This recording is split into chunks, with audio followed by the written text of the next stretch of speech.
Hey, Doovid here. We are live. Another week in review. God bless. Good to be back. So, anyone tunes in, thanks for tuning in. Sorry, running a little bit late. Had a busy day today. So, I have a lot to share this week. Not sure. I don't have any guest plans. No PowerPoint. Amy canceled the stream last night on forgiveness, although she was on last week. And I messed up the God forbid I got porn banned last week, so I just took a guest on without thinking of it, and then got porn bombed, God forbid. But so I tried blurring it out, just like the 2 seconds, and it ended up blurring out like the whole hour that Dave was talking. So sorry about that, Dave. If he pops on again, he's welcome to come on as another guest. And Dave actually had some script where he had some like technology that doesn't just text like a text transfer, but edits the text to make it more into like whole sentences and periods and things like that. If anyone is curious, I have them at text files, so maybe I'll share my Discord or something like that. But if Dave shows up, appreciate Dave coming on last week. John and Amy, we'll see if they tune in. So let me jump straight into screen share and get rid of some of these links. I have quite a few things to cover. I'm pretty exhausted. I woke up early today because it was flower day at Eastern Market, so I was up at like 7, and then I went to Detroit to buy flowers, and I planted the flowers, and then Michael was helping me with the library at my parents' house, and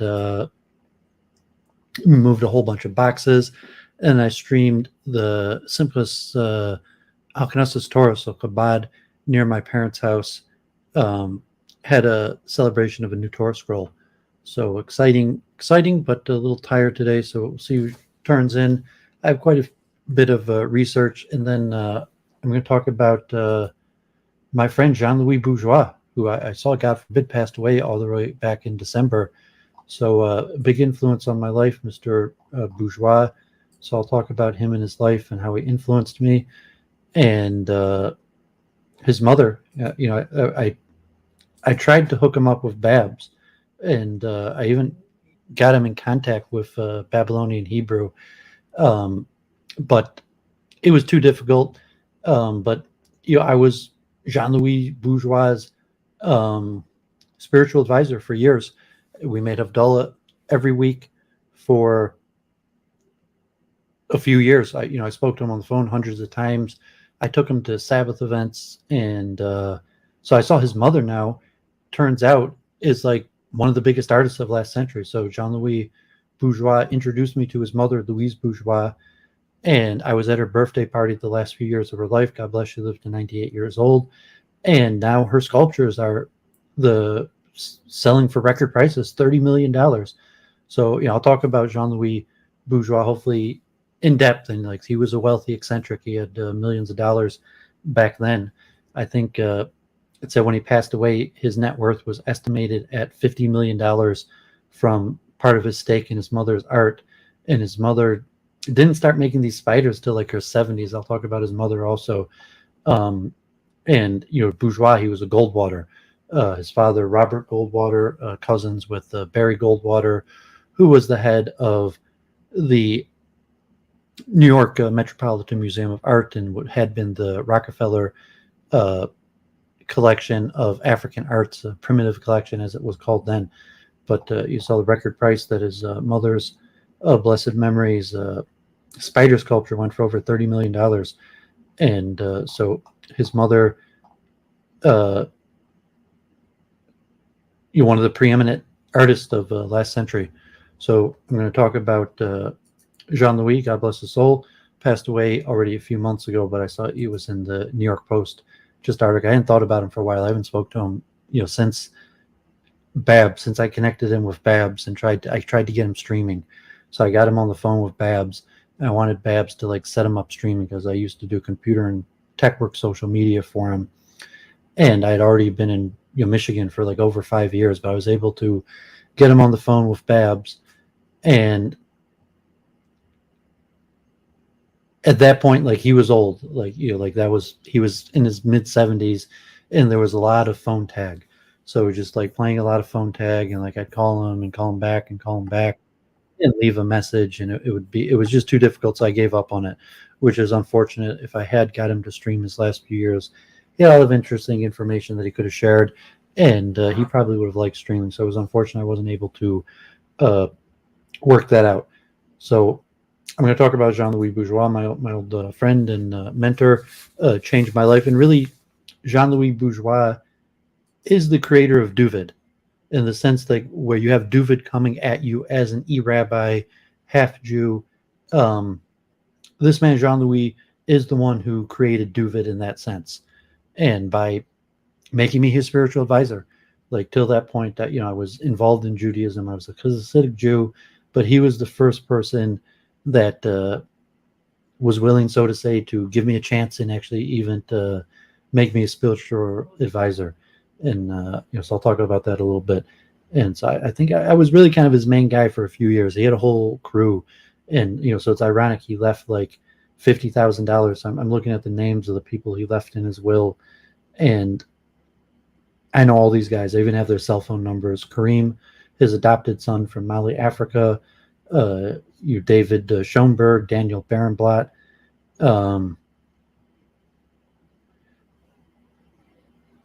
So he had a little bit of an entourage there, and but okay, God bless him. So let me cover it. Let me get rid of some of these other links. So Haknas Sefer Torah earlier today, Michael told me about it, and so I went out, and this new Rabbi K-Tag right here,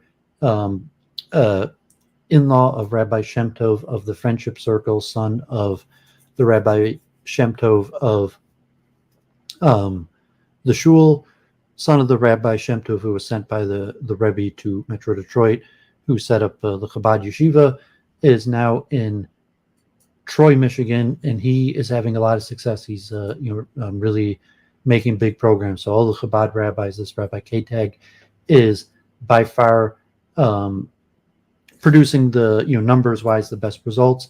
And so he had Yochanan Sefer Torah, the speech of the woman, Mrs. Silverstein, who donated for it, and this other man from Israel, 96 years old, Dr. Spitz. And so I have all the speeches, and then dancing on the street. We had a police escort, and they shut down the street, and we danced with the Torah through the streets till a location where they had food and more dancing. And so I have the whole program from earlier, so anyone wants to check that out. That was earlier today. Here's a big file.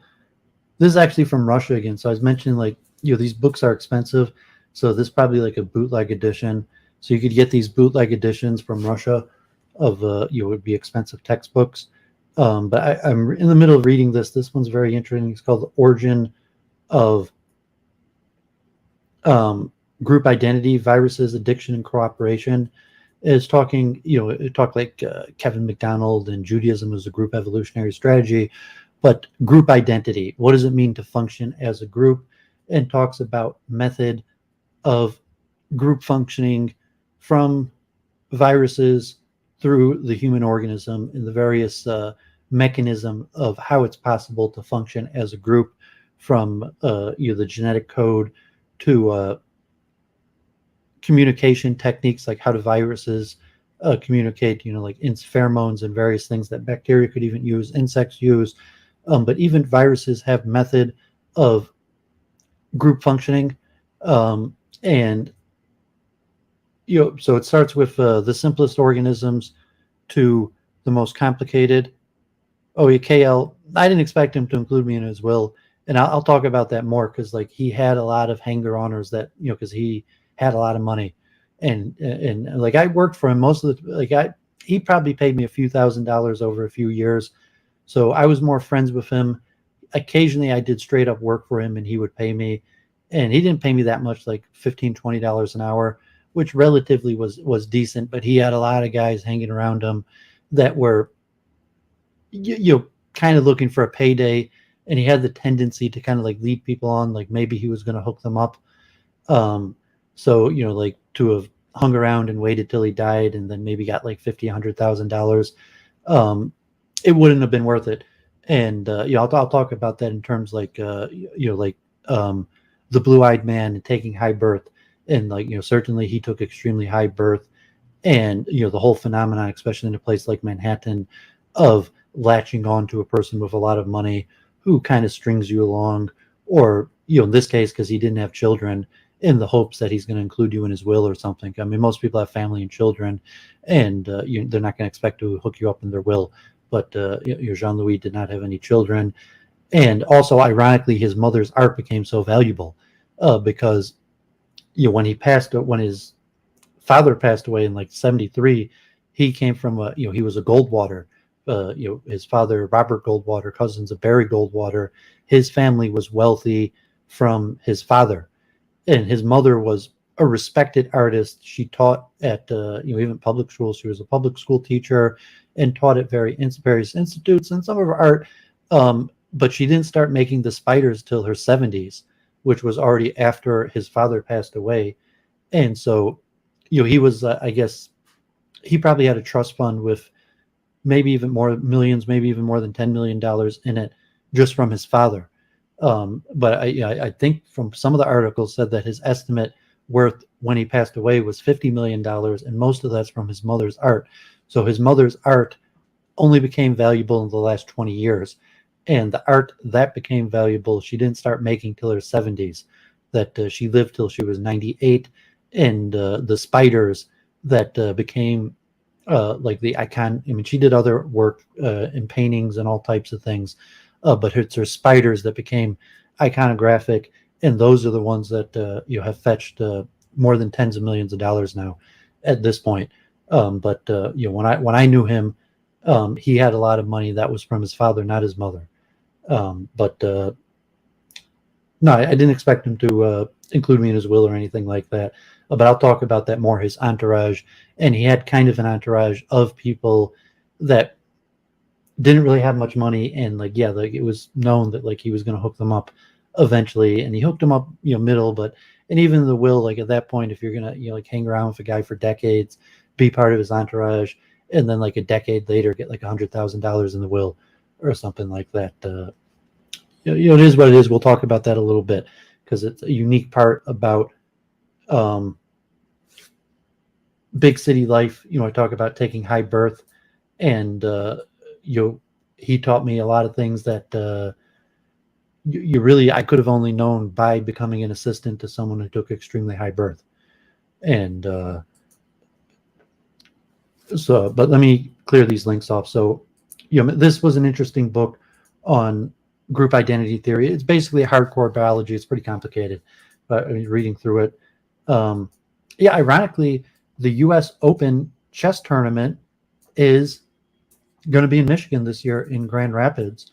Davos, if what's his name, Oswald turns up in the chat, like his old grounds near Grand Rapids in the Davos Center. So I'm not even sure who organized it, but the U.S. Open chess tournament will be in Michigan, July 29th through August 6th, the 9-day tournament.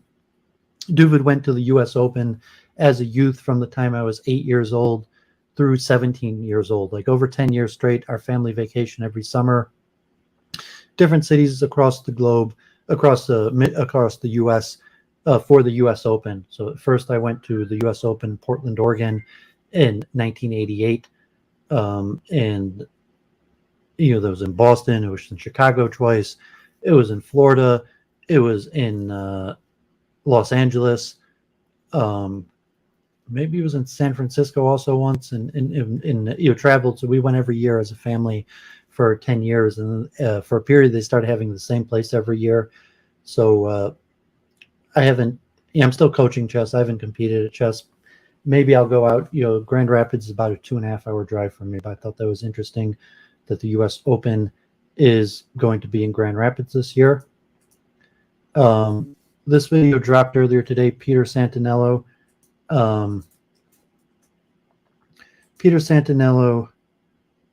tour of Las Vegas, and the disparity, I guess, between the rich and the poor. So he's mentioned these underground tunnels So I shared last week, Tesla, Elon Musk's drilling company is drilling in Las Vegas, but they have a bunch of underground tunnels. So the guy giving the tour, a local Las Vegas streamer, said that there's about 1,500 homeless people living in these tunnels. I guess the city tries to block them up, but they keep on getting open. They can't really keep the homeless people out. And showing both sides of the track, the rich areas, the expensive tourist areas, and the cheaper, the crime rating areas. So Peter Santinello, always interesting work. So here was an interesting series. I'm holding about halfway through it, maybe a little less, on the history of industrial design. So I was looking for some sort of like history of manufacture, and I couldn't really find a good series. They have like manufacturing processes. So I've taken, I couldn't find a good course on like the history of manufacture. So this one was industrial design. It was a little bit interesting, talk about ancient history, the period of royal patronage, the U.S., the Shakers in terms of woods craftsmanship and furniture. Few interesting characters, the making of the first guns, Josiah Wedgwood, the beginning of the Industrial Revolution, and some of the artistic movements. So this one's a little interesting. So this week is going to be the Automate conference. I may just go Monday. I'm going to stream tomorrow, Monday, of the Automate conference, probably tomorrow morning, like 11 o'clock. Hopefully I'll be there in Detroit by. And so I was just trying to get in. I was reading some of these pamphlets from past years of, from the automation. I still had some booklets from last year that I hadn't read yet. And so I was watching these videos. So if anyone's interested in that, these were pretty good. This was a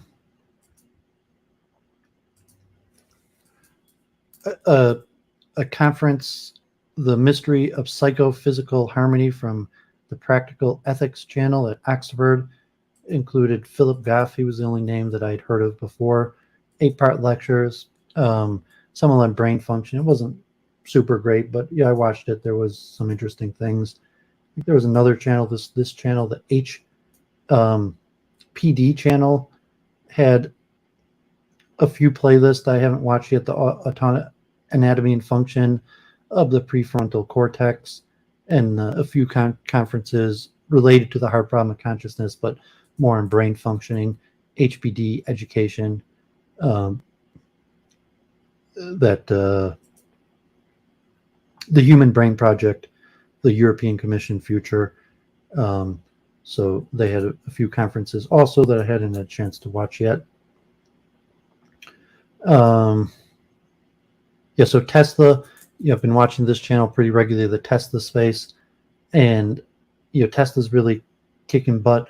They have a new video I haven't watched yet on the Tesla Semi.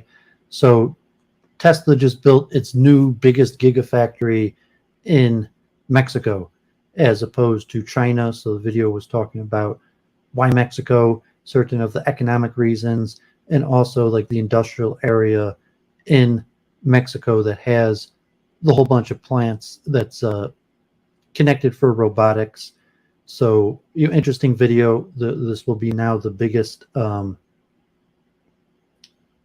Tesla facility, maybe one of the biggest manufacturing facilities in the world. And there you can see the map of this area where a lot of these manufacturers are, in this one province has a lot of these manufacturers. So that was pretty interesting. Also, from the same channel, news from Tesla, is the new $25,000 Tesla, cheaper, affordable Tesla, that not just affordable for the U.S., but possibly affordable for around the world. So interesting, the new Tesla model that will be affordable and designed for most Teslas now have been quite expensive. The first Teslas were actually roadsters, sports cars that were very expensive, and even most of the Teslas on the road now are relatively expensive. So Tesla space, definitely enjoying their work. And from the manufacturer technological perspective, Tesla's the company to watch. Like I stream from the Society of Automotive Manufacturing. conference, and you could see was kind of gutted, possibly due to the lack of participation from Tesla, of the other auto manufacturers, and Tesla going its own way and changing the course of supply chains in these conferences or societies of automotive manufacturers. Could be the U.S. government, part of like Twitter. So, Tesla's definitely a disruptor. I could see the absence of Tesla at these conferences in Metro Detroit. And so, like the automation aspect, I'm not sure if Tesla is making they might just use the best in automation, but related to various things like the lack of Tesla, you could see at these conferences, and the decline of the other automobile manufacturers. So Tesla's the company to watch. I didn't have any comment really on the George Soros selling a stock in Tesla and that little spit between Soros and Musk. That was also big news this week. So Tulsi Gabbard was on the Patrick Ben-David podcast talking politics, presidential election. Doovid had interesting at the beginning. She talks about being an introvert. I like Tulsi Gabbard. I had her on my stream. I went to the Democratic primaries and went to her event and waited to meet her, and I live streamed. So I got Tulsi on my YouTube channel when she was in Detroit, and her father. And so her insight is interesting. I mean, to some level, she was the most likable candidate, maybe had the most integrity, but she wasn't really qualified in terms of knowing how to run a business, trust her with your money or something like that. But the current state of politics, she was by far my favorite candidate last election. I was very disappointed when she backed Biden, especially over Bernie.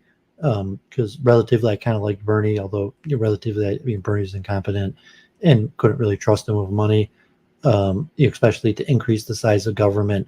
And he's saying there's no way Bernie's going to oversee effectively a mass bureaucracy. But whatever reason, Tulsi Gabbard ended up supporting Biden over Bernie. God forbid.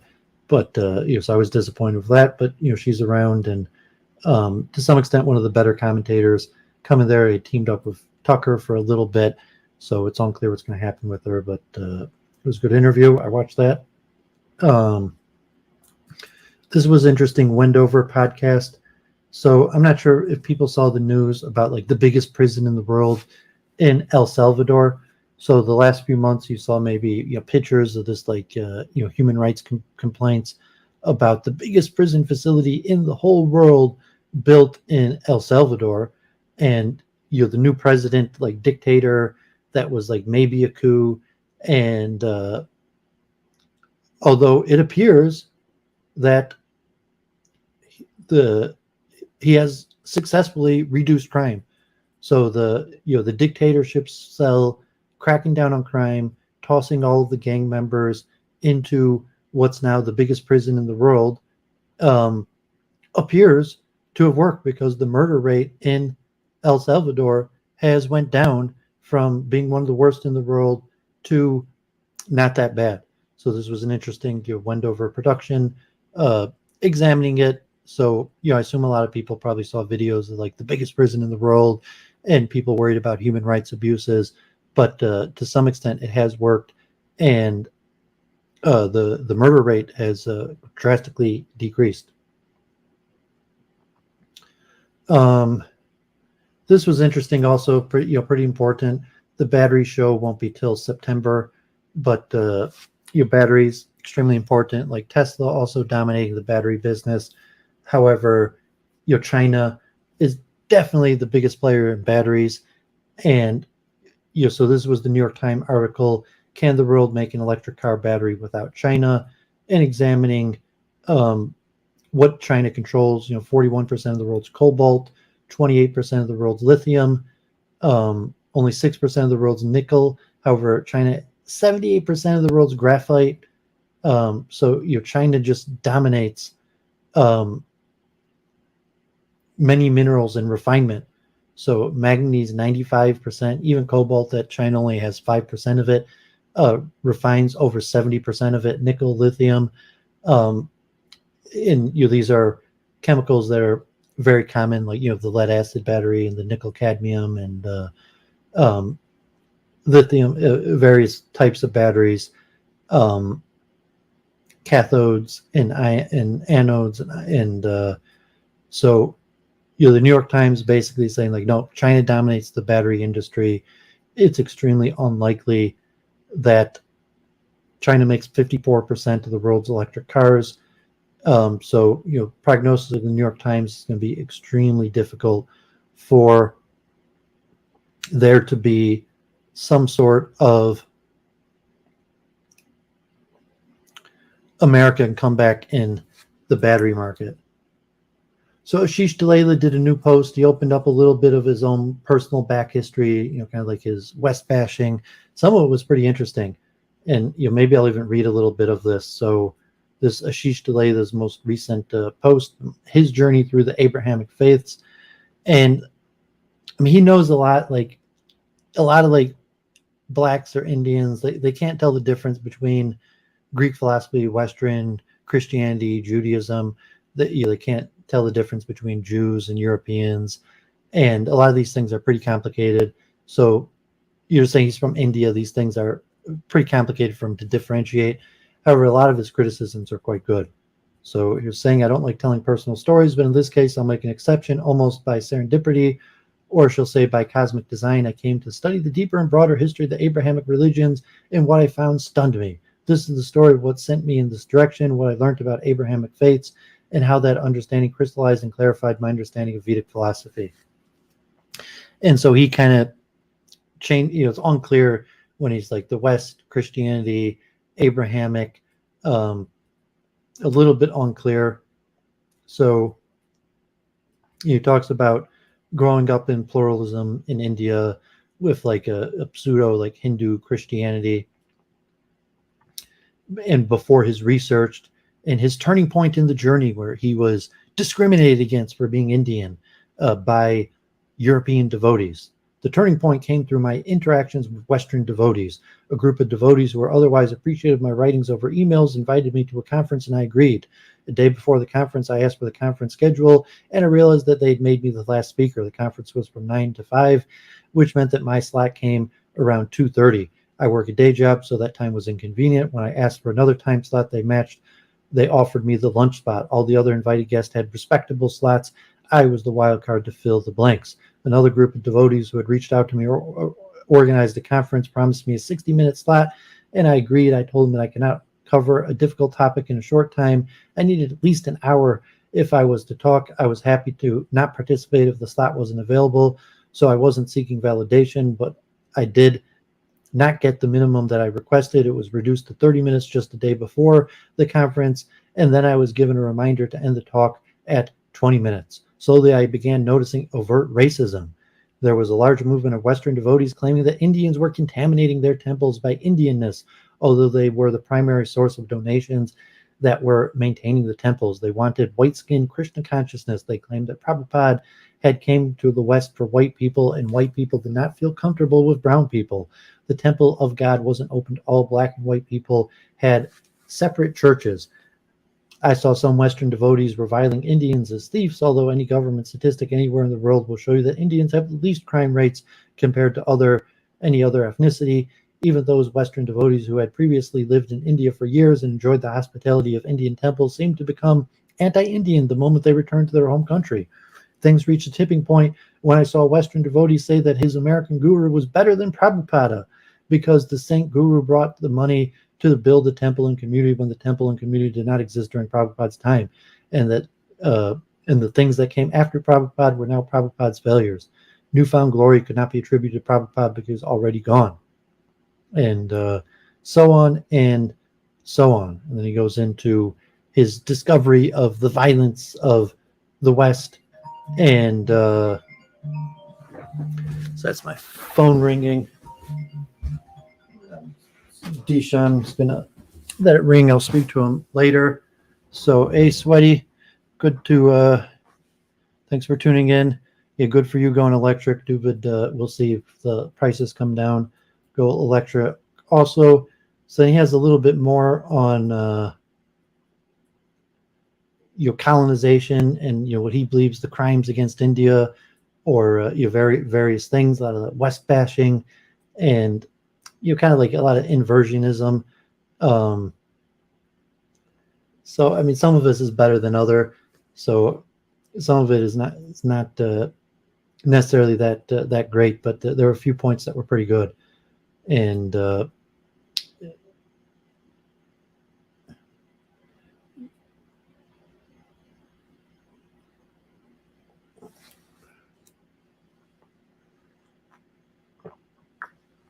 this claim that Western Hindus still hold on to their Christianity, and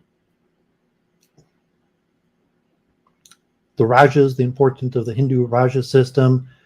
And this was also interesting, his look at the sociology of Indians doing harder, better work for less pay in the West, depravity in modern Western society, endless exploitations of poor people. The most skilled jobs in modern society are pure science and math.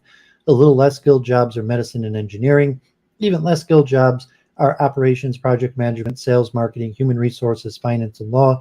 And the least skilled jobs are nursing, driving, construction services offered by electricians and plumbers, and what now is being called the gig economy of working as delivery boys and girls. In all Western countries, wealthy white people are in the third tier, which involves neither the highest level of skills nor the highest level of labor.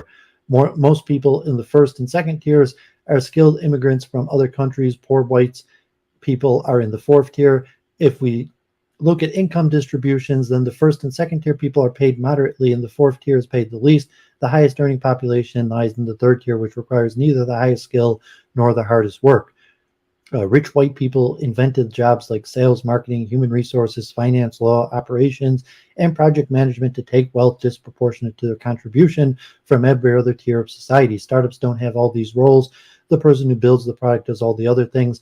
At most, a lead generating salesperson is hired to call and set up meetings with potential customers. All key sales and marketing pitches are done by product development.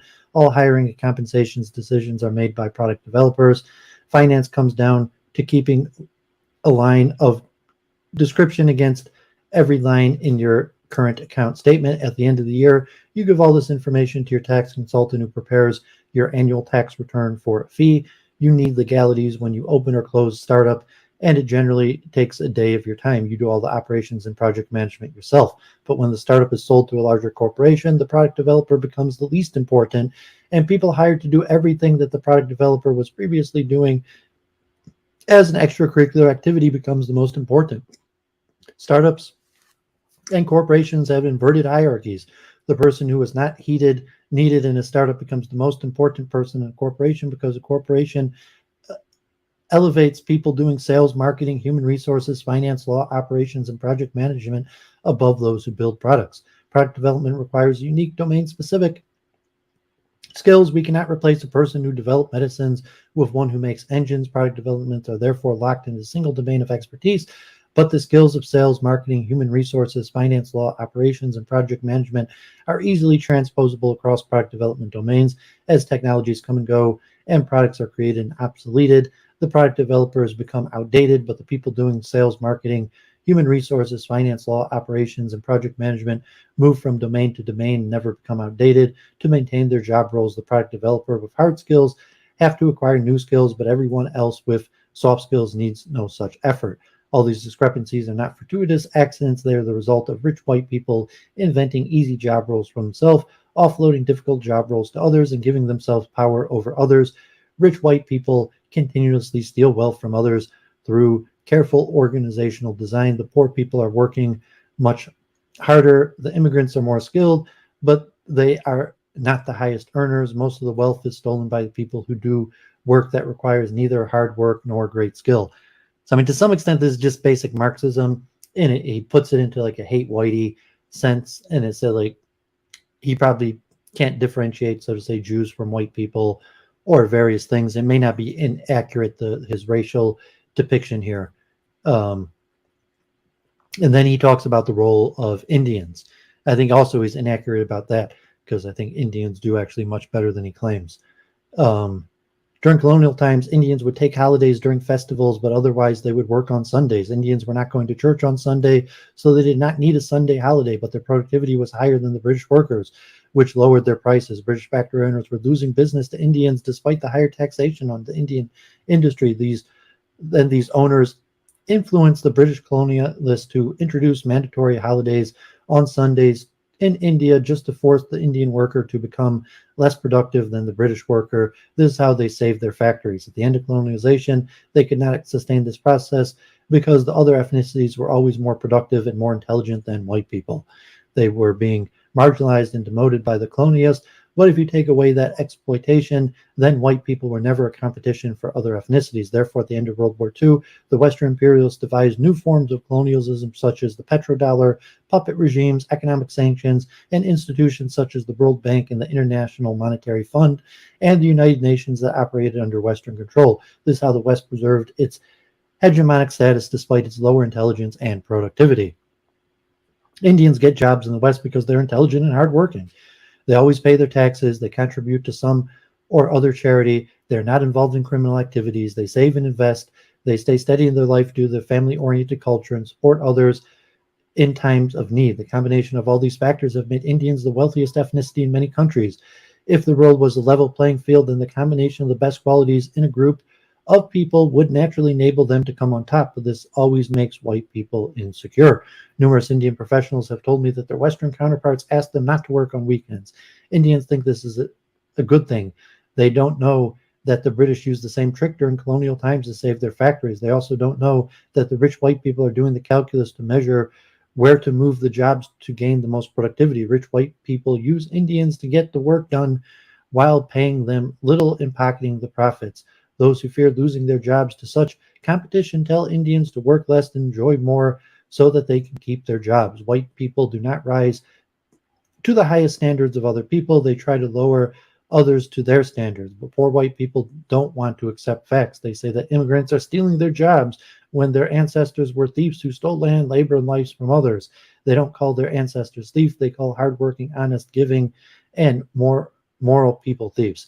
If the jobs of the poor white people are sent overseas, they call it the stealing of jobs, when the reality is that the jobs are going overseas because those people take a little and give back a lot. Poor white people cannot accept that almost every other culture is more intelligent and more productive.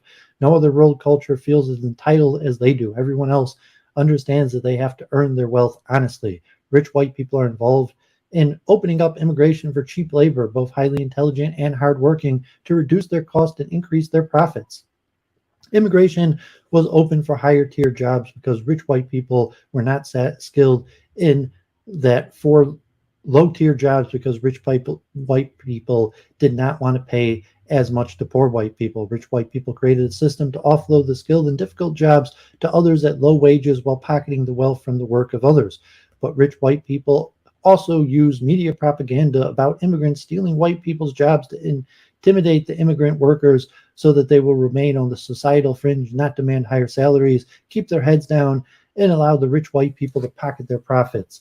Poor white people assimilate this propaganda and think that this is the cause of their problems. They cannot see that the rich white people are taking wealth away from all segments of society to enhance their status.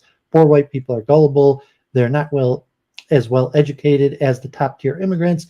They're not as street smart as the rich white people. They are unable to work as hard as the bottom tier immigrants. The rich white people created a system of immigration to benefit themselves, but the same people go into politics and tell false stories about how immigrants are the cause of all poor white people's problems. The rich white people operate at both ends of the spectrum to benefit themselves from both sides.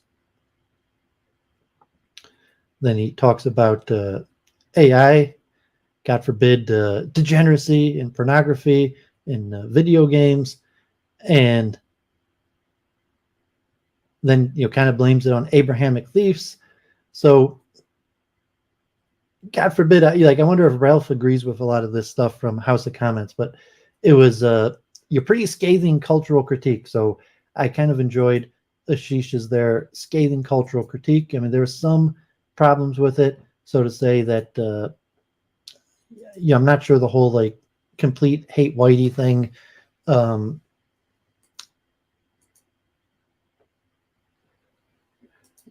is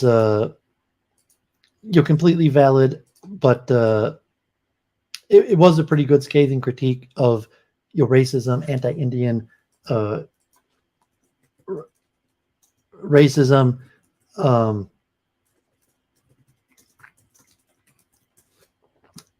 And so I thought I'd read some of that, and found that pretty interesting. And he's there in India, so his feeling of it, and even if he's falling into basically the hate whitey propaganda of that field, where basically all of the problems he's pinning on white people. He doesn't even mention Jews or globalism, and kind of pins all the problems on white people, which is actually pretty common. And as opposed to a lot of the people I debate would basically pin everything he's saying on Jews, or if it was someone like Ralph, he would use the vaguer terminology globalist, which could include all people. And a lot of that, to some extent, is just like kind of Marxist propaganda. Also, that the generic reasoning of those criticisms are very similar to Marx. But it was a little bit interesting. And then you see the social dynamic role of Indians. I think Indians are doing a lot better entering management than he thinks. But there is some element of that paying like the ending affirmative action, basically, to be able to discriminate against Asians. And there's a lot of pressure in America to discriminate against high achieving Asians. Okay, so I have quite a few things on consciousness that I want to read through, a lot of interesting articles, but let's talk about Jean-Louis Bourgeois. So to open up with, I met Jean-Louis Bourgeois at the Charles Street Synagogue. And I was living in Manhattan, and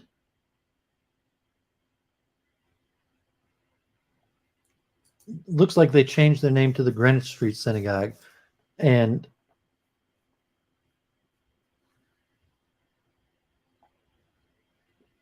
it's an old congregation. It's famous. It's right next to the name slipping me, the guy from Ferris Bueller, the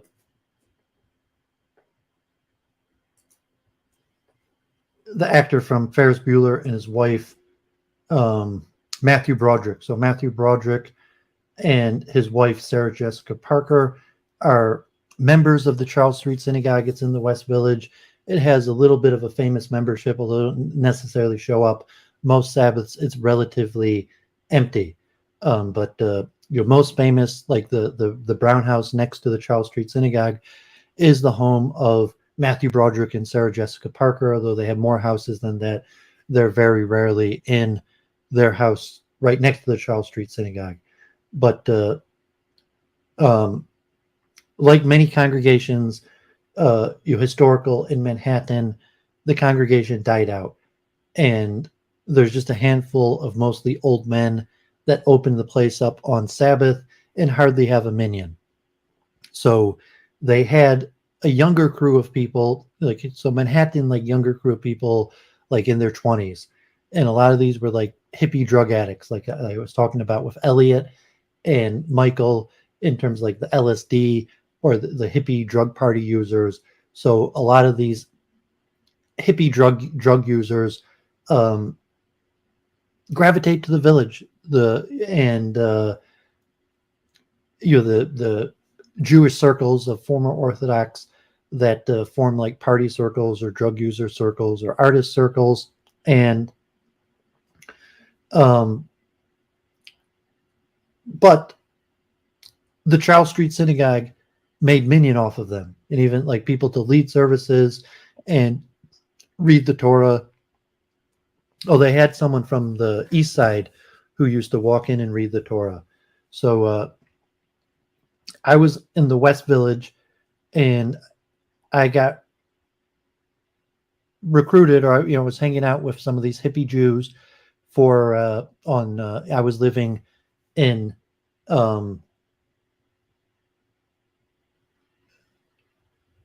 east side of Manhattan on Stanton Street, and so this is the West Village, which is about a mile. But I got recruited to help make a minyan at the Charles Street Synagogue, which I did occasionally. And even though it was a little bit of a schlep, and there was a kiddush afterwards, and I met Jean-Louis Bourgeois there. So before I mentioned Jean-Louis Bourgeois, and he was eccentric, and we ended up talking during kiddush, and we sung the hippies. We stuck around for like an hour.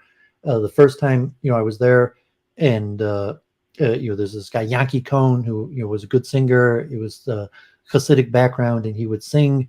And a lot of the people there liked singing, and there was kiddush, and we sang Zemiros, and there was a vegetarian meal afterwards, and we sang for like an hour. And then after everyone left, it was this is Jean-Louis Bourgeois. At that point, he was 67 years old, the same age his father was when he passed away. And this other man, who I'll mention briefly of blessed memory, also a very good man, Herman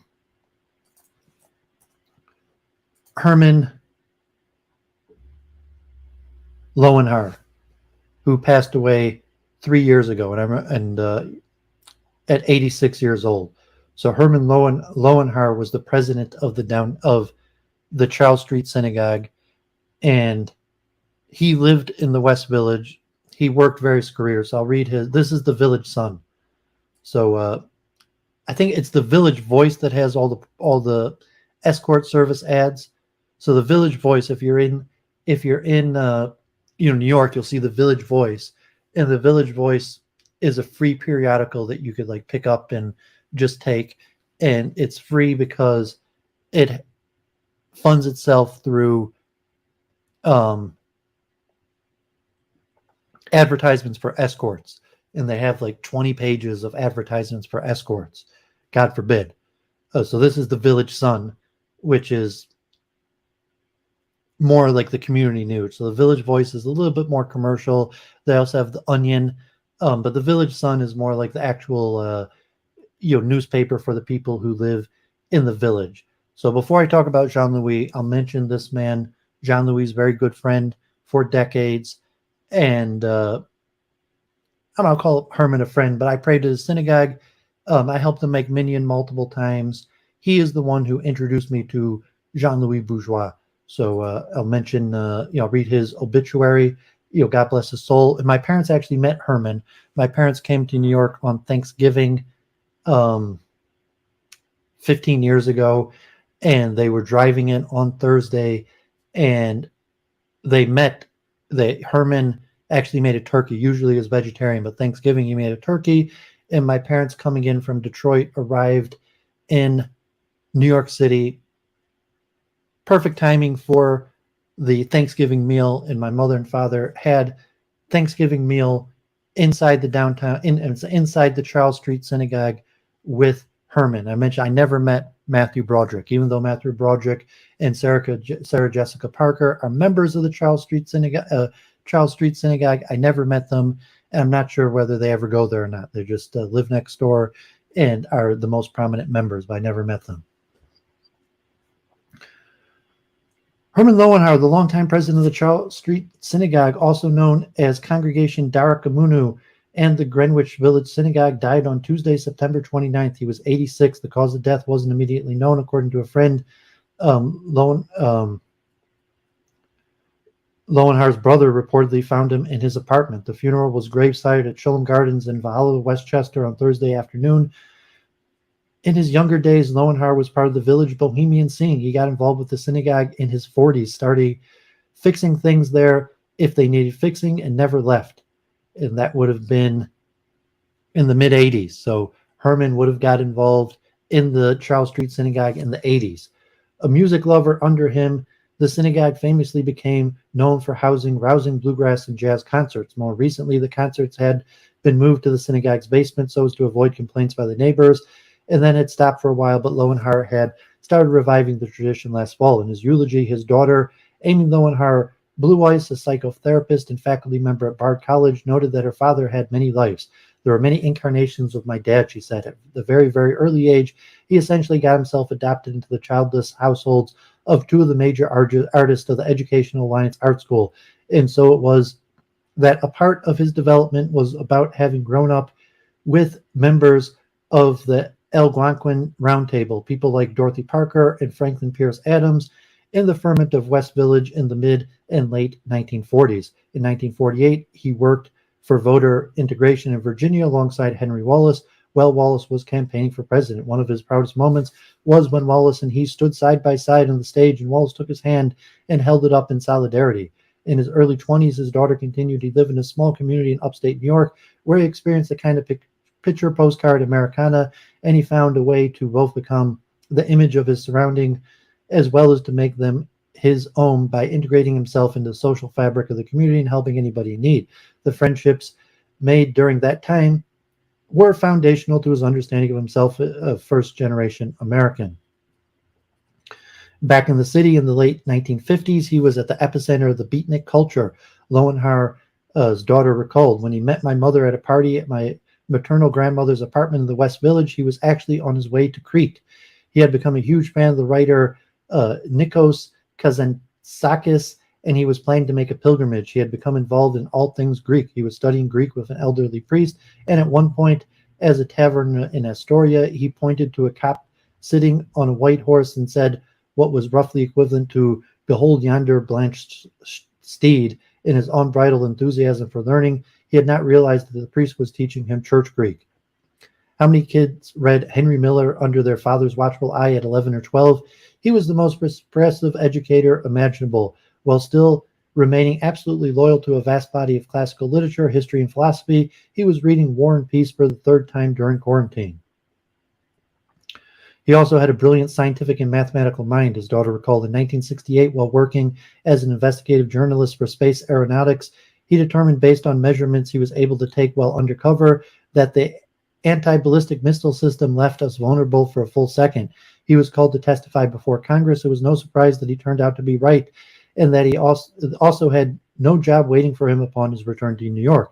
He spent the next several years working to support us by installing elevators in factories in Soho after hours and delivering refrigerators to walk-up apartments. Needless to say, he had my baby brother and I in tow so that the mother could work at home on the Russian encyclopedia she proofread for 2 years. I still went to private school and still had piano lessons.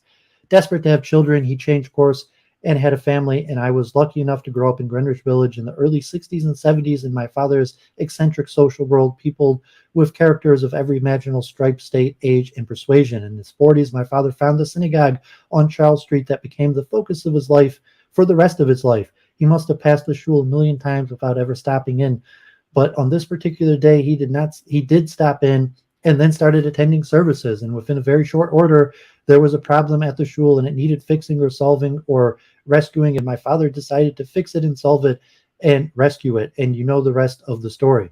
Yet even in my father's orthodoxy, there was a heterodoxy that expanded to include the legendary musical life of that shul and the thousands and thousands of people over the years of, again, every imaginable stripe who became part of my father's concentric social universe. The consistent line that ran through the many historical selves he inhabited was his drive for caring for others, his restlessness, and his fierce intellect. The full eulogy is posted on the Charles Street Synagogue's Facebook page. The Andy Statman Trio played decades-long running series of bluegrass concerts at the synagogue. In a post on Facebook, they wrote, "It is with the deepest sadness that we report the loss of our beloved friend Herman. He was a brilliant, loving, and served as the genial and erudite host of the 20-year concert series at the Charles Street Synagogue. Anyone who has joined us there knows that Herman was at least as important to the experience of our concerts as our music, and we shall miss him terribly." A fan of the Andy Statman trio and Aaron Kleinbaum posted on Facebook calling Lowenthal a tzaddik, a righteous one in Yiddish. Herman embodied all the traits that a true tzaddik should have, he wrote. His warmth and welcoming guest to Charles Street is a memory many fans of Andy probably have, though I was probably in his presence 5 to 10 times in my life. I will never forget this man. Also on Facebook, Yuri Schneider wrote, Herman was truly one of the most magnificent people on the planet, a constant spirit of generosity, giving and service to others. Yes, Dina and I frequented the Andy Statman trio, and the highlight was more than the musical magnificent. It was the incredible ambience cultivated by Herman as he welcomed highbrow bluegrass and jazz enthusiasts from around the world, along with the Hasidic guests from Williamsburg and the rest of us, with the same authenticity, humility, humor, and l'chaim. He would serve bourbon and Schlivovitz in the basement of the Charles Street Synagogue, and to the aforementioned crowd, Schneider recalled, is something you can't imagine if you never had the privilege to be there. Truly otherworldly. I'm sad to learn that his spark has left the world, but his warmth will stay with me forever. 2012 article captures some of the spirit of Herman at the concerts of the Charles Street Synagogue. So I open with this about Jean-Louis Bourgeois with Herman, the president of the Charles Street Synagogue, who introduced me to Jean-Louis Bourgeois. So we got high tea in the chat.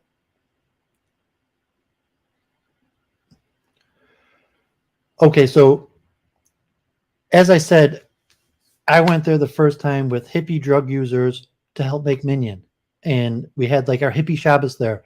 And there was maybe like 10 people there, probably half non-Jews, old timers. And like the article says, just like stragglers off the street, because it was in the Greenwich Village. And it could be Matthew Broderick and Sarah Jessica Parker there. But you're more likely to find homeless people and tourists. And there could be like Korean and Chinese tourists. And so Jean-Louis Bourgeois, like many eccentrics in the West Village, is almost indecipherable from the wealthy eccentric that he is and a homeless person. That the first time I saw him, I would not have known that he was the son of one of the most famous artists in the world and a multimillionaire. He looked like a homeless man, a crazy homeless man. And you'll see that is anyone who lived in the West Village. And I'll mention later this man Gottlieb. So there's actually was a billionaire who owned the most real estate in the West Village, who passed away decades ago, who used to sleep in his car. Like literally a billionaire, not like Howard Hughes, this billionaire Jewish man Gottlieb, who owned over $1 billion of real estate in the West Village and used to sleep in his car. And most people on the street would have thought he was homeless. However, he was a billionaire who owned over like 140 units of property in the West Village. So most people in the West Village are legitimately poor and homeless. Not, God forbid, there's only a handful of people that look homeless that happen to be multimillionaires. But in the West Village, a lot of famous people, and probably like if Matthew Broderick or Sarah Jessica Parker went in, they would probably go, low key, wearing the same type clothes that street ruffians wear, that you'd have to know who they are, or see through, like aren't you Matthew Broderick? Because that's generally how things in the West Village work. But so at this Sabbath, we sang, and then afterwards, I was having this interesting conversation with Jean-Louis Bourgeois, and I don't even remember what we were talking about, but he had all sorts of interests. I think at that point he was talking about like leisure and his like theory of leisure, and his he was an activist into politics.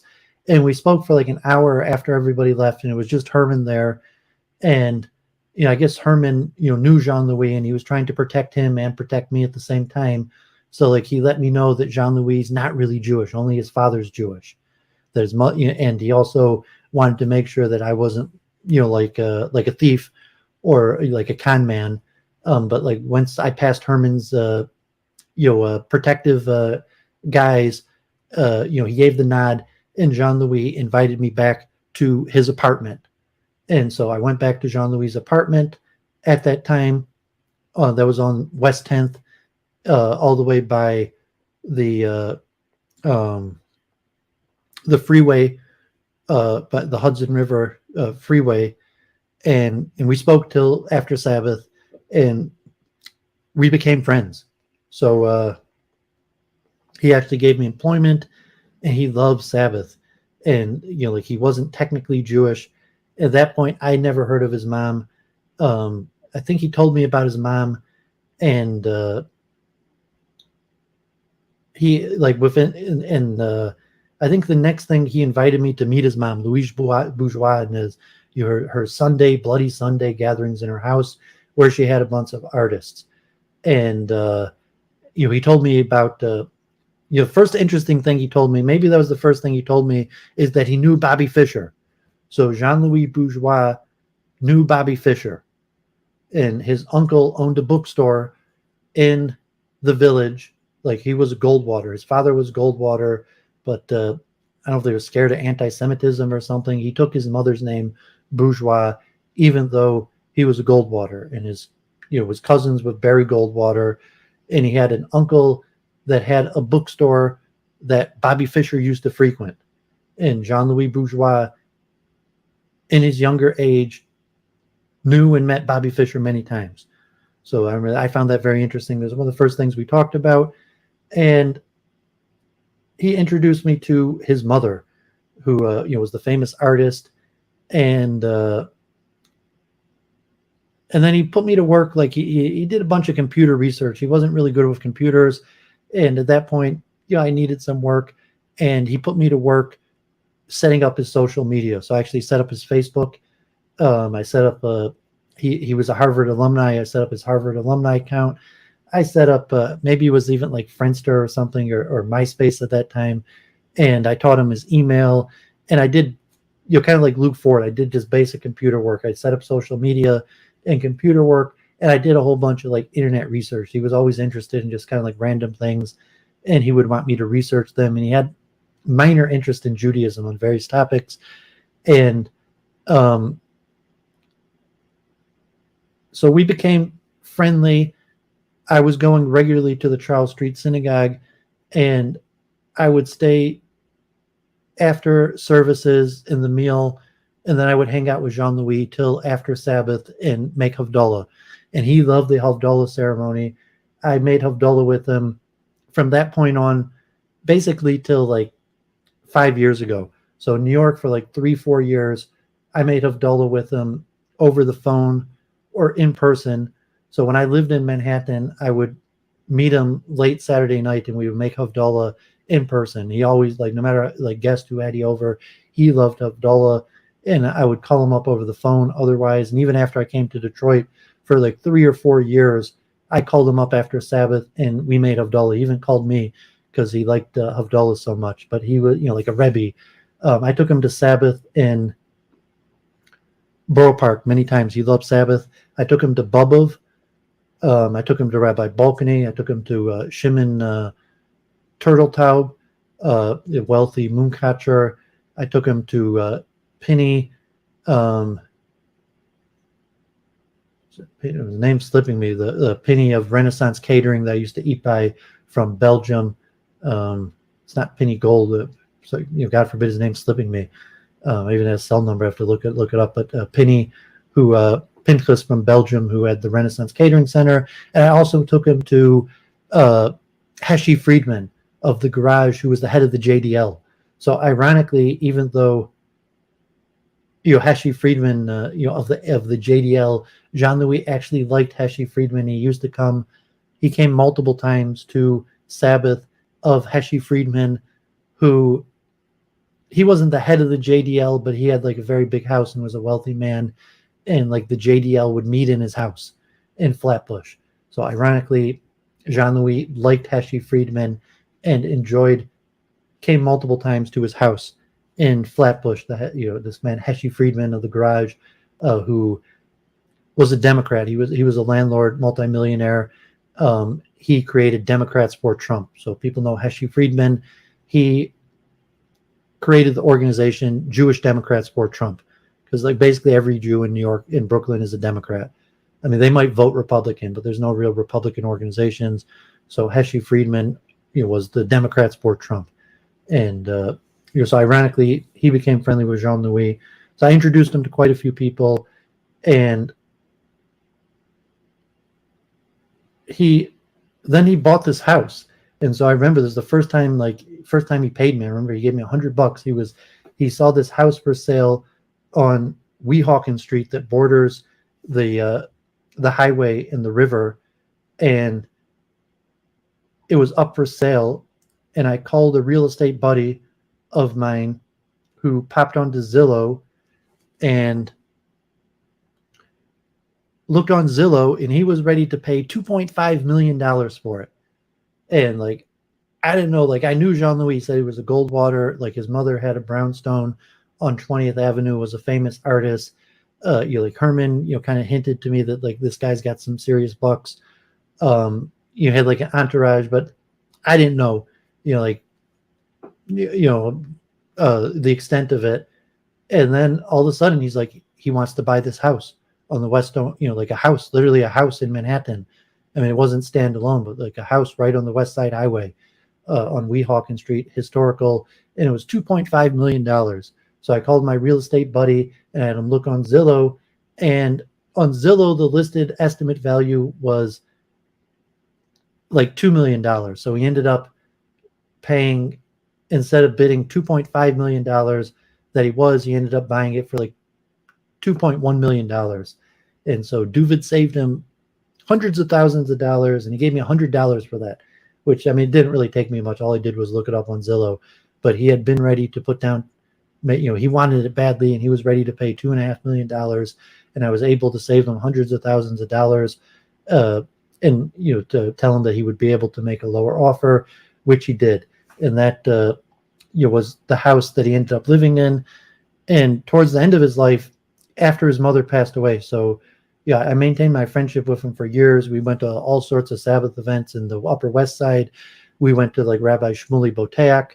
We went to the Ethical Cultural Society. His father had been on the board of directors of the Ethical Cultural Society. I went to his mother's birthday party. I went to his mother's house multiple times, and he invited me to his mother's birthday party the last 3 years of her life, after his mother passed away, where they had his mother's big event at the Guggenheim Museum, where the whole Guggenheim Museum was taken, and the only thing in the whole Guggenheim was pieces by Louise Bourgeois, and it had like the spiral decks. So the whole spiral, all the art pieces were removed, and it was all pieces of his mother. That was after she passed away. So I accompanied him to that. And then I think like after his mother passed away, he had significant sums of money, and he ended up moving to like Norway, and he had real estate all over. He had real estate in Mali, in Africa, and in Norway, and in New Mexico. And he bought like multiple apartments, and then he had a house in New Jersey. And but that was after I came back to Detroit that he started having significantly more sums of money after his mother passed away. But he had activities in activism, and my mother said, he wasn't very effectual.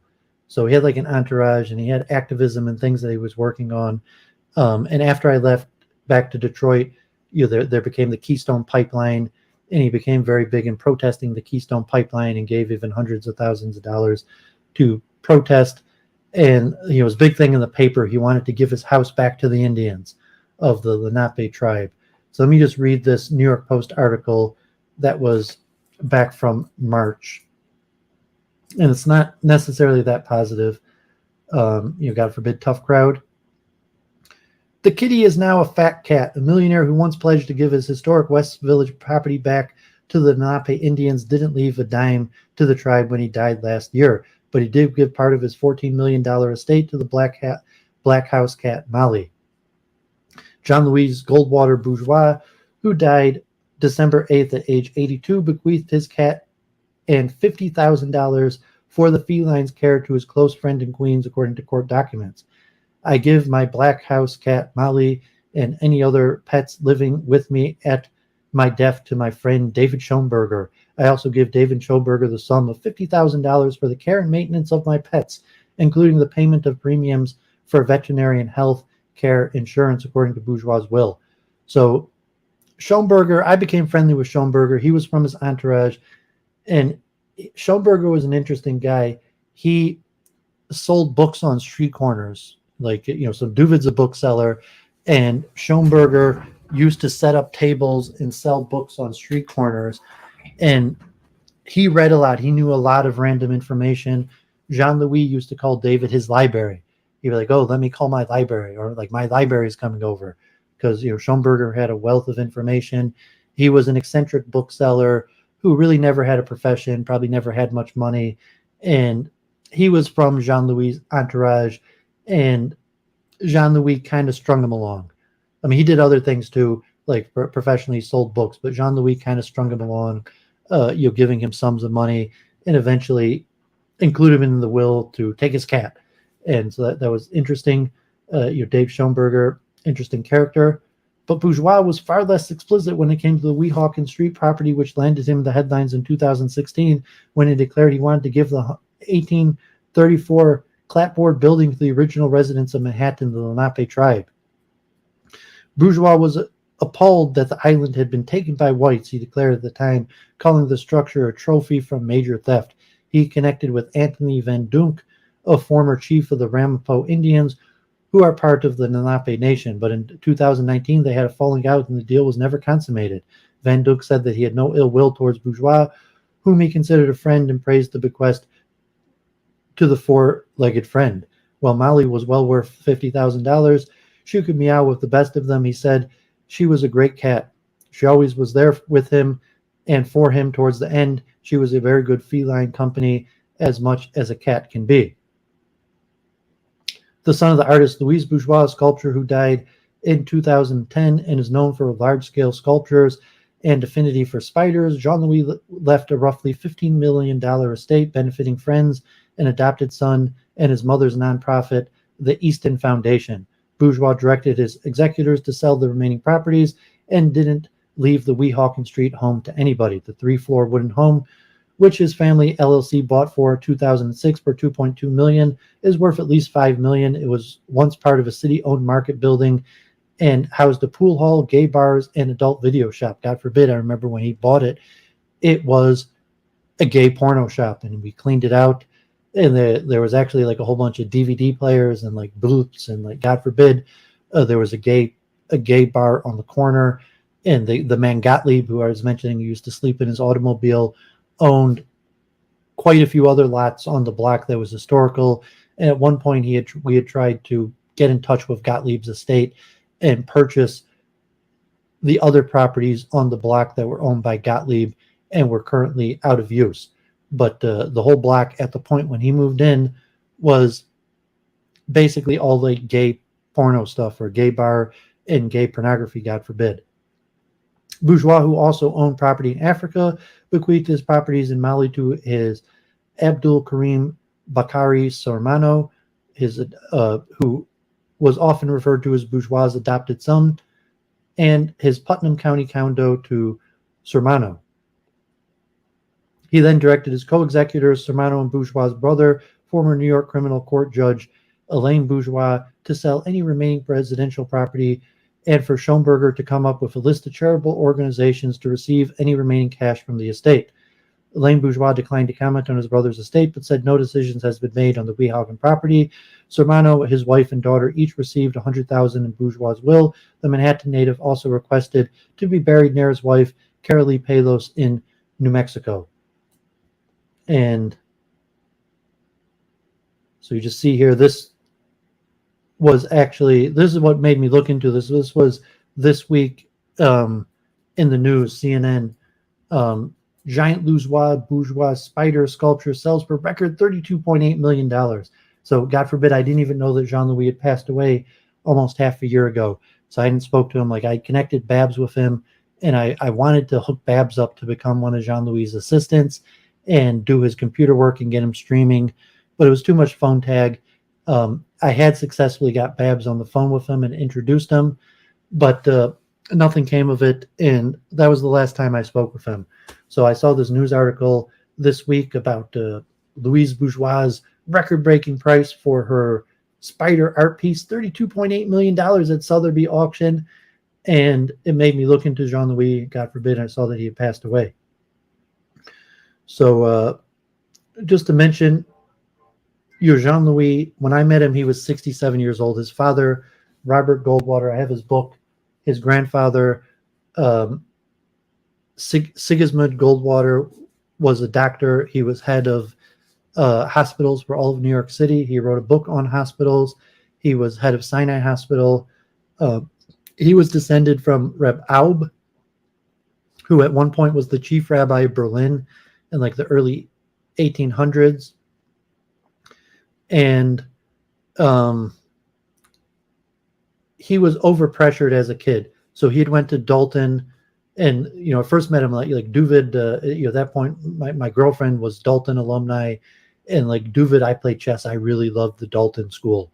So like I always, like, anytime I ever met someone from Dalton, I was like, oh my God, you went to Dalton. And like, because Dalton, they're like high IQ and semi-liberal and, down to earth, and very wealthy people. So like there's prep schools, and like, so Dalton is, a lot of Jews there. It's on the Upper East Side. It's English. It comes from an English model of education. Very high IQ people there, but somewhat like progressive. For it's not like an elite prep school. It's more like progressive liberal prep school. And some of the kids of the wealthiest people in New York send their kids to Dalton. And so I remember he went to Dalton. Babs, Babylonian Hebrew, if you remember, went to Dalton. And but then he also went to Philip Ziegler Academy, and he was an underachiever. His father was an overachiever, workaholic. He was on the board of director of like countless associations. He was the head of the Metropolitan Museum of Art, the African section. He was I think a professor at New York University. He was on the board of directors of like 10 different organizations, including the Ethical Cultural Society. And he was in charge of the Rockefeller Foundation's part of their art library. That so Robert Goldwater had been traveling to France, who met Louise Bourgeois, who at that point was working in her father's tapestry weaving shop and selling art. And she was a very smart young woman who had studied math at the Sorbonne. Same thing, the Lubavitch Rebbe, after her, she was older than the Lubavitch Rebbe, but the Lubavitch Rebbe also studied math at the Sorbonne after Louise Bourgeois, but then she moved into art, and her father was a weaver tapestry. And Robert Goldwater, who at that point was a professor at NYU, working for the Rockefeller Foundation art. I was talking about the Rockefeller Foundation in relation to the sciences, but Robert Goldwater was working for the art collection, and Louise Bourgeois had an art shop, and she even had like Matisse's, and she was somewhat connected in the French artistry of the time. And they married, and then she moved to the United States, and she was in art circles. Like obviously, Goldwater was one of the big names in art. He wrote like tens of books on art. He was one of the board of directors of the Metropolitan Museum of Art. And I think he was on the board of directors of various other museums. They knew like Jackson Pollock and other people, but his father was a workaholic, and Jean-Louis was an underachiever. So he had a hard time in college. He eventually, like at 40 years old, graduated from Harvard. And I know I used to drop him off at the Harvard Club in Manhattan. Sometimes we would hang out together, and at the end of the night, he would go to the Harvard Club. I forget where the Harvard Club is. Maybe it's on like 14th Street or somewhere. But occasionally, after a long night, not a long night, but whatever we did, we were hanging out, and then I would go back to Brooklyn, where I lived, and I lived in Manhattan for a few years, when we met, and I was going to the Charles Street Synagogue. However, later I moved back to Brooklyn for multiple years, and so a lot of times I would go back to Brooklyn, and he would go to the Harvard Club. But he was an underachiever. So in his mid-20s, he met the woman love of his life, and he traveled for 15 years, starting in India, through the Middle East, into Africa, where he ended up in Mali, where I believe his wife passed away in Mali. And there he remained living in Mali for a period of years. And he was like adopted by he called him a king, but a local nobility of like a Muslim in an area in Mali. And this Karim guy was the king's son from there, who moved to Manhattan and then became Jean Louis' adopted son. And like Karim was part of his entourage. I met Karim like 100 times also.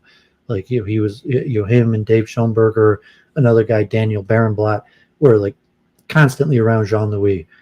And but he was an underachiever, and eventually he pulled himself together. And at the time of 40, he got a degree from Harvard, and he wrote a book on adobe architecture, like mud hut buildings in Africa. And his degree was in architectural history. So his interest, I was doing building permits and into construction. And, he would know a lot about buildings, like walking around Manhattan. He could give like a lecture on like, styles of architecture and history of architectural history. That was his degree from Harvard, which he did not achieve till he was 40. And I already met him. He was 67. His dad died in 1973. So he was born in 1940. His dad passed away when he was 37. And he had tough relations with his father because his father was a workaholic and expected a lot from him. And he was an underachiever. So he went to the top schools, Dalton, Phillips Exeter, Harvard, and was an underachiever, never really held down a job in his whole life. And after his father passed away, he became an activist, largely living off the largesse of his inheritance and his mother, who became much wealthier in her later years. So she really didn't start making much money until her 70s from her art. And even in her 70s, she was making good money, but not like the huge sums of money, like now, $30 million for this piece. So like they skyrocketed the financially. But, so when I first met him, he was able to buy the house for $2.5 million, but it was a little bit of a stretch. Like after I went back to Detroit, he already dropped like $10 million on real estate around the world. So like the amount of money that his mother's artwork became worth after she passed away definitely increased. But he never really worked a day in his life. He was an activist. His first project when I met him was stopping this dam in Mali that eventually got made, or something happened. But he was trying to do activism in Mali. And at that point, his health was better. He was in his late 60s, and he spent a few months a year in Africa. And then later, around 70, he had health issues and wasn't able to go to Africa anymore. Although he got better, he ended up living in Norway for a brief period of time.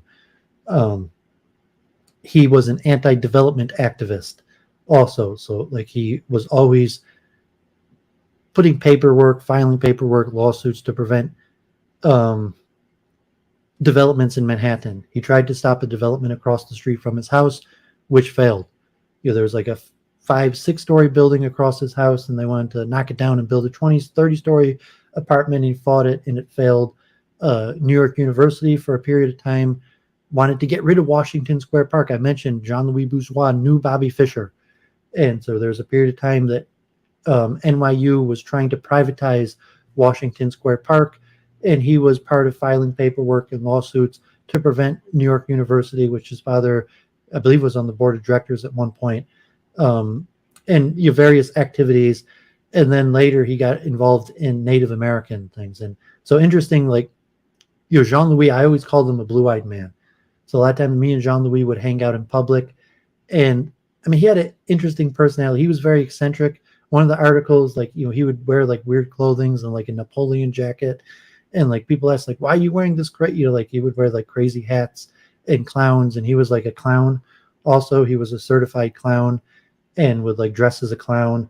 And people would ask him, like, why are you dressed as a clown? And he would say, because I want you to ask me why I'm dressed like a clown.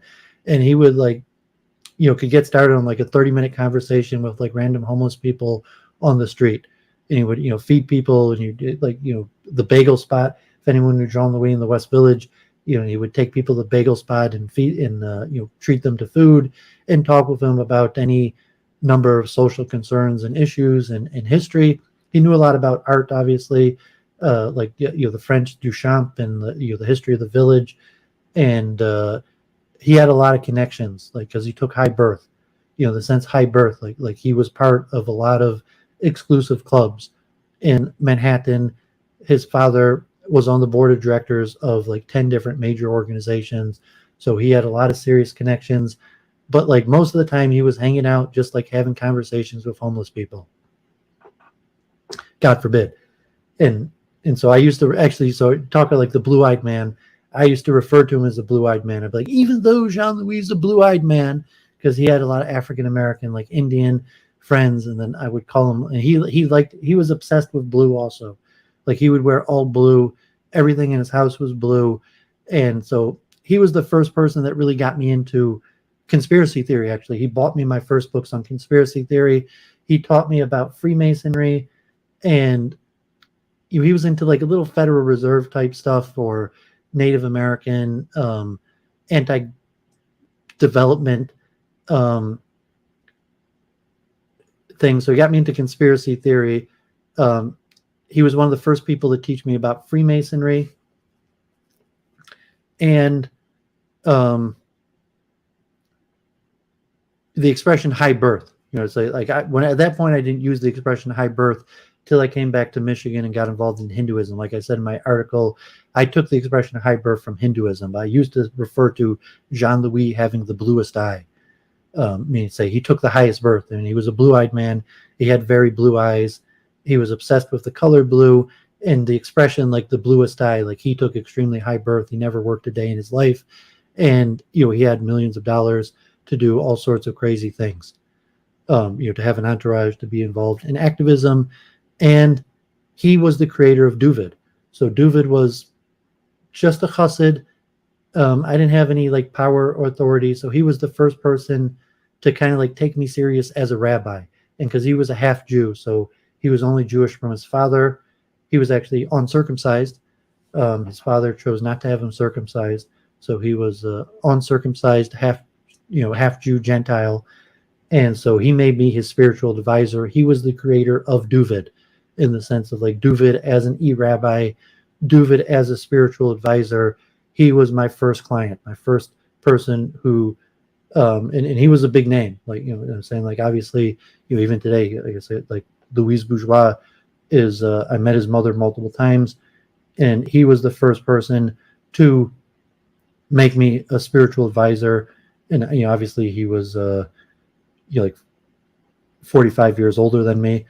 But we were friends, and I did research for him. Like I was a reader. He saw that I was smart and liked to read, and not just in Judaism. So I researched things in Judaism, the Talmud, the Sabbath. He loved Havdala. I made Havdala with him almost every week for years. I forgot to mention, like, he would be a phone tag guy. Like, you would call him and he'd be like, call me back in 10 minutes. Like, he would always be busy. Like, call me back in 10 minutes. And then you call him back in like 10 minutes and like, call me back in another 10 minutes. And so like, it was horrible phone tag. So like when I was trying to hook him up with Babs, I just couldn't take the phone tag. I was like busy, and like I'd call him. And then I finally get through and like, call me back in 10 minutes, call me back tomorrow. And it was just too much phone tag. I eventually got him on the line with Babs for a 3-way, and it was just too difficult getting on the phone. But he would, because I told him you could technically make Havdalah, you could carry Sabbath till Tuesday. So a lot of times, I would call him every Saturday night and like want to make Havdalah, and like he'd be like, well, call me back in like half an hour. A lot of times he would be out somewhere, and like, call me back. And then like eventually be like, it's too late, so call me tomorrow. So Sunday I would call him like, you want to make Havdalah? And sometimes we would make Havdalah Tuesday night, and then sometimes Tuesday night would pass and it would be too late for Havdalah, because technically you could make Havdalah through like Tuesday, and the extend Sabbath, like the Rebbe's. So he was like a Hasidic Rebbe like that.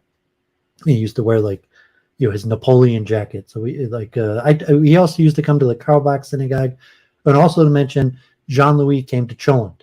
So Isaac Schoenfeld, Chulent at the Millenary Synagogue. When it first started coming there, Isaac Schoenfeld, the Chulent, now it's still going, but had been a gathering of older bachelor Hasidic leaning Jews in Flatbush and Borough Park.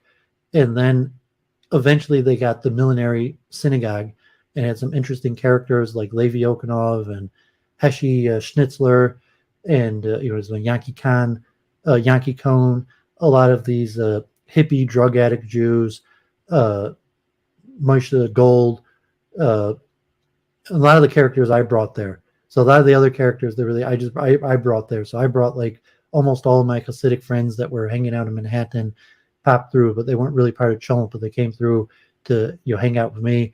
And but the Chulent had like a core group of people that's still going on.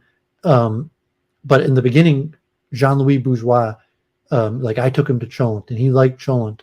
He came to Chulent Thursday night in the Millenary Synagogue,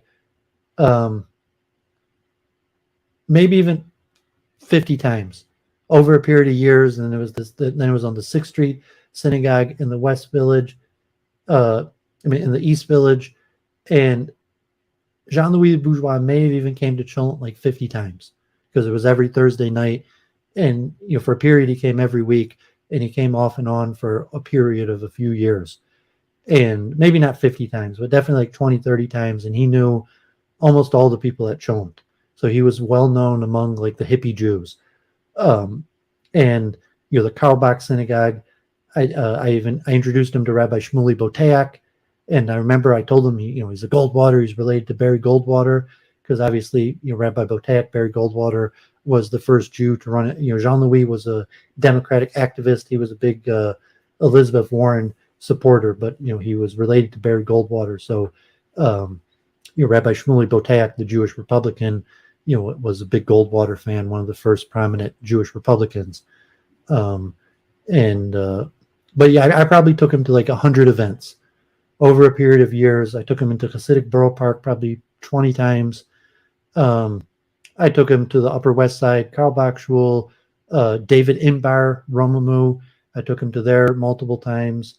We went to all sorts of things for periods of years. So God bless Rune. Thanks for tuning in. So God bless Jean-Louis Bourgeois, the creator of Doooovid. So I had to give it up. Saying Jean-Louis Bourgeois, he was a big name. He was extremely wealthy. His mother, probably Louise Bourgeois may be one of the most famous female artists of the last century. You see her, $30 million, one of the top selling sculptures of all time, the spider sculptures. And I was his spiritual advisor, but it wasn't worth going back to New York for. And as my mother said, he was ineffectual. There'd be like a lot of waiting. So he had a lot of money. He was from a powerful family. He had activism, but he was ineffectual. He had an entourage, and he didn't really get things done from the activism perspective. He did do, he filed paperwork. He tried to stop developments. He ended up giving hundreds of thousands of dollars to protesters of the Keystone Pipeline. But God forbid, he basically lost everything that he did. All of his fights, he lost. Almost all the developers ended up beating him. The Keystone Pipeline, I think it ended up going through, or so to some extent he was ineffectual, and he really didn't pay that well, and he had this huge entourage, and it was kind of like fighting for a bone. He kind of liked people hanging over him, wanting. I don't know if he liked so much, but he always had a big entourage, and a lot of the people in the entourage were just kind of waiting for him to hook him up, or waiting for him to die so that they would leave him in the will. And so he was kind of ineffectual, and so it wasn't enough for me to go back to New York on, because God forbid, I'm kind of like a Republican, clean cut, hardworking guy, and he was kind of like a eccentric person who had an entourage. His health was failing, and it was a lot of waiting. It was always I'm punctual. Doooovid, if you know Doooovid, okay, I started my stream a little late, but I'm to the minute punctual. I did driving, Mitch. I at the same time, I maintained Jean-Louis' friendship the whole time I was in New York, but he wasn't together enough to work for. I did some work. He probably paid me.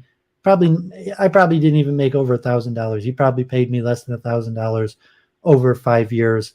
There was a few things I did for him, like occasionally help moving, or it would be like straight computer work, and he would give me some money. But like relatively, he almost never paid me. We were more like friends, and it would have been unlikely that it would have been able to turn it into some sort of relationship where he was paying me. And so I enjoyed the friendship, but even in terms of his activism, he wasn't all that effectual in his activism. He was a very interesting character. He was fun to hang out with. He knew a lot. I enjoyed being part of his entourage. Certainly, like, it was enjoyable to be part of his entourage. I enjoyed taking him to events. So many times, like, he was already an old man. Like, I met him, he was 67, and like into his early 70s. He had health issues for a period. When I was there, he was in a wheelchair.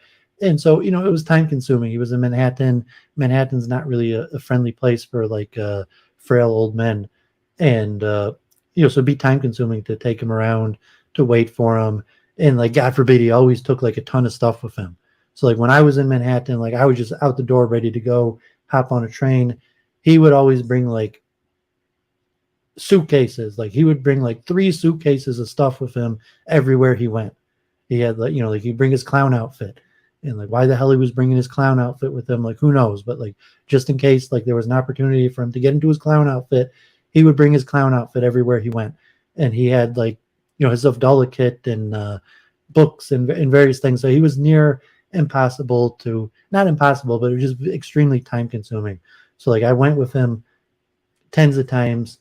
He had a driver, he had other entourage, but like in terms like it was just too time consuming to work for him, because like it'd take him like 2 hours to get ready, and then he'd have all this stuff, and then like he'd want to get in his clown outfit, and so he was like Doooovid's eccentric, by saying like Jean-Louis was like an eccentric of eccentrics. Like I said, the first time I met him,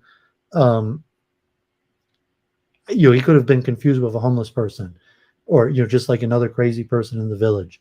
But thank God I went through, I met him. And so God bless John Louis, 82 years old. He's buried in New Mexico. He's the creator of Doooovid.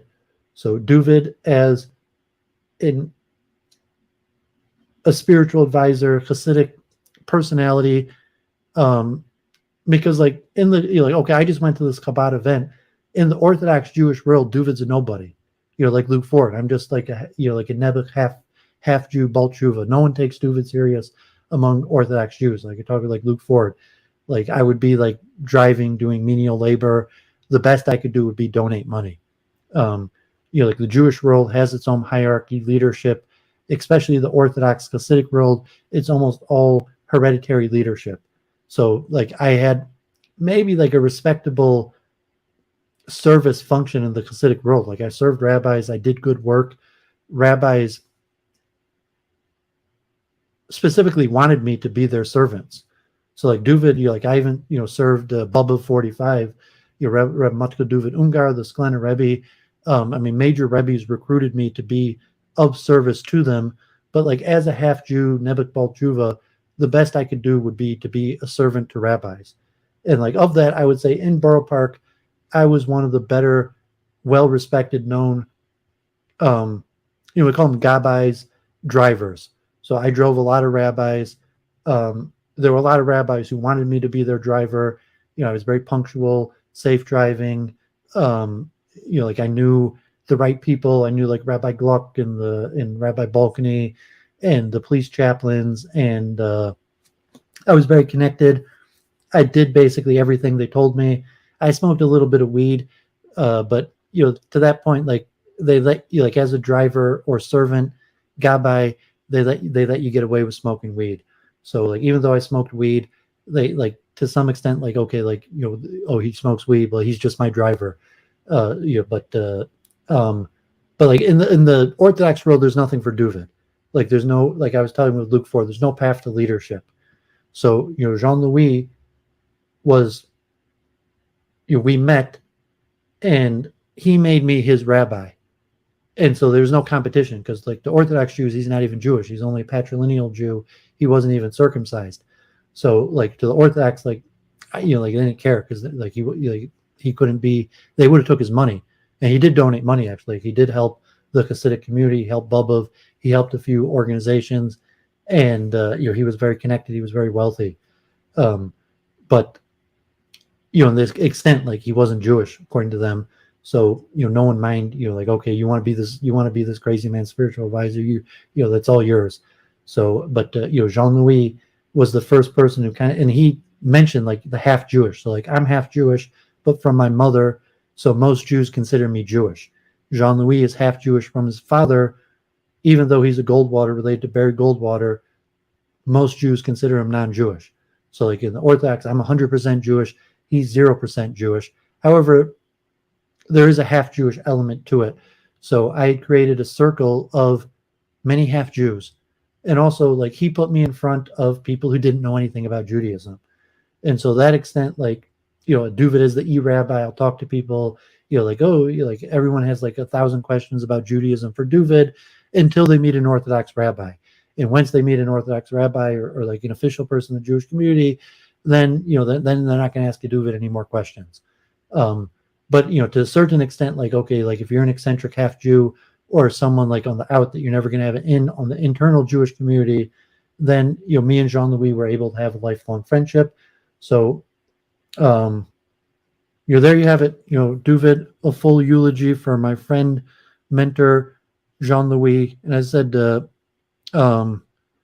Jean-Louis created Doovid as, e-personality, Doovid as a rabbi, Doovid as a Jewish advisor. It was created by Jean-Louis. I was just a chassid, and I like to study and learn. I read a lot of books. I served rabbis, but Jean-Louis was the first person of prominence to make me his spiritual advisor, and he introduced me as a spiritual advisor. In the New York Times, they listed me as a spiritual advisor.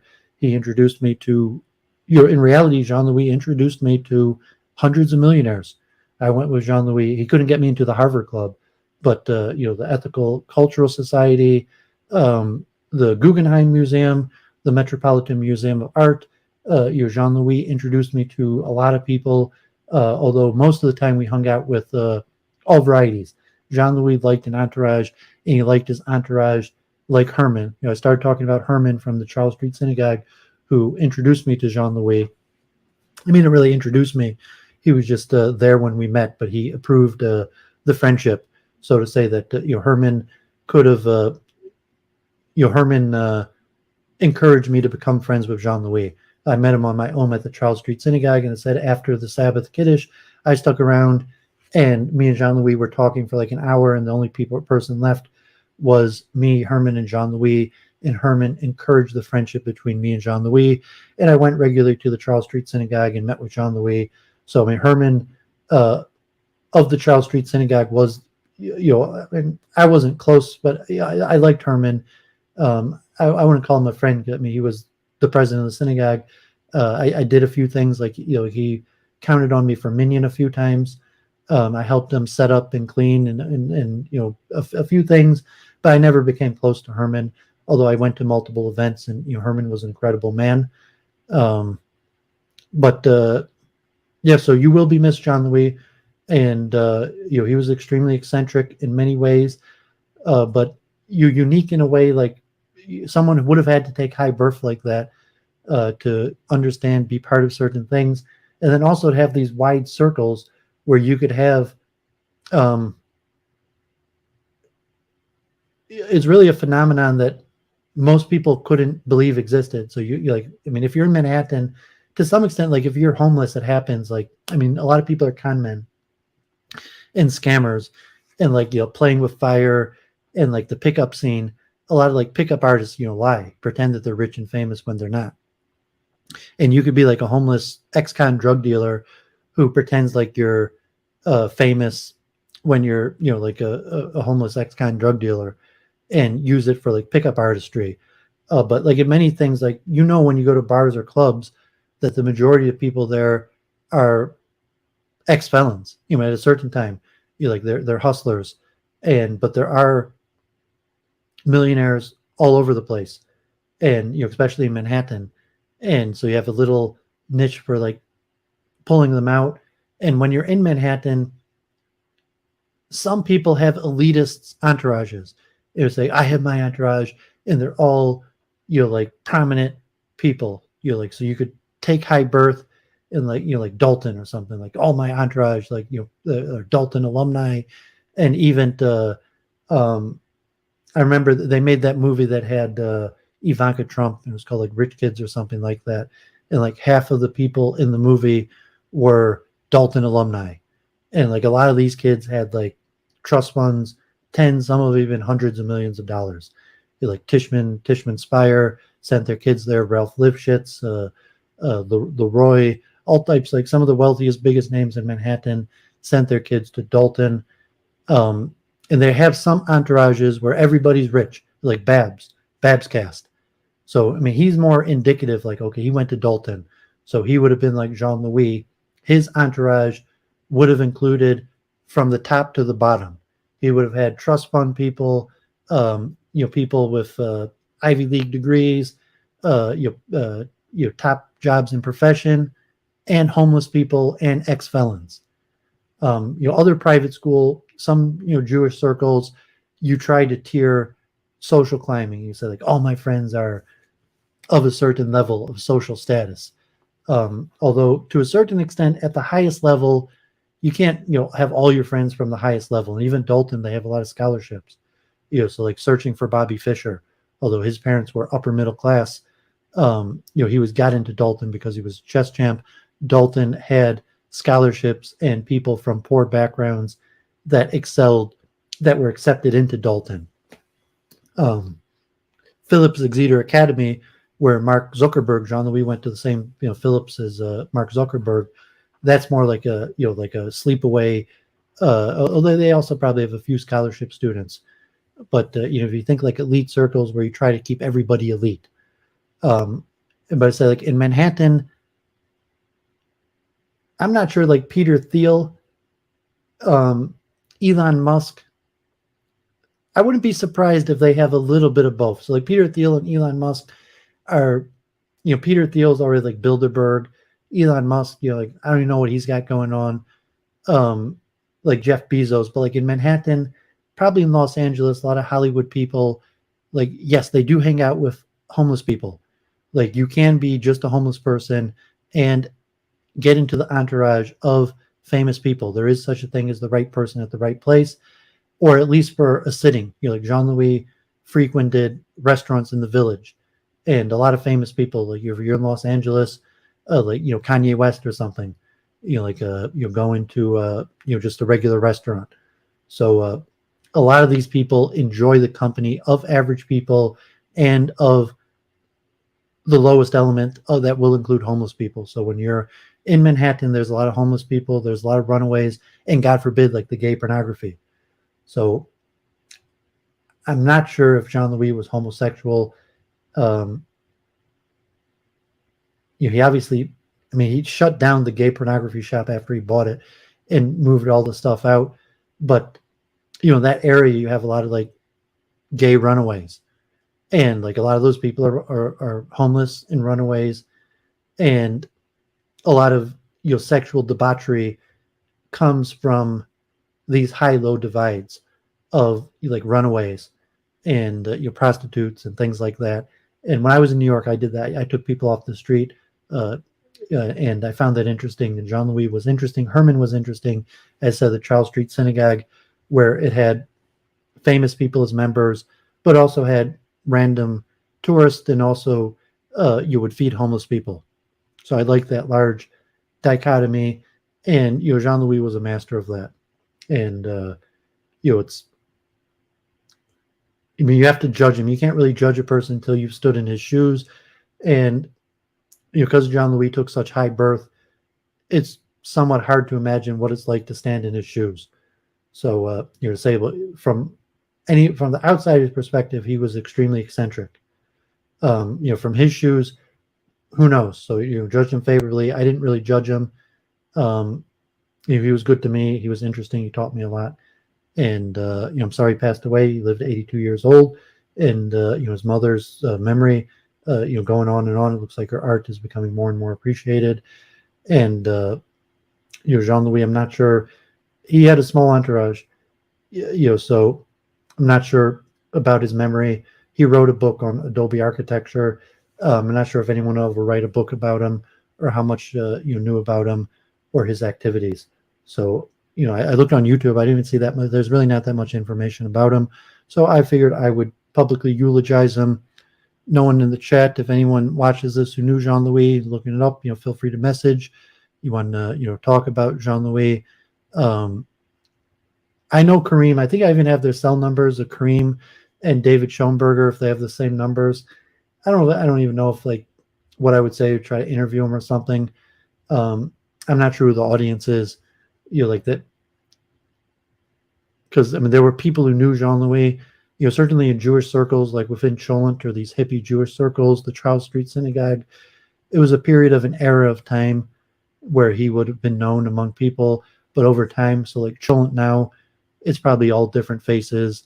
Maybe like Isaac Schoenfeld would remember his name, but most people at Chulent wouldn't remember him. Someone like Levi Okanov would certainly remember Jean-Louis, but he probably fell out of contact and moved on with his life. So it'd probably be in, it's Manhattan party culture. People forget quickly. So, even to have a gathering, I don't even think there was a gathering, a funeral, or a synagogue, maybe at Chulent or something where there'd be a gathering where people would have spoken about Jean-Louis. So it's unfortunate. So, this stream was the most I could do. Okay, so there you have Doooovid's eulogy of my mentor and friend, Jean-Louis, and as said, largely the creator of Doooovid. Jean-Louis was basically the creator of Doooovid, as you see here today. There were other people, my friend Yaakov Gluck, who I promoted parties with. Also, I would say probably Jean-Louis. I had a few other friends, but in terms of probably, Yaakov Gluck, who I studied with. I mentioned the Zolden guy, who last week was in the video. He was my boss. He liked Hasidus, but he's more a private person. So Jean-Louis actually made me a spiritual advisor, and Yaakov Gluck, who took relatively in the Hasidic world high birth from a rabbinic family and knew a lot of people. So I was basically his assistant in that sense, even though we were the same age. And I may have been more the brains of the operation. I was basically just his assistant. So we made the parties, and it was all him. They were his productions, and I was just his assistant. But I was his assistant for a few years also. So those two people were, key in the making of Doooovid. That's all Doooovid could have potential of being, an e-rabbi, an advisor to Goyim, to secular Jews, or different type venue that, there would be some future for Doooovid. Elliott, Ilamania, thanks for saying, he passed away a few years ago. If Elliott, you're around, you want to chat a little bit, I have some consciousness stuff to read. I've been talking for 2 hours, so if you want to chat a little bit, Elliott, or just shoot the breeze for 30 minutes or say what's up, you want to hop on, feel free. Otherwise, I have some articles on consciousness that I plan on reading.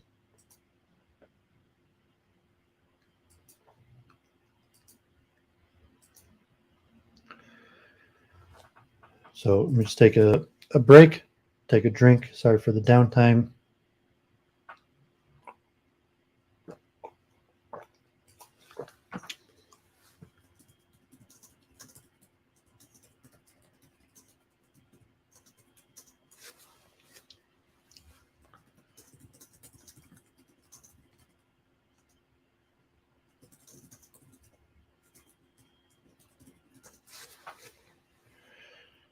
Okay, so Elliott said he's going to join in 5 minutes. So let me share a few of these links. I have a whole bunch of links. I'm going to read, hopefully, quite a bit today. The Science of Consciousness Conference is starting tomorrow in Sicily, so they probably won't post the videos for a few months. And if anyone wants to read through the itinerary of the planetary and the schedule, so I wanted to go to Sicily, and I wonder if, I mean, he was in New Mexico, I guess, Hamarov's in Arizona.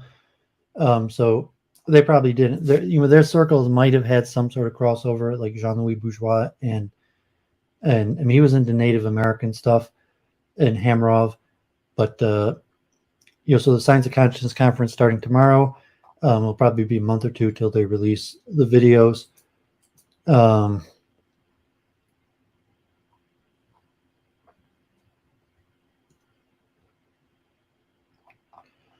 let me read this article in the Village Sun about Jean-Louis. Jean-Louis Bourgeois, this is more positive, this is the Village Sun.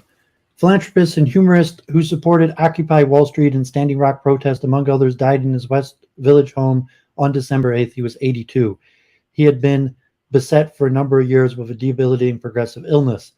Abdul Karim Somano, Bourgeois' adopted son, said he died from multiple complications involving his lungs and kidneys, plus pneumonia. Bourgeois had been in the hospital for a month before being discharged to his home on West 10th Street. According to Somano, Wednesday night, Bourgeois sang a birthday song and also, despite never liking television, enjoyed watching a comedy movie instead of news, which he said was depressing. He died Thursday morning. Jean-Louis Bourgeois was born on the 4th of July. Anyone knows his birthday was the 4th of July. He was born on the 4th of July, 1940, to the prominent art historian Robert Goldwater and the renowned artist Louise Bourgeois. His name at birth was Thomas Goldwater, but this was later changed to Jean-Louis Bourgeois. They did not want Jean-Louis to have a Jewish name because of anti-Semitism, Somano said. Robert Goldwater, who was a pioneer in promoting indigenous art, died in 1973. Louise Bourgeois, who during her life became arguably the world's most famous female artist, died in 2010 at 98.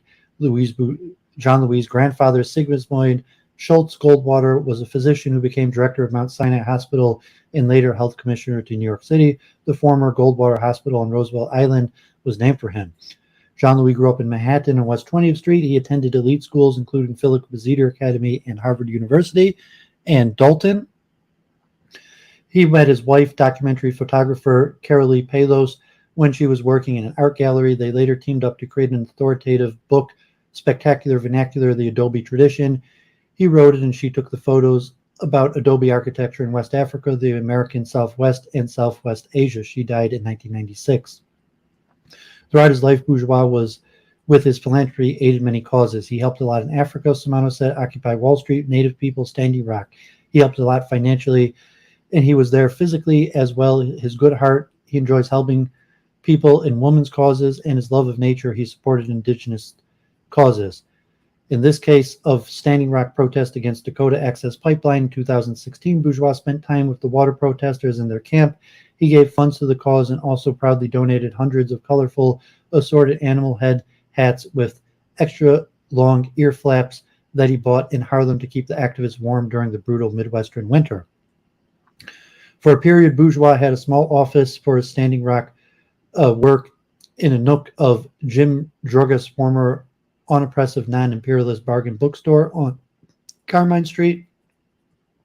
Bourgeois' inheritance from the income of his mother's artwork funded his largesse. According to a friend, Robert Rees, Bourgeois once told him that contracts for future fabrication of his mother's pieces, including her trademark giant spider sculptures, totaled $55 million. Bourgeois was a big supporter of Elizabeth Warren, hoping that she would run for president in 2016, though she ultimately deferred and endorsed Hillary Clinton, then strongly backed Warren's campaign when she finally did run in 2020. He helped Bernie also, Somano said. In New York, Bourgeois lived at 296 West 10th Street between Weehawken and Washington Street near the Hudson River. Everything in his apartment is blue, from the paint on the wall to the digital clock LED numbers to the binders full of research material lining the bookshelf. We got Elliott here. Let me just finish reading this article. In the living room, he and his friends called the place the Perch.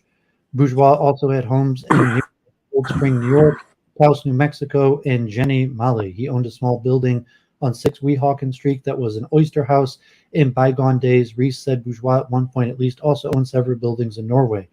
Bourgeois, when he was married to Palos, lived in Avenue A across from Tompkins Square Park in the East Village, but sometime after Palos' death, he moved across town wanting to start anew. He liked it on Avenue A, but he was living there with his wife. Sumano said he could not live there without his wife. Jean-Louis' younger brother, Alain Bourgeois, is an urban landscape photographer living in Brooklyn. He was previously a judge and criminal attorney. He said Bourgeois never got over the loss of Palos. Carolee really turned his life around, he said, and that was one of the real tragedies that she passed away so young. He looked for all his life for that connection. Carolee didn't put up with his bulls. He respected that. Bourgeois bought the Weehawken Street building, formerly home to a gay bar, Sneakers, on the west side in 2006 for $2.2 million. 10 years later, he had on a novel idea for its use. Bourgeois hoped to give it to the Lenape, the region's native people, when the Dutch colonists first arrived. However, the efforts fizzled when other tribal members protested that the individual he was dealing with was not a proper representative. In the meantime, Bourgeois had started modifying the building to make it suitable, he said, for native ceremonies, including partially removing the floor and the place's lowest level so that people could physically in touch with the earth. He also planned to cut a hole in the roof to allow connection to the sky, but Sumano said we didn't get to that part. Earlier, Bourgeois had wanted to turn the Weehawken House into a world water museum with a waterfall inside, but instead he scrapped the idea after finding out Manhattan already had a water museum. David Schoenberger, one of Bourgeois' close friends, who cared for him in his later years, said moving forward there's going to be some decision to be made about the house. He never found the correct Lenape representative. He would have gladly given it to the Lenape people. Speaking to the Village Sun in 2019, Bourgeois said the historic building, it's complicated, but I would like to give it to a competent native group. On another real estate story, Bourgeois fought a block construction on the sprawling 150 Charles Street residential project developed by Stephen Witkoff on the site of the former Whitehall warehouse across the street from Bourgeois' home. The lawsuit, though, was unsuccessful. Africa, particularly Mali, held a special spot for Bourgeois' heart. According to Sumano, the humor-loving Bourgeois was dubbed officially a clown. On the continent, the activist was in Mali researching adobe houses when he met Sumano through his father, Mali's chief bard, a very important figure. He adopted Sumano, though not legally. Sumano noted in 2008, Bourgeois also had 4 SUVs and a black cat, all named Mali. For his efforts helping the Standing Rock water protectors, in 2017, Bourgeois received a native name, Dreamkeeper, in a special ceremony in Cold Spring with Dakota Sioux representatives. An offbeat character, Bourgeois fit right in among the quirky circle of village types and others. He was very social. He liked to have fun. He loved to have a lot of people around him 24/7, Sumano said. He can't stand loneliness. I remember he used to go to the doctor's appointment and he had 8 or 9 people with him. It got to the point where people couldn't sit in the doctor's office. As for some of Bourgeois' favorite noshing and restaurant spots in the village, Sumano said his number one was Bagel Buffet, formerly on 6th Avenue just north of 8th Street. This was like his favorite place to go and meet people, he said. And Mantis on Bleecker Speak, Sweet Life on Christopher Street, Cafe Reggio. He would just go and sit there for hours, invite people to join him there, buying food for everybody, spending like the maximum amount of time possible. Reese recalled that Bourgeois had a standing account at Minatus. In addition to Sumano and Schoenberger, those closest to Bourgeois included Richard Kahn, Daniel Barenblatt, Gabrielle Ruiz, Jerry Manonek, and Sandy Strauss. He was also friends with Richard and Leon Corey, enjoying the large and colorful bohemian dinner parties at their home. Bourgeois also loved to read and have people read to him, and also to research various topics like protecting animals, the environment, and historical preservation of the village. It was knowledge for its own sake, but for actions and for protecting the people and animals. Bourgeois was particularly proud to have financed an hour-long 2019 movie on the Afghanistan conflict and endless war, Getting Out of Afghanistan by Bob Cohn. He also self-published a poetry book, Mad, Sad, Glad, with 32 of his poems in 2011. In his 20s, he wrote gallery reviews for the Art Forum Museum. Although he was an atheist, Bourgeois was interested in Judaism and the concept of Sabbath as a day of rest. Sumano and Schoenberger said. Schoenberger noted Bourgeois also had some interest in Zen Buddhism. I used to go to synagogue with him all the time at Charles Street, Sumano said. The head of the synagogue was named Herman Lowenhar. Friends had no shortage of anecdotes to share about Bourgeois, ranging from his absurdist antics to his committed activism, and often combined both. Sharon Woolhouse, the longtime Greenwich Village resident, said he had a chance meeting with Bourgeois changed the course of her life.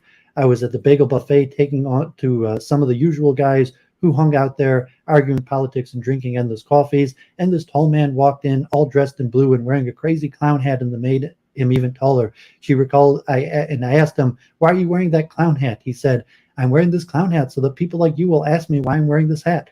We just hit it off. I felt like we were soulmates. He was very fun to talk to, very relaxed and funny. At the first meeting, Williams, who was a public member of the Community Board 2 Parks Committee, shared her concerns about the Washington Square Park reconstruction plan. He said, "You need to see if an environmental impact study is needed." She recalled, I said, "What is that?" Bourgeois told her to gather intelligent and concerned friends and reconvene at his apartment. He bought a half a dozen books on the topic and distributed them to everyone at the meeting, and they all then did research. It was about 2 or 3 hours. She said, "We underlined things, then we all reported what we discovered." He said, "Yeah, it's needed." Jess in the cab put $1,000 down on the table. She said, "Get a lawyer." I formed a group. And in those 3 years of battle, we learned a lot. Although they lost the park fight early on in 2001, Williams had won a different one. Writing The Villager, she raised concern that the dewatering from the construction of the New York University's new Kimmel Center on Washington Square South was lowering the park's water table and harming its trees. To university officials' jargon, NYU was forced to pay $10,000 to deep feed the endangered trees, prompting the newspaper's then publisher John Sutter to quip, "She won the NYU's most hated person." Ironically, a few years later, knowing this, when Bourgeois accepted an honorary degree from his mother at NYU, he brought Willem as his guest. She sat on the dais next to him at the commencement. "I could hardly stop from laughing," she said. "The whole trajectory of my life changed because I met Jean-Louis," she said. "I wouldn't have become the activist that I am." Sandy Strauss, an artist from Soho, accompanied Bourgeois when on behalf of his mother he accepted an award from the Emperor of Japan and also the National Medal of Arts from President Bill Clinton. "We were a couple for a while, but then we were just good friends for a long time," she said. "He was a very wonderful person, lots of friends. We joked around a lot. We have fun time together. He was a good guy." Bourgeois gave Strauss a house to live in next door to him in Taos, though he still owned it. His daughter also had a house there. When the Village Sun called Strauss, Stephen Schneider, another friend of Bourgeois, was there with her.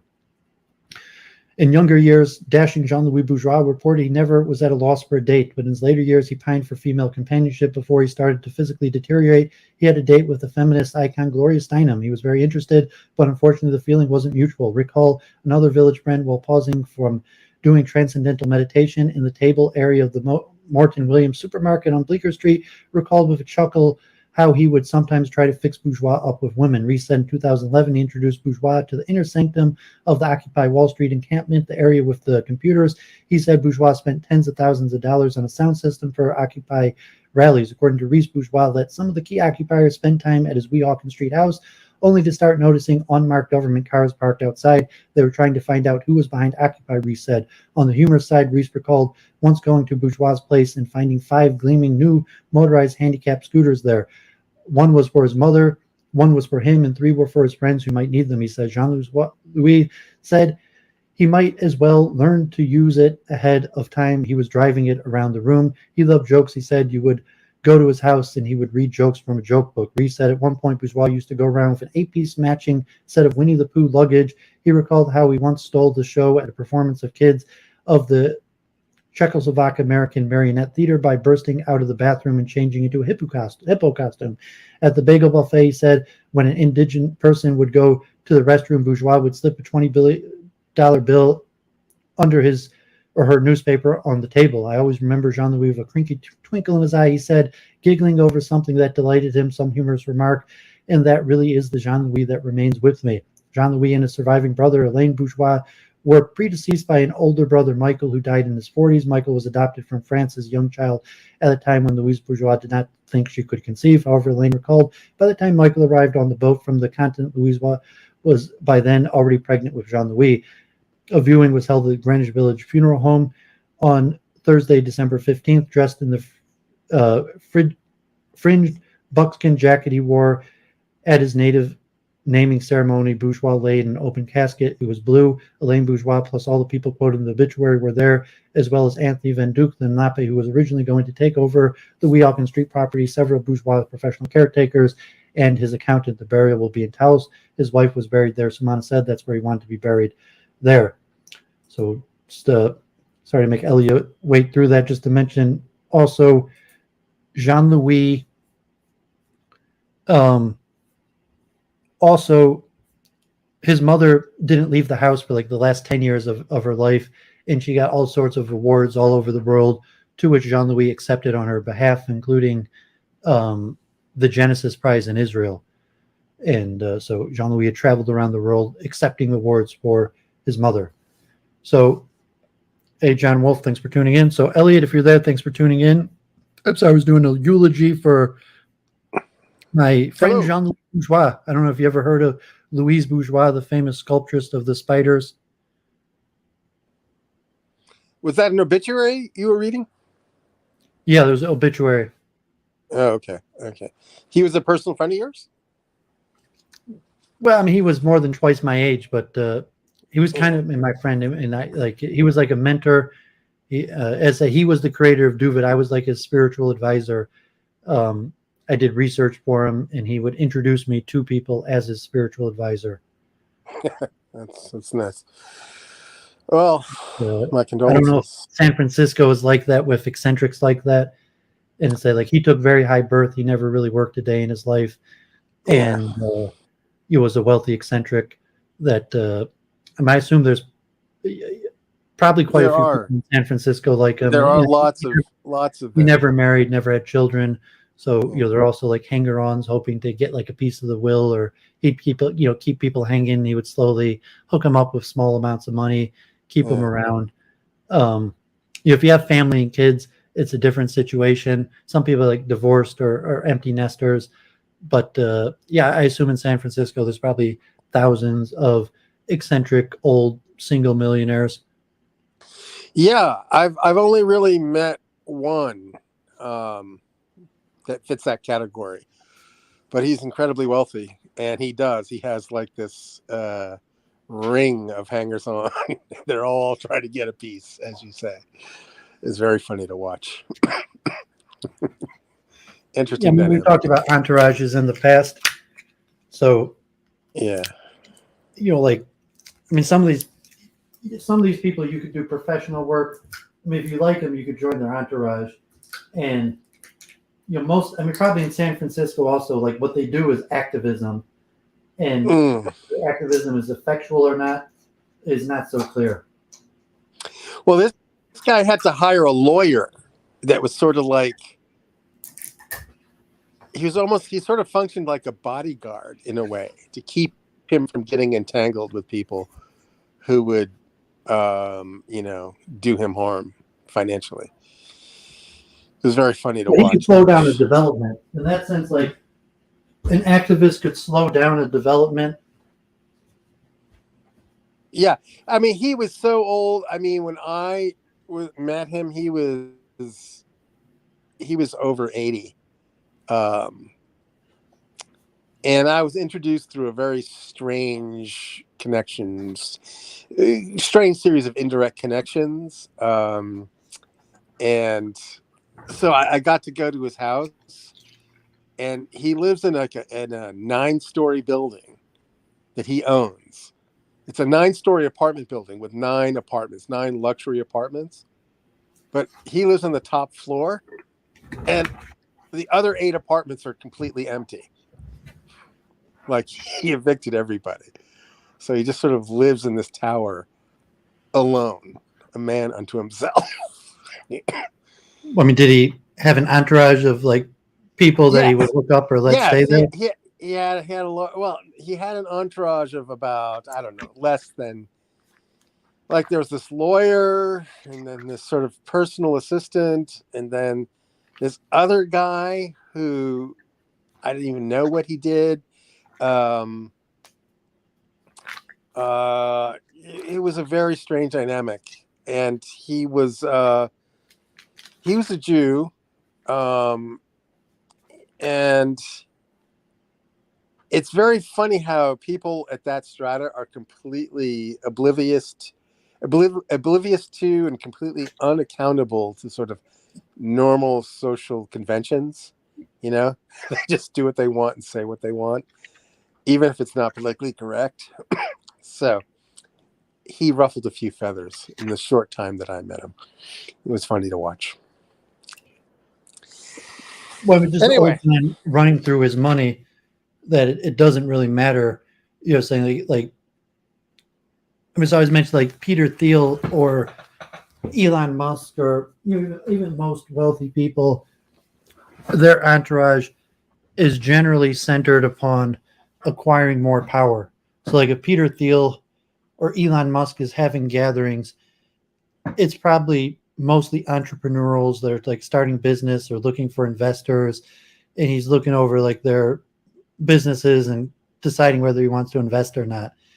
And he might also occasionally like meeting like artists or you're just people who are really good at things. Yeah. But usually it's with the goal of the accumulation of more power.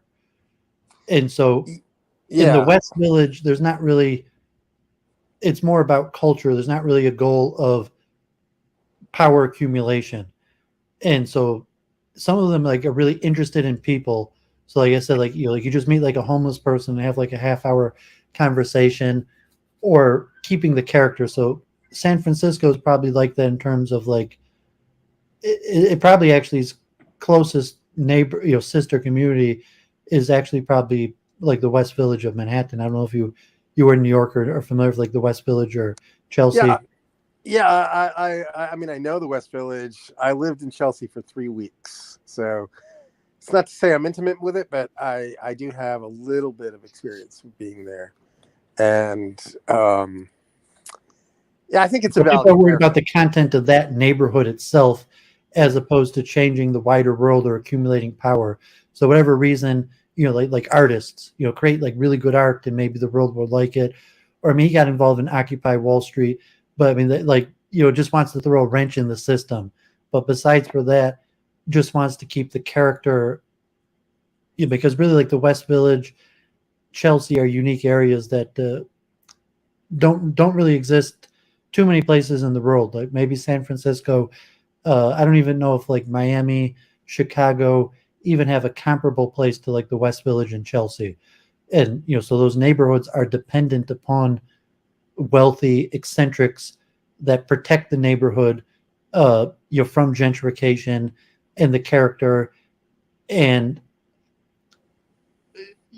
so that type of, maybe in like Paris or Europe there might be a few also parallels, but like in Detroit I don't think there's really such a thing, because you don't really have an artist area, you don't really have like a countercultural hippie gay area.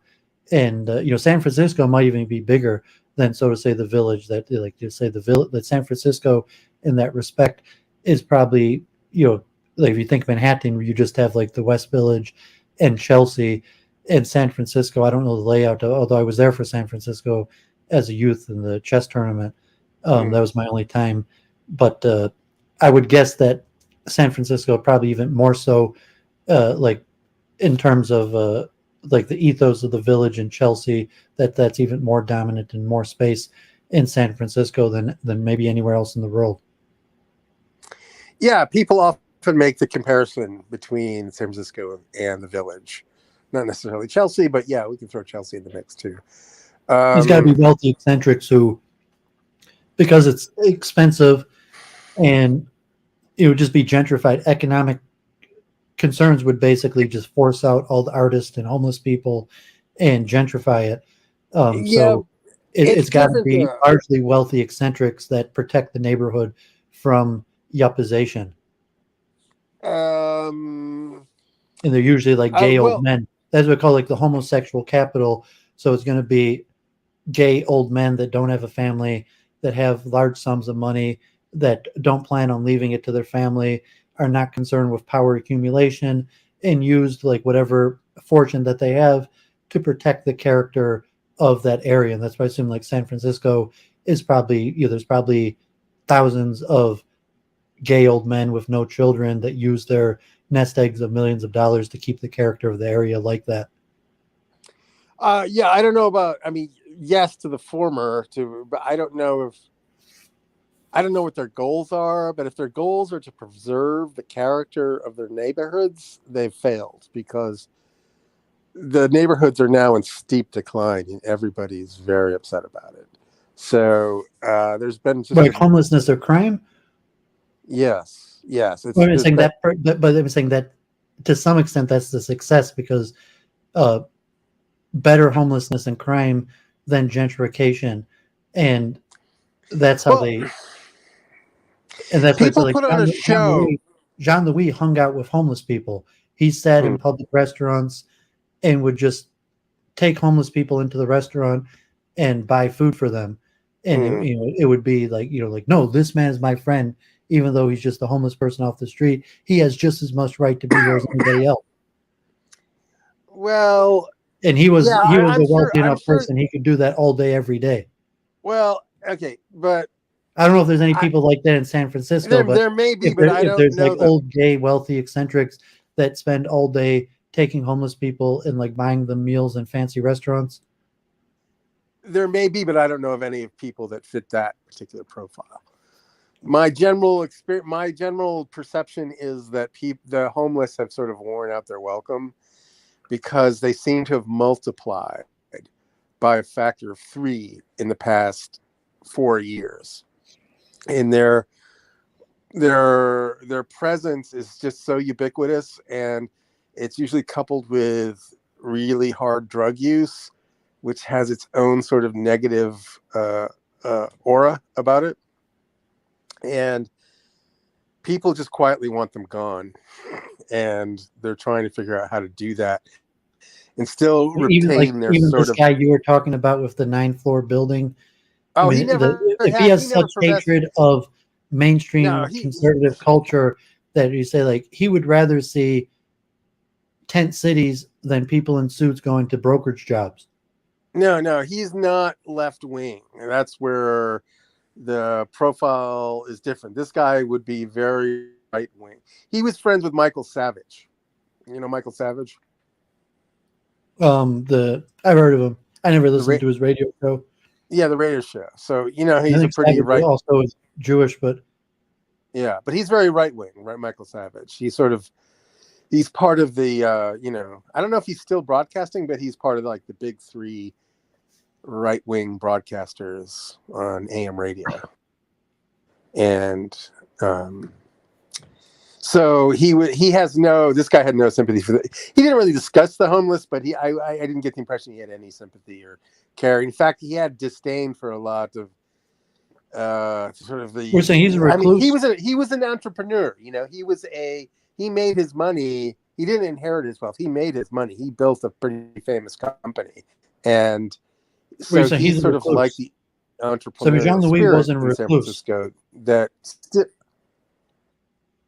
you're saying he's a recluse. He's not. He's a recluse. Reclusive. He's not like prospering at public places. You're breaking up. Did you say recluse? Did you say recluse? Yeah, I'm asking you. Like, I'm assuming that from what you're saying, that he's probably a recluse. Yeah, he is a recluse. I mean, Jean-Louis was the type guy who would be stirring up trouble at public parks and restaurants. Like, he would just get a seat at a restaurant, develop an entourage, and start, so to say, stirring up trouble, like relative to, like activism type things. Yeah, I haven't met anybody that does that. So sort of like this philanthropist / activist type. I'm sure they exist. I just haven't met any of those people. Well, I would assume that they're full. I mean, saying they're not like on like street corners or public places or I mean, are you saying because it doesn't exist, or you're just not the kind of guy who looks for it? Like, you don't hang out at like bookstores or coffee shops. Well, I haven't crossed paths with anybody like that, and that's not somebody I would seek out. That. You're not the type of guy that just talks to people at like coffee shops. No, not. Maybe I used to be when I was young, but no, I don't have time for anything resembling psychobabble. I kind of lost my patience. Well, it means you became like gold. So like, okay, you work, and then like when you're not working, you're doing more work trying to make money, or you're active. If you're like pickup culture, you might be like a drug culture, but you're not part of counterculture. No, I'm pro establishment. Even though you're drug friendly, you're not really like a hippie. I'm not really drug friendly except mushrooms. So I don't smoke cannabis. I do drink alcohol, and I occasionally dabble in mushrooms, very occasionally. How often do you have just random people at your apartment, or would that some like crash on your couch? Not your style? I let people crash at my apartment, but they have to be through it has to be done through. I have to be well acquainted with them, right? And they have to be through mutual friends, right? There has to be sort of a chain of personal relationship that I can draw upon before I would let someone crash on my couch, as it were. But compared for someone living in San Francisco, you think you're more or less than the average person? You're like open.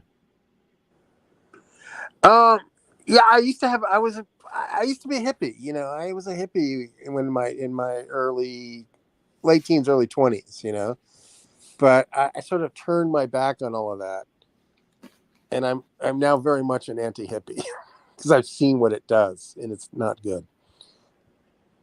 Although, okay, like now you're working hard and you're even like supplementing business, Yeah, but I mean, I'm very business oriented, but right now as because age hits you, you become one of these older single men with no children. So like I met Jean Louis, he was already 67 years old.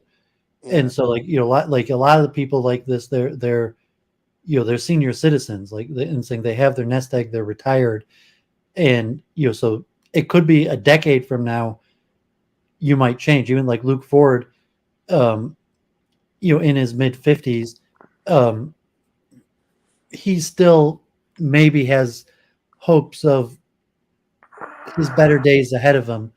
But like at some point, like your 60s, your late 60s, you're no longer thinking your better days are ahead of you, and then you might accept your personality, like, okay, I'm going to die in San Francisco, and it's a special community that I want to be part of. And then you're thinking like, younger, newer people coming to that area, you want to be part of the character of that area.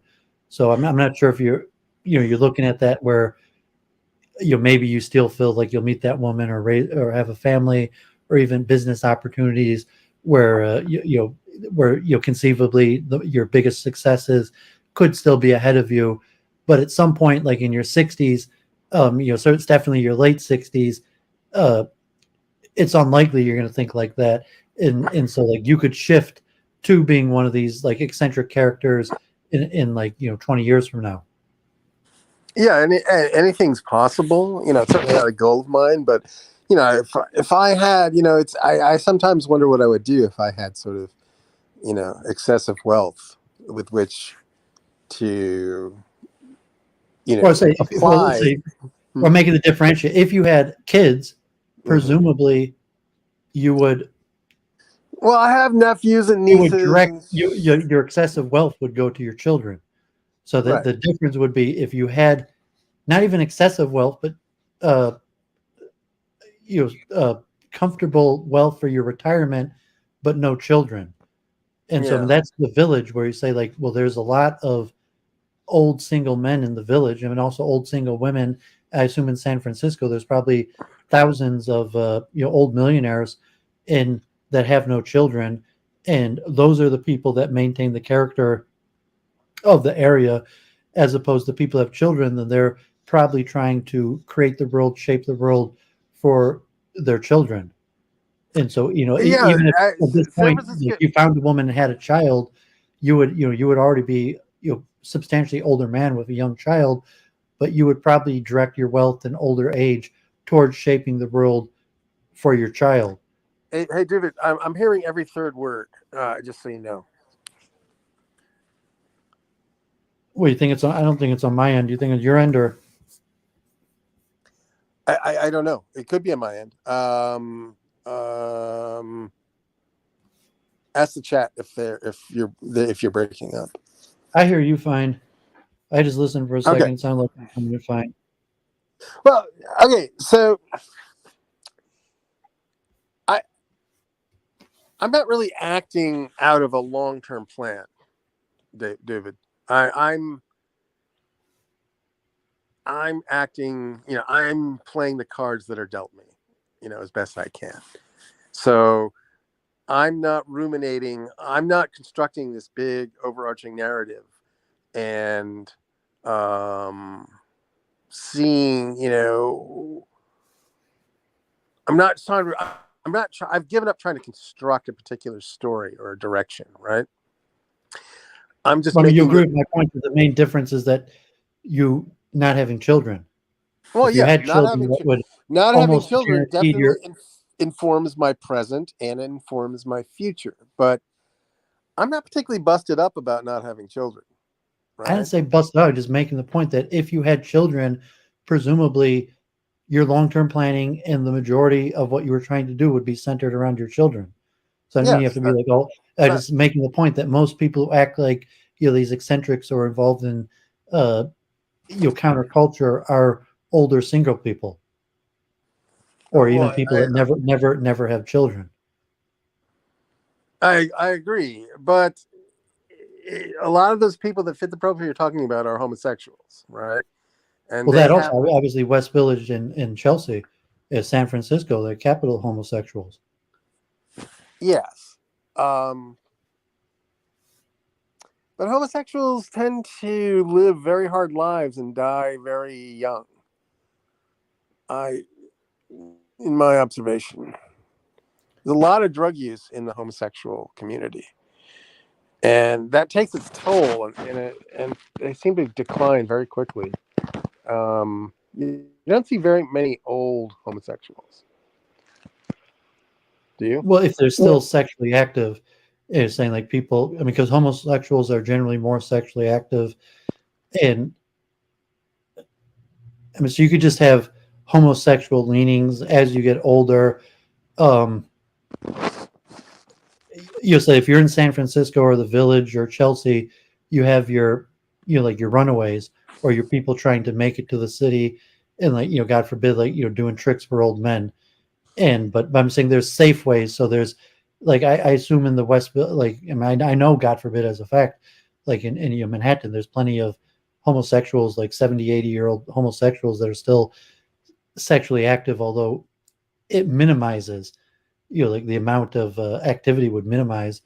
But that's why I said, like, as even without being a millionaire, just someone with an apartment and a nest egg, um, in Manhattan or San Francisco, you could probably just have pickings of the runaways or people that came to the city to make it, and male or female. Well, it's probably easy. It's probably more in the homosexual market that there's probably a lot more competition for like runaway females. But certainly I think the homosexual market, there's probably a steady supply of people that will exchange, God forbid, sexual services for a place to stay or foot up into the big city. Yeah, I'm sure that whole world exists. I'm just completely not a part of it. I'm in You sure it America. exists? You're like saying like every time you walk out the door, that's like the world that you see. Well, not really. I mean, it's not directly in my face in my particular neighborhood. But yes, if I were to go, downtown or even mid downtown, you Or would just see your that kind of local stuff. coffee shop, bagel shop, restaurant. You tell the difference between like a migrant who's struggling to make it, and housing is probably their biggest difficulty because it's extremely expensive, to an older person, I mean, usually older person that doesn't have any of those Well, we'll just say that has comfortable living. So to say, like you're a migrant to New York, and you're sleeping on the street, they're couch surfing, or you're paying like $500 for like 3 people in a bedroom, while there's some empty nester with like a 3-bedroom apartment that could easily work out some sort of deal with you. So I'm saying that in that sense, if you're the older single in the city, um, that's the nature of the transaction, where you have your new people coming in that have almost, and I'm saying, I think if you just have eyes that are open, you walk down the street, you could almost just see by looking at people that are struggling, people that have to work almost all day just to pay for their housing, and versus other people that have put their work in and are not particularly struggling for their housing and sustenance. And so that trade-off is constantly happening. And yeah, but I mean, let me. especially in these tight neighborhoods, like I don't know San Francisco, the breakdown, but certainly like Chelsea or the West Village, where it's like, you know, it's known. You go to any bar or club, and you know, it's like, oh, like do you want to meet some like dirty old man, or do you want to work all day tomorrow just to pay for your housing?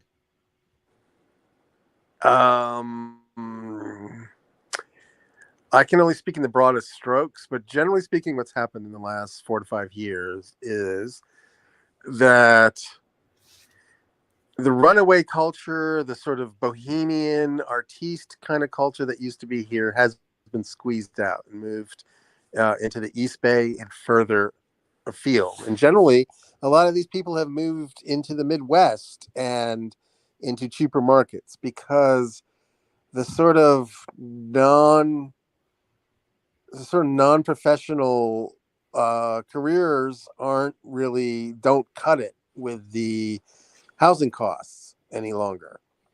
So that's one layer. But another layer is that the San Francisco is viewed as very accepting of homelessness. There's a big church in the middle of downtown called Glide Memorial Baptist Church, and it's funded by Warren Buffett, and they give out thousands of meals to homeless people every day. And this allows, and because the climate is so balmy here in San Francisco, people can, quote unquote, live outside. So they can get food to eat and they can sort of live outside without freezing to death. So it's not really a great option, but it's a possible option. So because of these two factors, and because of the third factor is sort of the new style of hard drugs that are out there, you have a lot of severely addicted people who are addicted to, you know, what is it called, narcotics and fentanyl and all this stuff that just seems to have ratcheted up the desperation level that is apparent on the street. So,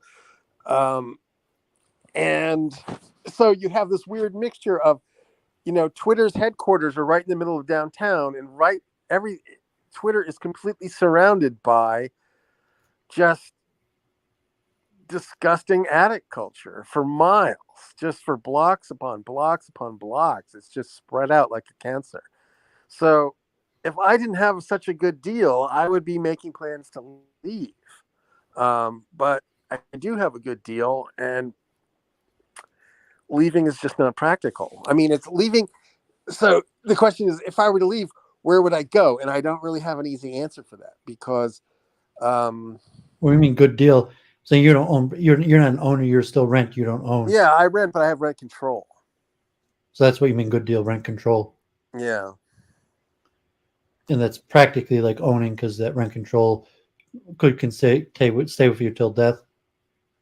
More or less, yeah. So the guy in my apartment who died a couple of years, the guy across the hallway from me, he died a couple of years ago, and he was paying $432, right, a month for an apartment. And it's the same in New York. I mean, sometimes they could get you out, Yeah. and like presumably there's always people who are trying to get you out. There's always a developer or someone trying to change the rules or fighting at City Hall because it would be profitable to get you out. Well, they can buy you out. They can pay you to leave, right? And sometimes people would get like this extravagantly lucrative deal to move out. They'll give you a couple $100,000 to move out of your apartment, right? It's called if there's a less friendly administration, they could sometimes force you out in a negative way. You know, they could you either make the place a horror to live, stop giving services. They could even you do criminal ways. I mean, presumably in San Francisco right now, you're probably quite protected, but like in New York, it waxes and wanes. And like Williamsburg or something like Manhattan, it's different. Like in some boroughs, they'll turn a blind eye to the benefit of developers who will go to shady methods to get you out. You know, like, I mean, they could just all of a sudden like water damage in your apartment that can't be fixed, and City Hall doesn't take your side because they teamed up with the developer. But I'm saying it's unlikely that would happen in your area, but it's always possible that they could force you out without you getting a payoff. Yeah, that's possible. It's dependent upon government protection that someone could try to, the building owner or new owner, I mean, God forbid, like, Hasidic Jews, shady landlords. It's a common thing to, it's a huge profit center if you could purchase property, force out the rent-controlled tenants, and then raise the prices, and people will resort to illegal techniques such as, not giving you services, water, electricity, purposely damaging the building or making it unlivable. Sometimes you could even have it contaminated, condoned, that the building could be condoned and everyone has to move out and then they fix it up. But I mean, there could be cases, and then it depends on your protection from City Hall. Because if you did have a shady new developer come and buy the property and they did messed up things to the building, got it condemned, and then you had to move out without any benefit, and then afterwards they fix it up and redevelop. I mean, so that's always a strategy the developers could be considered to, somehow make the building unlivable, even having it condemned in order to force you out. Yeah, I don't think they play quite as rough out here as they do in New York.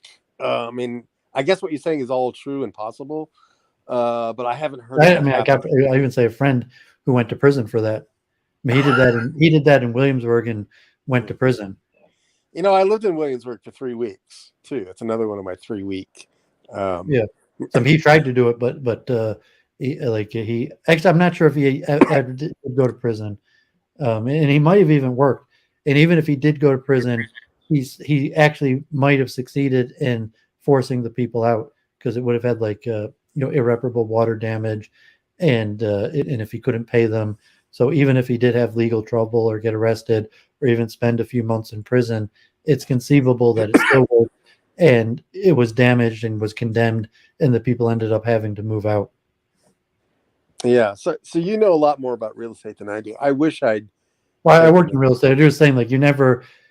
I mean, there's no rest in this world. I mean, you could be, even if you own the place, but it's saying and I mean, just from your perspective, from the developer's perspective, they're always trying to find a way to get you out without paying you off. And sometimes they can figure out a way. Sometimes they might break the law and do it. But there's been a plot twist, because there are now there's 20 units in my building, and there's now 2, possibly 3 units that are empty. And that tells me that the rental market has softened considerably. And so, I mean, there's been a lot of egress from San Francisco since COVID. A lot of people moved to Tahoe, and then that's part one. Part two is then the Silicon Valley is going through a big recession right now. Silicon Valley Bank collapsed, and there's just a lot of exasperation among people with the homelessness problem. So they're moving to other places. Austin, primarily among them, first among them, but probably other places now too. So San Francisco is also famous for its cyclicality. So it's always been a boom and bust town, and that pattern seems to be continuing. So we're going into a long, what seems to me to be a bust period. And let's go back to this transient point on so, I mean, New York, you have a few things. So I was mentioning, basically former Orthodox Jews. So in New York, you have huge Orthodox communities, people from huge families like Brooklyn, Queen, Westchester, outside of New York. And they're in these enclosed Orthodox Jewish communities, many times big families, and then they no longer want to be Orthodox, and they end up in Manhattan. I mean, so that's one element. And then there's circuits, because there's, so that's where you have these Jewish party circuits of former Orthodox Jews. And a lot of people in Manhattan are former Orthodox Jews who have a soft heart. So you could be a former Orthodox Jew who, is now a homosexual, God forbid, but they have a soft heart for, because they remember leaving their family, leaving Orthodoxy, and all that they had to go through to become successful in Manhattan, and they have a soft heart for people leaving Orthodoxy. But you also have struggling artists and activists that, so when you're talking like the pure glut of homeless people, and obviously New York's a lot colder, has a harsher winter, but also New York is, has huge struggling homeless issues. But certainly the Village, Chelsea, it's famous for artists and activists where you have people coming from all over the world with little, that have dreams of activism and art, and they probably have minor successes. Like, you get to Manhattan and you meet some big names, famous people, like a circle that, like maybe, you knew this famous artist, and they have a weekly gathering. And even though you're a struggling artist, maybe even homeless, couch surfing, you got yourself into this weekly circle of, one of these famous people, and you could see a glimmer of hope. And so, I haven't been in New York for over 10 years, but I would assume that these still relatively exist, even with the homeless. And that, I remember, I lived homeless for a while, or, different levels of homeless. I never slept on the street homeless, but, synagogues or couch surfing, because in New York, you have to, you could be stuck working all day just to pay for your housing, especially in Manhattan. You work all day just to pay for your housing. That, that's, I never wanted to be in that situation where I was going to be working all day doing something I don't like just to pay for my housing. Well, and I don't know if there's a parallel to that in San Francisco, to, saying like you would go there because you want to be an artist or an activist, and you would have success. Like, you would be there in your first few weeks, and you would get into some sort of circle entourage of a famous person, and then you'd be willing to couch surf or live homeless, and then you would have the ecosystem of older people letting, taking in apprentices, and there might be a lot of homosexuality or promiscuity connected along with it, or drug usage. And but I'd say like the Village in Chelsea was built upon that, even with the homelessness. And I would assume like the ecosystem is still, with the homelessness, has to exist like that somewhat. Like, there's still probably artists and activists that are regularly, I know it's decreasing, but maybe you're right, and it's like it's gone, and there really are no struggling artists and activists that still go to New York. No, so you're right. It has decreased to almost nothing. Like, if we were talking 10, 15 years ago, yes, everything you'd say would have been true. But the two things, the .com, the Silicon Valley, the techie explosion that happened through basically 2005 to 2018, just has radically changed the character. So nobody that sort of lives on the margins economically could really make a go of it for any continued period of time. Even if they were to have like gained the favor of some sort of, philanthropist, aging philanthropist type with money to burn, there's just not the appetite for artwork the way that there was maybe 15, 20 years ago, where, owning a piece of art by a famous artist was a very prestigious thing to do, that people sought to do. That people did. People collected art, but B, people sort of sought the proximity of famous artists. That aspect of culture seems to have disappeared, as far as I can tell. Like your Alan Greenspans, or You mean Ginsberg? Allen Ginsberg, or like the names are slipping me now. Your beatnik. I was reading about Herman from the Charles Street Synagogue, who was like a beatnik, but they would speak in bars, public places. They would hang out in parks, and you could loosely be part of their entourage or meet them. And Ginsberg was back and forth between San Francisco and New York. Mm-hmm. But so if you were a runaway, I was like Haight-Ashbury or something, like all the way back then, where you had like a whole thing. Like, I mean, hate Ashbury, but if you were, like a not even artist, but an activist, or just didn't know what you wanted to do with your life, and didn't want to go the traditional means of employment and education, and you make the way to the city, that you could become connected in the circle of some of these bigger names. And I don't even know if these bigger names exist anymore. And I don't believe they do. Music. Yeah, I don't think that there's even rock stardom the way there was 20 years ago. I think we're sort of in a long tail niche culture where there's people that are sort of famous, but in a very marginal way among a very, narrow and select group. And I think there's lots of these long tail successes, but there's not these mega stars that the way there was. There's Like no Tim Led Pool got Zeppelin. his start on Occupy Wall Street, but like it's not a movement. Like Tim Pool's like an internet guy. He might have been in the encampment of Occupy Wall Street, but it's not like a counterculture in New York where you'll get centered around Tim Pool and then make your way in New York. It's kind of like an E-type thing. And even Occupy Wall Street, that was probably like the beginning of the homeless encampments. It wasn't like you can't really compare. I mean, to some extent, Tim Pool is your modern day Allen Ginsberg, but it's not really the same thing in that sense. That if Tim Pool's your modern day Allen Ginsberg, he's the only name I could even think of like that. Yeah. I don't know who these kids. I'll tell you a little story. I took in like a friend of mine's daughter.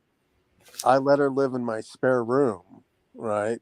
Thinking maybe she could live there for a couple of months to get on her feet, and she basically she basically locked herself in that room and just drank wine.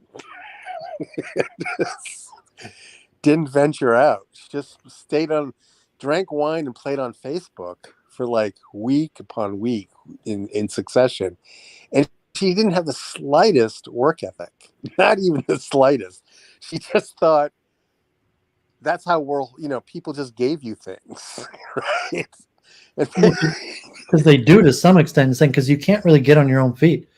Saying like you either have to work and then you have to work all day just for housing, or you have to kind of hope that you meet somebody that hooks you up. And it's like So John I Marie was was like sort of he playing that hookup he role. wouldn't hook people up big time, but I mean he would toss people a few $100s here and there, or if they were in really need, maybe he could drop them a good few $100s a few times a year and kind of like keep them going on. If you had a few people like that, where you could avoid working. But it's saying like if she's not like getting training, getting some sort of certification, some way to have a higher income, there is no way for her to get on her own feet. Like if she does just bite the bullet and take a low paying job, then she has to work all day, every day just to pay for housing. And so that's not exactly true. lose. That's not exactly true, because the counterexample are Asians. Asians don't seem to have this rosy-eyed view of the world. They seem to have a practical dimension to them, and they understand that it's expected of you to work, and they do work, and they do make sacrifices. They do live with roommates. They do all the things that we did growing up. But You have like the lower middle class of the ones that work all day, every day, and live at a lower standard of living, more packed in. They maybe are more willing to live in the worst parts of town or the ethnic areas of the neighborhood where they're packed into small apartments, or the super high achieving ones that go through education or entrepreneurship. That so I mean you probably have the divide, like that. Like the Asians are probably more high achieving, but you probably the Hispanics that you're also more likely to have a work ethic and live with a lower standard of living.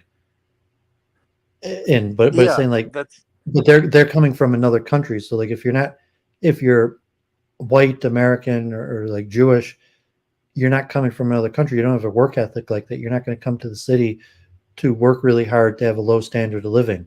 So you're going to come to the city for a chance of making it big, or you're going to go back to where you came from. You're going to go back to out of the city. And like, hence that's the transient, all the people that, even across the flyover, the red states, that spent a year or two in the big city and gave it a chance, as opposed to the immigrants who are basically stuck in the city, either working really hard or with a lower standard of living. Yeah, that's all true. That's all true. But Your friend's daughter wouldn't have been in that case where but she wasn't when I going say to. Asian, I often mean Asian Americans. So people that are of Asian descent, but they were, they grew up in American high schools. Their culture is, English speaking American culture, but they still have the Asian values of their parents. And these are the kids that seem to be succeeding the But they're not going most. there to be activists or artists. They're probably taking the traditional hard work routes, either just taking jobs and working their way up, entrepreneurship or education. And even terms like, Yeah, like, they okay, seem if to you're take. Orthodox Jew, there's your auxiliary income, like a real estate brokerage, becoming some sort of broker, some sort of, uh, saying like selling life insurance on the side. So if you're an Orthodox Jew, you might sell life insurance on the side. But, if you're like an artist or like an activist, you're not going to, it's unlikely you're going to sell life insurance on the side. You're not going to, be able to go to like some art activist party and like being trying to hack life insurance. But like if you're, and that might be more like an Orthodox Jewish thing, but there's plenty of methods to make auxiliary income of, just having a work ethic, working hard, uh, that, I mean, Manhattan's a big place, but you say it's meant to the Village and like Chelsea, that there, most of the people are coming there to be artists and activists. They're not coming there with like a work ethic like that. If you had a stronger work ethic, you probably wouldn't choose the West Village or Chelsea. I mean, maybe if you were gay. So you also have Well, the element of my like my promiscuous people or homosexual tendencies, where you might be a yuppie but you're gay. So you end up in San Francisco or the Village just because you're gay.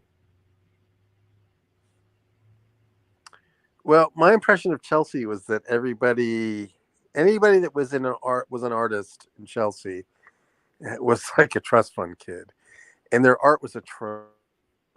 It was just unbearable. It was really a disgrace to the term. Um, I don't know. There's many paths. People pursue many paths. They pursue their interests in various ways. They play the hand that they're dealt. Some people have a nice hand to them, and they play it poorly. Some people have a lousy hand, but they play it well. And Well, if this you're going is to go to the just new school, the grind, but I mean, you're not talking like, huh? you're talking The about new people that are. Well, I'm saying you're like Chelsea is like that's where the new school is or something. You're gonna pay like $50,000 a year for tuition. You have a trust fund. You're gonna go to one of the yeah. fancy art schools, and you may never be a good artist, but you're gonna go through the path that the best money could Oh, afford, or you're gonna end up at um, I forget the names of the oh, fancy schools, the new school or Juilliard or something like that, and like the hope to become a good artist, uh, with all the good d- benefit, or you would even have a studio and the equipment or tutors. Saying most people fail that, but that'll be a thing for a few years. So if you have a trust fund, you could afford to do that a few years, and and then move to a more traditional, profession. I mean, some of them might keep at it their whole life, but it's saying that probably majority of people tried it for a few years, uh, and then if you're a struggling artist or something. I mean, so some people will try it for the whole lifetime, like tens of years. Like, okay, they've been struggling for tens of years, and you might have minor successes, like get an art show, sell a few pieces. You'll eventually be able to support some sort of living or housing based on your artwork. well, just parenthetically, the Art Institute of San Francisco just filed for bankruptcy. So this is like a big art school. They were spread all around the city, and you'd always see their trucks. And they just filed for bankruptcy. So yeah, they're in steep decline, at least as far as I can tell, in San Francisco.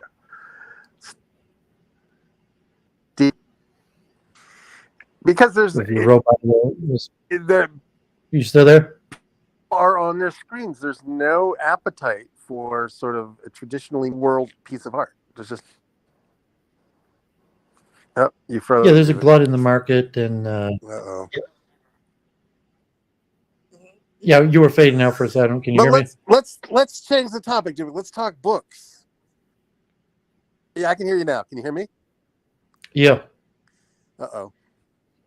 Hello? Okay. Test. You want to change the topic and talk books? Oh, hello, Yeah, hello. Yeah, I hear whatever reception problems on your end. So Okay. I'm hearing you fine now.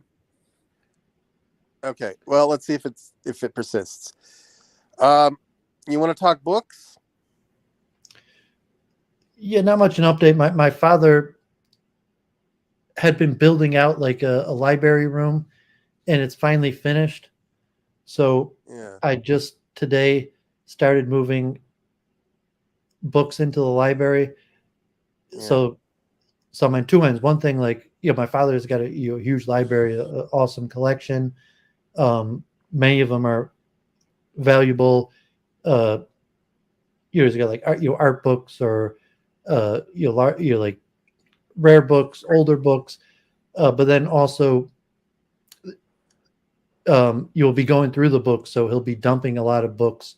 So I mean, the more valuable stuff, presumably he'll be keeping. Some of the stuff happens to be more valuable and he doesn't want. So it's not just that he's keeping the ones that are more valuable, it's just the ones he happens to want. And it's, although most of the ones he wants tends to be the more valuable, but not always. Some of the stuff that, whatever reason he doesn't want is also valuable. But so over the next few months, I will be getting, thousands of books, to list. And Cool. some of them vintage sets, some of also like hardbound, leather bound, like Easton pressed. I don't know if you're the Easton pressed. Yeah, that's great stuff. That's great stuff. That's stuff that you should keep. You should keep, because I think that'll appreciate in time. If you part of your long-term savings plan. My dad's been a regular subscriber to the Easton Press, and so he actually has a lot of the first edition signed by authors. Oh yeah, so put those away and keep those. Yeah, I mean, he's keeping all of those, but I mean, he's like, he gets those like every week. Like, he's on their buyers list, so he gets like the new stuff as it comes out, and he actually has like a lot of the first edition signed by author. A handful of those might increase in value, but even those retain a decent amount of value. Some of like tens of dollars. All of them are probably worth over, I mean, not all of them, but like vast majority of them are worth over $10. Quite a few tens of dollars. It's remotely possible a few of them might be worth even more, but he'll be dumping some of them. Those are the majority of things he's going to keep, and then he might end up with a few duplicates that for whatever reason he's got two copies. The stuff from my father that I get that tend to be more valuable are actually vintage pocketbooks, science fiction, or my dad has like thousands of like I don't know if you know, like the old DAW publisher. DAW. DAW? DAW. No, I don't. I've not heard of that. They're like a 80, 100-year-old publisher. No. I spent the day clearing out an apartment. Like literally, like, the pocket books. There's certain publishers that have pocket editions of certain titles. I don't know them by name. Dude, you got a gamer's chair. Yeah. Oh.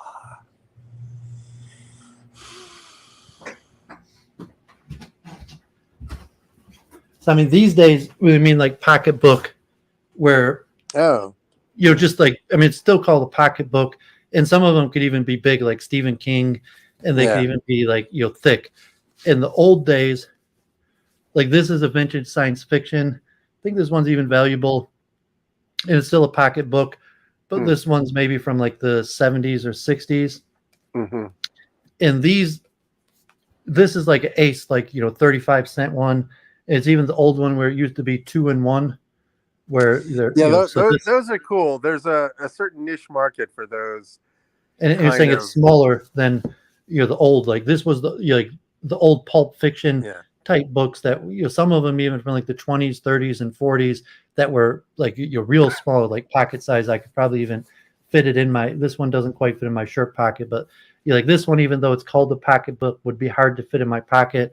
The older vintage ones, like they were really pocketbooks, you could fit them in your pocket, and they're not all like, some of them are could be substantially valuable, like tens of dollars. Some of them are sets.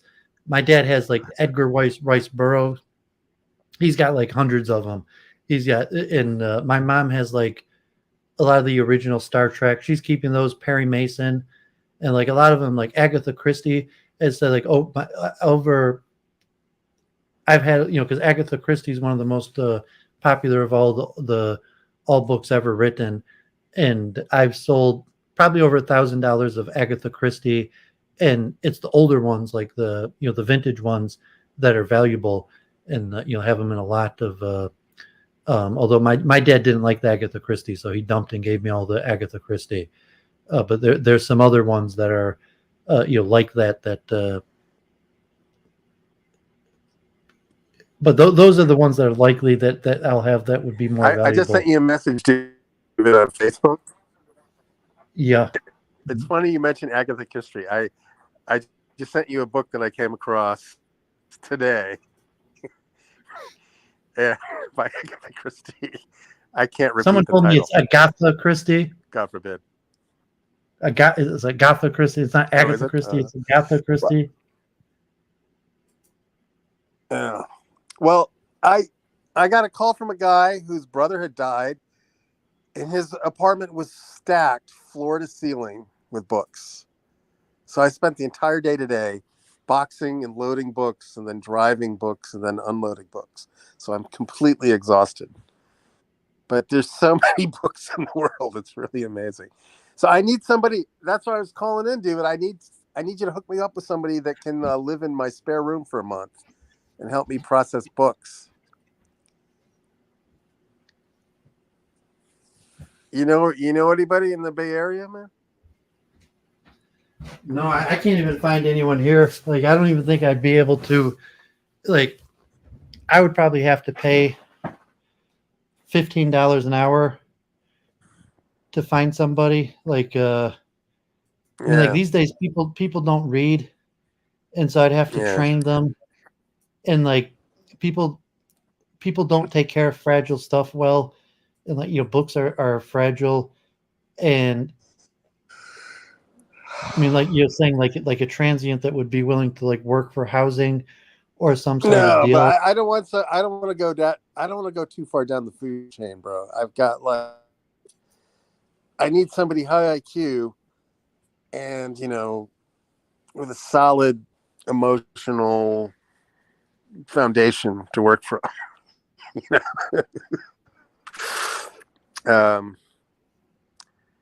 But it's an amazing problem. I wanted to dip my toe into this business, and now I'm like over my head.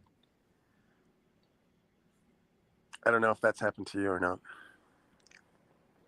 Yeah, no, it's near impossible to find employment. And I mean, if you're in New York, because like in Detroit, it's easier to be poor. So if you're in New York, there might be a stronger stress for money. And even in like the Orthodox Jewish community, there's not enough thirst that like someone would work. And I think it's it's an employees market where you're saying like literally they would have to I don't even know if it like $15 an hour. I don't even know if I could get. I mean, $15 an hour. Yeah, I'm thinking. might already be I was minimum thinking wage. $20. I was prepared to pay $20 an hour, but it has to be the right person because I have to. I got train Michael them, helping me. and then they have. Just to say, because if you saw my streams with Michael, the guy who was interested in learning Judaism, Yeah. so he was helping me with moving, and like I don't know if he would want to work on eBay, but just because I've been teaching in Hebrew, he has been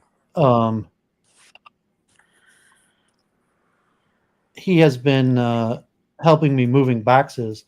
I have a few friends that will help me move boxes, but like in terms of like more than that, where it'd be like paying them, like, yeah, you probably have to pay them $20 an hour. And I don't know if you had like full-time work, like you'd have a full-time employee. And even that, like if you were paying, that's a lot of like 8 hours. If you were going to pay like $600 a week to an employee, like full-time, or you're talking like part-time employee, like moving boxes and sorting and listing stuff. Yeah. Oh. Yeah. Basically, if he could learn it, and do it, it would be worth that to me. Yeah, I mean it's a poor market for whatever reasons. Like if the economy gets worse because of the nature of like the welfare state or whatever, it favors the employee.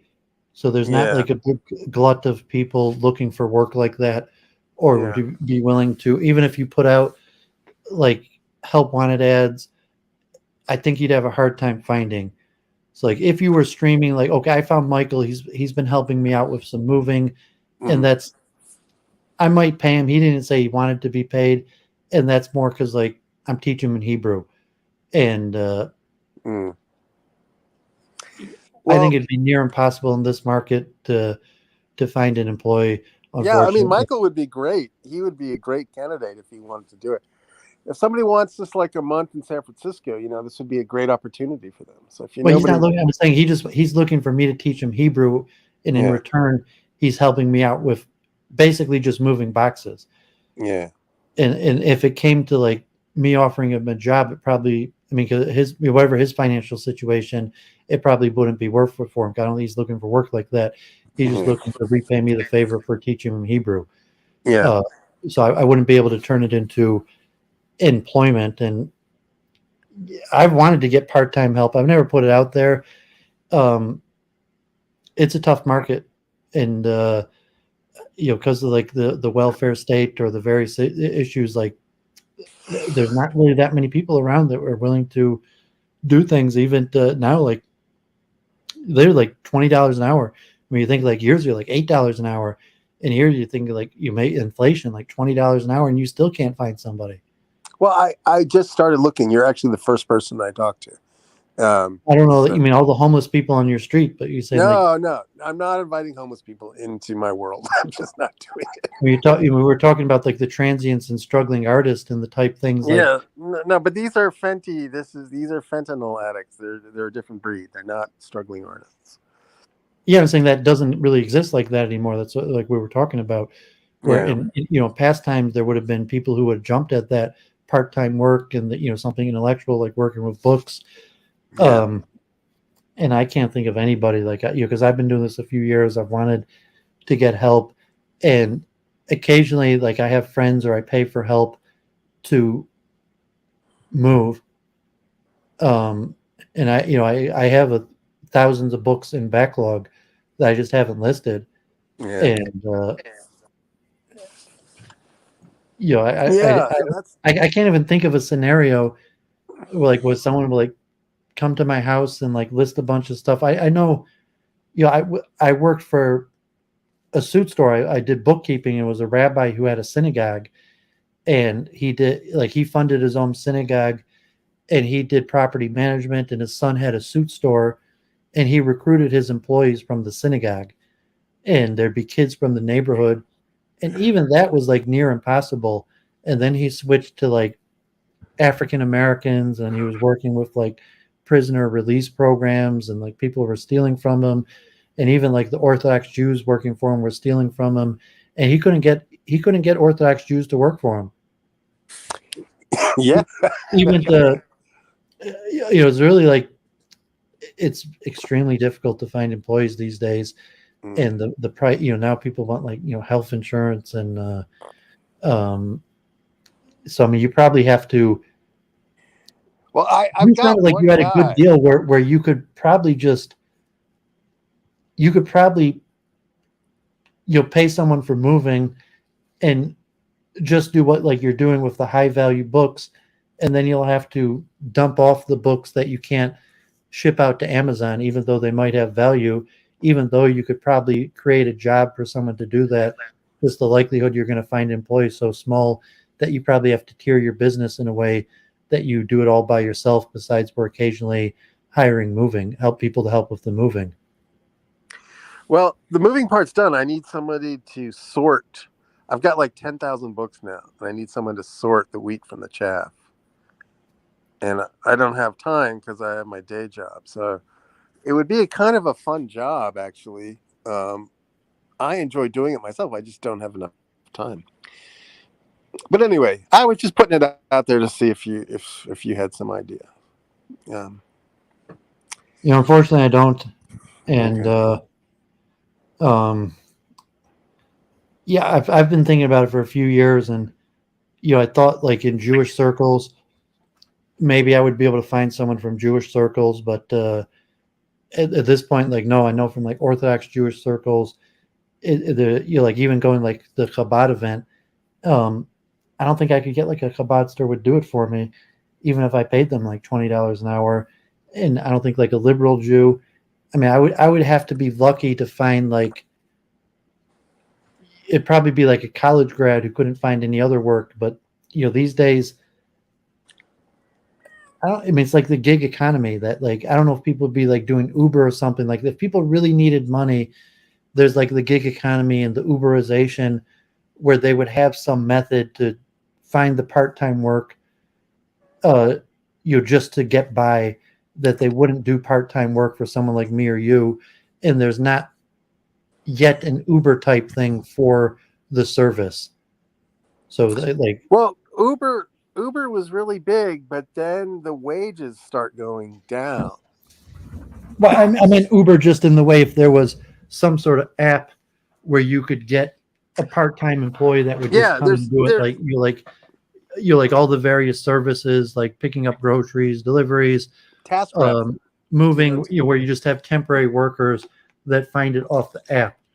So I don't think there's an app that will do that for what you're doing. Did you say you sent me something? Because I don't see anything if you sent me something.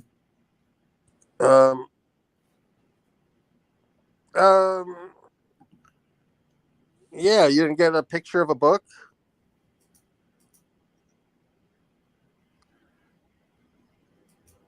Oh yeah, just load. I don't know why it took so long to load. Just came a minute ago. The Agatha 10. Oh, God forbid. 10 Can you little. Believe that? Can you believe that existed? Well, yeah, because I mean, Agatha Christie's like 80, 90 years ago. Yeah. Can you imagine that? That's what I was saying, like vintage book. Agatha Christie was. Sorry, I think it's Agatha Christie. People say Agatha Christie was the most popular mystery crime writer, like 100 years ago. Yeah. But I had no idea a language like that was used on the cover. Did you check how valuable it is? I can't even find it on eBay. I think it's like too hot for eBay.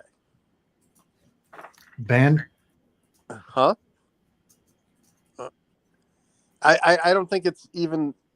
I don't think it could even be sold on eBay. I think it's too. I see with it X'd out. So I just searched Agatha Christie 10 little. Yeah. And it's coming up. I see actually it's pretty valuable. I mean, it's not super valuable, but I see it, going for tens of dollars. Yeah, I almost threw that out today, but I was so shocked by the title. And people have like happened. 10 little N or 10 little just blotched out. Yeah.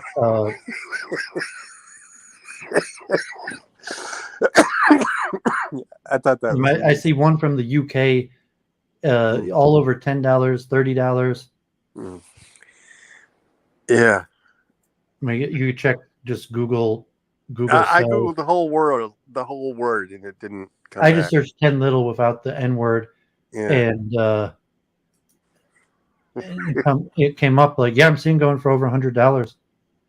Yeah, I mean, it was like, like $20, $30, $50. Yeah, that almost went into the garbage today. Almost went into the garbage. But anyway, David, I think I have to roll. I got to take care of these things. But if you do hear of anybody, send them my way. I'm telling you the opposite recommendation, where I would structure your business in a way that you would be able to do it without employees, because I think it's going to be that difficult to find employees. Well, I just need them on a temporary basis, like a month. There's someone in the chat saying they say in Pro. I don't know how they're going to contact you, or Elliott has a YouTube, or if you have I think you're a mod. I don't know if you're in my chat. I think you're a mod in my. If you have send a message to Doovid, and Doovid can send me your info, and I'll contact you. Yeah, he's looking at buying the books, but you need someone like to sort through them. Oh no, I don't need someone to buy them. Yeah, so unfortunately, my advice is the opposite, is saying that you should probably try to set up your business to do without employees. Yeah, but I've been overwhelmed by events, David. Well, if you're just sitting on them, so if you have them in a safe place, and whenever you do have a chance to do it, or I don't know how many books you could sort through, 10,000 books. That you might have to miss out in your next through lots, but I was saying if you have them in storage and you're paying the same place, and just whenever you get to them, you get to them. Right, but they're not making me money sitting in storage. I got to get them. I got to get the good ones to Amazon as soon as possible for them to make me money. Yeah, but saying it's not necessarily costing you anything to leave them in inventory besides for your monthly storage fee. Right, but so even if you let them, even if you don't buy any more books and they sit in storage for 2 months, and I don't know if you're paying $100 a month storage, like, okay, you might, but whenever you have time, you get through them, you sort them, and you might have to wait. That's just a dude. I have no time. I've got to pay people to do this. Wait, yeah. So I'm saying, if that's the nature, it might be 2 months that they're just sitting there till you have a few days off where you could sort through them, but then you'll have your payoff where you could sell them. Then you might dump them, saying that where you're just going to pull out the ones worth more, $20 or more, and dump the rest of them.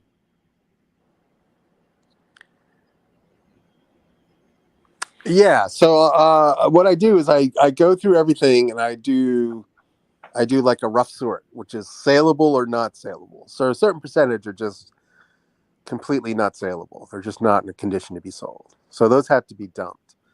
And then there's of the remaining, a certain percentage of them can be shipped to Amazon, and a certain percentage are just not suitable to be shipped to Amazon because the economics don't work. So it's a two-stage sort that has to happen. So I have software that allows them to do the sort themselves, via software, but it's still a manual process, one book at a time. Well, this Isle of Iran is in Phoenix, and he's saying that he'd negotiate doing it. Yeah. Media Hits also saying he's in the book selling business. So I don't know. Like, I'm happy to, I just have Elliott on Facebook or something, but if you're serious about it, I'm happy to connect. Email? You can give them my email, elliott.blatt@gmail.com. Well, I'll see if they're serious. They're just names in the YouTube. So, I'd be happy to connect you. I'm just saying that, it could be like if you had a few weeks work. I don't know if someone's coming from Phoenix, if you'd have to pay and house them, like, and you have like a few weeks work or something, like if you're making enough money that you're going to put give a few $1,000s to have someone come and do it all, if you'd be able to train them or talk over the phone beforehand to talk through it, if it'd be worth it. Yeah, I mean, there's many options. I mean, if you're talking about someone, The books are in Napa, right? The books are in Napa, which is like an hour north of San Francisco. So I mean, someone's traveling too, you're going to have to pay travels expenses, and yeah, then they're going to walk away from like, I mean, if they do like hard work and it's a week yeah. I mean, work. ideally they'd be in the Bay Area or have a place to Yeah, stay. I'm in Detroit. I mean, because like a lot of my audience comes from Luke Ford, but I don't even know if Luke Ford's audiences tends to be West Coast. That, but yeah, if anyone puts a message, anyone's listening to this, and put a comment or reach out to me, like I'll forward to Elliott. I mean, but just thinking, what would be a scenario if someone's not in your area, where like how would it be possible to like that they travel out there, do like half a week's work or a week's work, and like walk away with like enough of a paycheck where it'd be worth it for you to pay their travels expense and a decent paycheck for like a week's work? Or you need someone local I don't know to do what part-time, a little. Well, what I'd like to do is I have 10,000 books, right? And if we got them all sorted, it would be worth a few grand to me to have that done. So I mean, would it be conceivable, like, I mean, if Iran is serious and he's in Phoenix and he paid for a plane ticket or whatever, that he'd come out there for a week and do it all and walk away with $1,000 and then it'd all be done. If he were in the Bay Area, it'd be one thing, but like once you get travel involved, I just don't think it would be worth his time.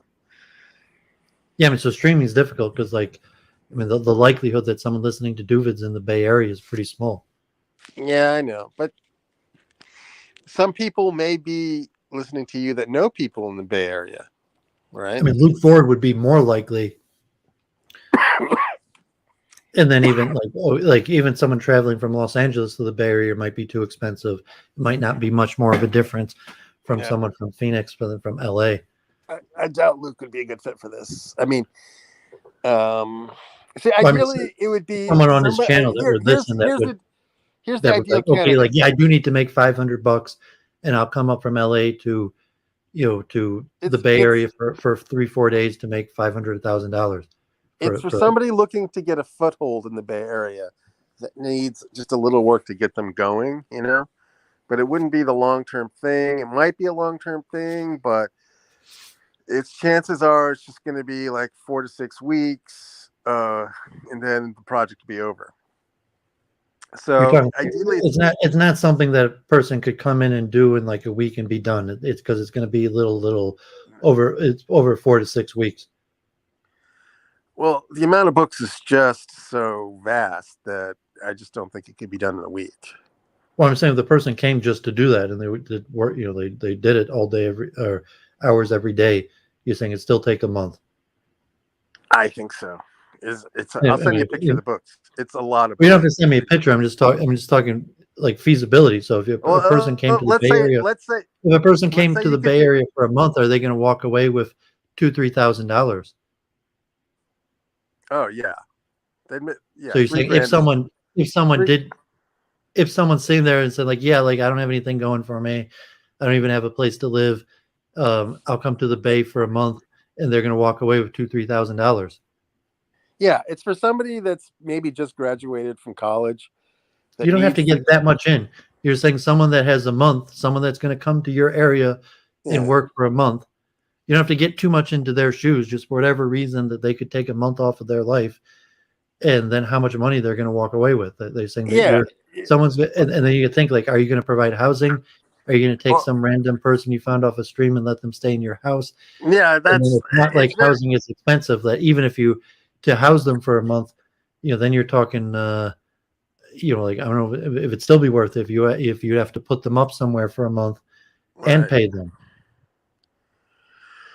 Well, if they met all of my very strict criteria, I do have a spare room. But once we're getting into the zone of friends of friends of friends, like the network of trust is too thin, and therefore I don't. You're talking to someone you never met, just a random person who listens to me or Luke streaming, who happens to need work and doesn't have much going in their life, that they would be able to take a whole month to come and work for you for a month and stay in your place.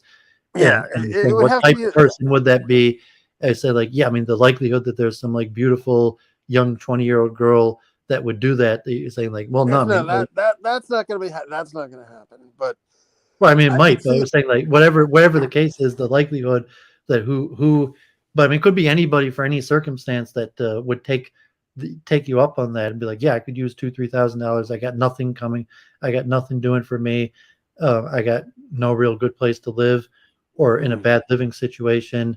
So like, yeah, I'll get out of there, try something, and maybe if the Bay Area works out good, but either way, they're walking out of there with a few $1,000s. Mm-hmm. And they would learn the most importantly, they would learn the business, right? Then they'd have the base, they'd have the knowledge they needed to start their own business. Well, I mean, you could try to pitch that, and it might be that someone would think that, and like, especially if it was like a Luke Ford listener or something like that. But I mean, like, reality, it would probably be someone in like a rut in their life that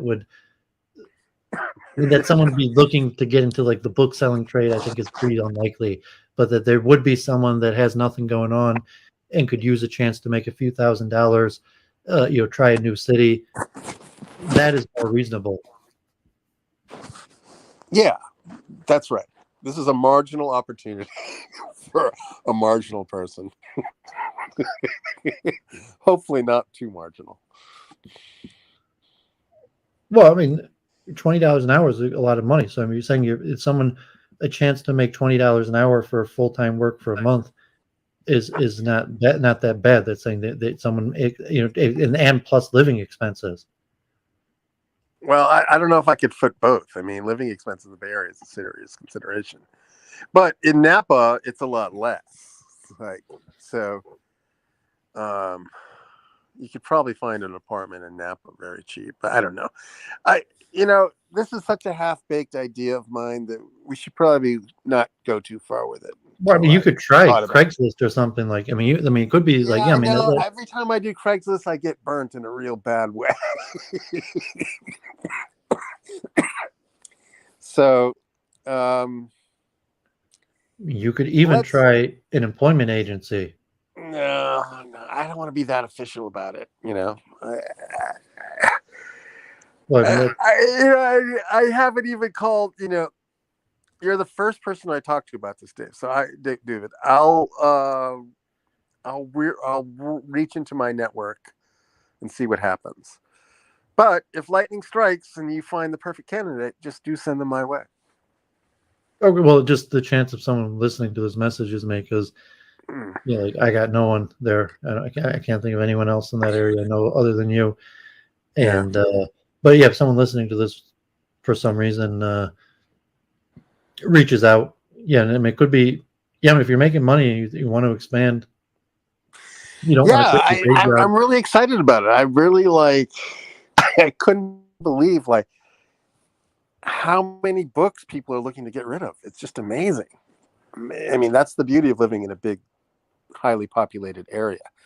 Yes, I mean, it's expensive, but the opportunities if you're going to hire one employee, then you might as well like turn into a business and hire and just keep on expanding. So that's usually how it goes. Because like if you have some sort of network, like you're saying, like entourage, and you could hire employees from your group of friends that has among it people that need work. But if you don't have that kind of network, and you're just going to have to go into random hiring. So usually it's like, okay, once you hire one, hiring the second isn't that much different. So once you have like 10,000 books, like having 100,000 books is only twice as difficult as having 10,000 books. So it's that threshold, or the likelihood, like you're like me, where I'm sitting on thousands of books that I just haven't done anything with. They're just sitting in my house. And even though you're paying for storage, like, okay, whatever your storage is, 100, like, I don't know how far it is. Like, so even if you go, only 2 nights over the next month and only get through 500 books, but it covered your storage space, that, like, you still could make it out there 2 nights this month and go through 500 books. And so your storage is covered, and until eventually you have a few days or a week or whatever where you could pound through them all. Well, here's the thing: the summer is actually the slow season for book sales, but it's the time that you want to build your inventory, because when the fall comes around, that's the hot season, fall through Christmas. So I just want to get as much as possible onto Amazon, realizing that I'm going to take a sort of a short-term loss, but it'll pay off in spades come the fall and winter. But David, I do have to tend to a few things, so I might have to. Okay. Yeah, I appreciate you popping on. Yeah. So nice talking. God bless. Yeah. Let's. And, good luck with however it turns out. Hope go for it, man. Be like, take I'll call in proactive next approach week. to I'll life. give you the report. I'll give you a report. Okay. All right. Thanks, David. Nice talking to you. All right. Take care. Okay, so we appreciate Elliott tuning in and joining, sharing thoughts about Jean-Louis and relative comparison between Manhattan, West Village, Chelsea culture and San Francisco, like a lot of similarities there. And then the book selling business. So if he does go big into it and hires employees, it's difficult, like taking that next step level to like being a boss and having employees is a tough step. As I mentioned, like because the Jean-Louis and entourage, a lot of people, like of the people, they're just like eccentric or sitting on money and are doing activism. Most people are interested in like making more money, like or entrepreneurialism or whatever. So you have like groups of people, and it's tough these days to find like ambitious young people who want to work and just say like, yeah, I got like a bunch of young ambitious people and they're looking for work, and you're going to put them to work. And even like $20 an hour, that's like pretty good pay. And even that, like you could probably get someone with that with not much education or background, that if they're willing to listen or learn how to do it, probably a pretty good opportunity. And even like I was a smart guy, periods, like I would have jumped at work like that for periods of my life just because I needed money if it was local, like in New York or something like that. But there may be people like in Metro Detroit that would jump at something like that, and I would hire them. But unfortunately, that's not like the type culture. Orthodox Judaism in New York, to some extent, like God forbid, like no, it wasn't that type of culture. Like people want like to go straight into management. Even these days, like $20 an hour, like it's tough that you can't even get people to jump. Even like Detroit, like African American high school students, I don't know if I could get like a African American like high school student that would even do that. Like I was thinking of that. Because I'm like chess coaching in Detroit. I was thinking of trying to get like people to work for me, and like I don't know if I could. I don't even know how I'd like break the ground and like like you're looking for work, so. But maybe I'm wrong. Saying maybe like people just jump in and hire people. My dad has a doctor's office and he employs a lot of staff. I mean, not a huge staff, a small business, but he might even have like 20 employees. Like he's a lot of part-time employees. My dad might even have like, I'm not sure he was 20, but he's definitely over 10 employees. A lot of doctors, business, you get employees, help wanted, ads. But it's something I've never done. And, like I'm already a grown man, and maybe I will do it. Maybe, like Elliott. So I appreciate Elliott tuning in. Maybe, we'll incentivize each other, and, both me and Elliott will soon. So like, Michael's been a godsend. He's been helping me out basically in return for me teaching him Hebrew. So like, like he helped me today, and he said he'd keep on helping me. I didn't pay him for today. Like my parents were going to pay him, but I didn't pay him for today, but hopefully we'll pay him. It'll probably, be something like $20 an hour. You got to pay people like good money these days, and we'll see long term. But that was more, just like a friendship or exchange of favors, where I'm teaching him Hebrew and he was willing to help me out with moving. Okay, so let's do some research. So I'm already been going 4 hours, and I'm going to this conference tomorrow, but I had a lot of stuff to cover. I put here like the Science of Consciousness conference, so let's at least share a few of these papers. So this one was a little bit interesting. So I was talking about Kabbalistic panpsychism last week, and this was an essay, which Lurianic Kabbalah, which had like a little overview of the various versions. So say, is there such a thing as Lurianic Kabbalah, the very different schools?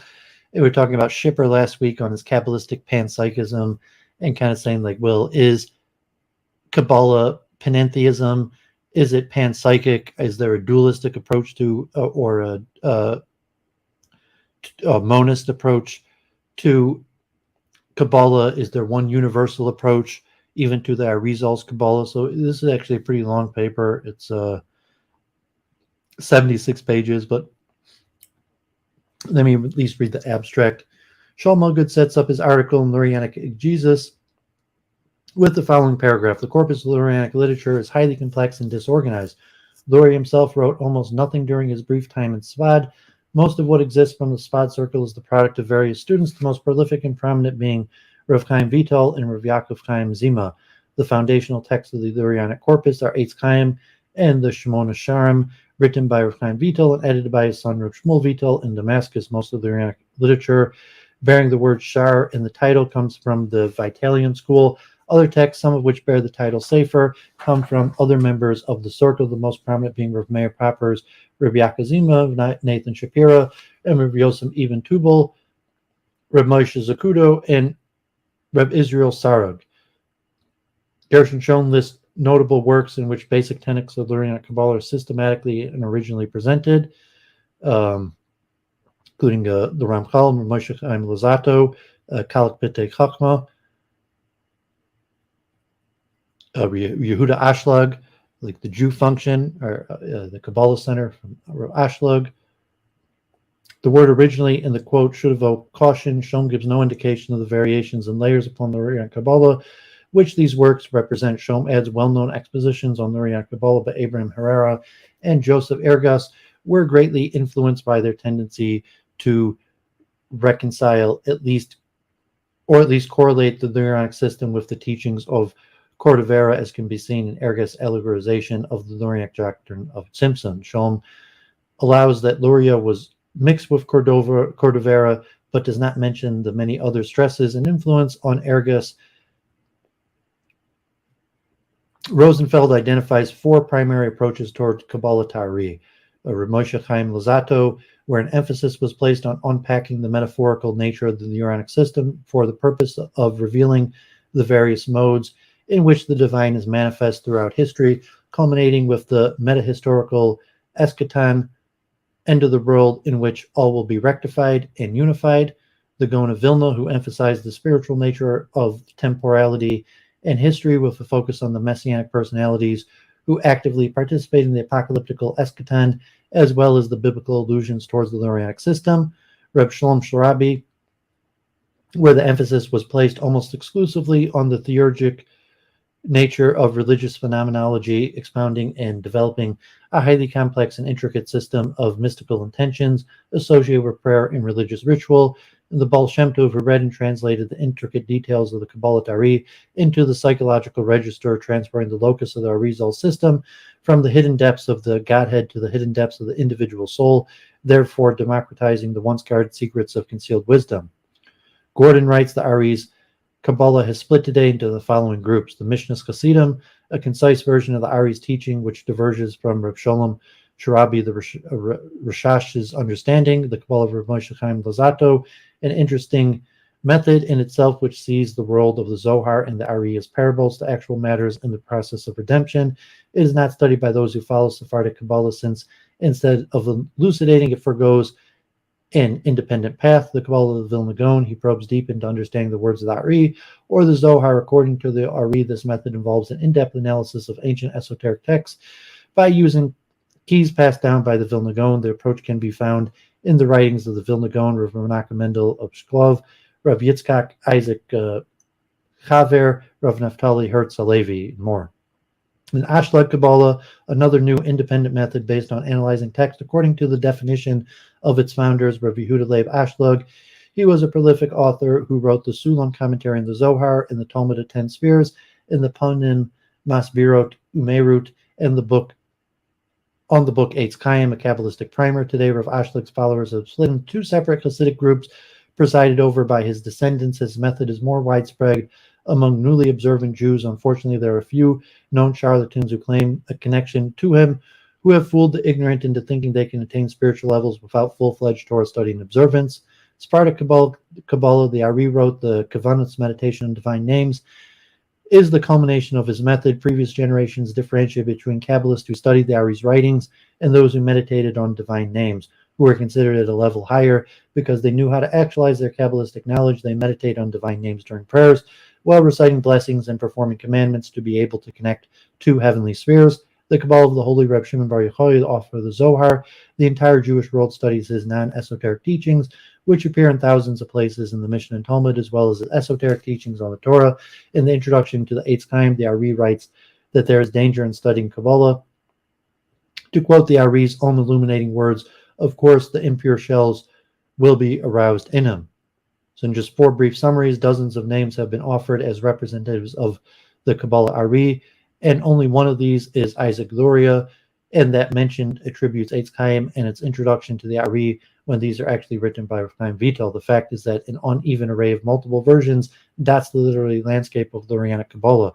By the time Lurianic teachings become known, at first in manuscript, but after 1630 also in print, the original doctrines had suffered additions and revisions. It was the mixture of authentic tradition and later accretions, which henceforth circulated under the designations, the writings of the Sacred Lion, namely the Lurianic writings. We must conclude that a simple reference to Lurianic Kabbalah is inadequate. The Lurianic canon, who assembled over a period of about 80 or 90 years and comprised at the point about 20 volumes, the raw material of these writings of the Drush, potentially lengthy discourse on a given topic. The Drushim were composed at different stages in the development of Luria's ideas. The focus of an individual Drush might have been to express an idea using certain imagery to a given student as the answer to a specific query when reiterating the nature of the Lurianic system as a whole. Lurianic writings are collections of these Drushim. Some of the later Drushim are commentaries on prayers or relevant sections of the Zohar. Other Drushim are reconstructions of specific conversations that Rav Chaim Vital, Luria's principal student, had with Luria. Hence, the demands of contemporary or the context of a given drush might demonstrate the sophistication of the material presented. In each drush, the entire system is characterized only in relationship to that subject being discussed. In the drushim had been presented to begin with in consistent and systematic manner, we might not have 20 volumes of the writings of the Ari as you can find today. Defining the Lurianic Kabbalah presents several problems, not the least of which is that Isaac Luria wrote very little and did not leave a systematic exposition of his own teachings. Among the first and certainly the most important to do so was Luria's student in Sfat Chaim Vital, a Kabbalist and occultist of some experience and reputation before becoming Luria's pupil. Both tradition and scholarship broadly assert that Vital based his major work, Eitz Chaim, the Tree of Life, on his recollections of the notes which he took during his direct contact with Luria. However, in abstract paper, some people disagree. So this goes on and on. It's very interesting because I was talking about Kabbalistic panpsychism last week. So I thought I'd read a little bit about that and topic definitely to be returned to more. And it gives an overview of the writings in the Eitz Chaim, and so this goes on 70 pages.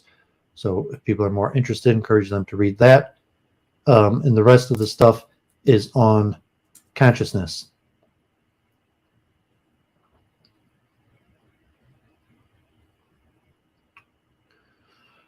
A higher dimension of consciousness, constructing an empirically falsifiable panpsychist model of consciousness. Just read the abstract. Panpsychism is a solution to the mind-body problem that presumes that consciousness is a fundamental aspect of reality instead of a product of or consequence of physical processes, brain activity. Panpsychism is an elegant solution to the mind-body problem. It effectively rid itself of the explanatory gap materialist theories of consciousness suffer from. However, many theorists and experimentalists doubt panpsychism can ever be successful as a scientific theory, as it cannot be empirically verified or falsified. In this paper, I present a panpsychist model based on the controversial idea that consciousness may be a so-called higher physical dimension. Although this notion seems outrageous, I show that the idea has surprising explanatory power, even though the model is most likely wrong. Most importantly, though, it results in a panpsychist model that yields predictions that can be empirically verified or falsified. As such, the model's main purpose is to serve as an example of how a metaphysical model of consciousness can be specified in such a way that it can be tested in a scientific, rigorous way. So this was a little bit interesting, and as we talked about with Jennifer in terms of predictions, is predictions enough to make it scientific?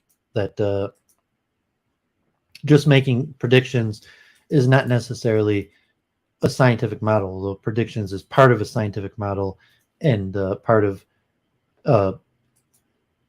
becoming a scientific theory.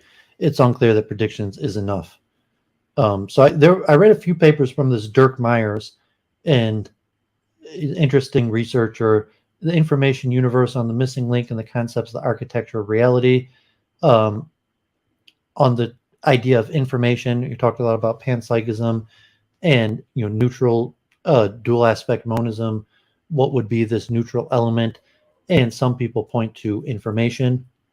So Dirk Meijer, Information Universe on the Missing Link and the Concepts, the Architecture of Reality. This paper is also over 50 pages.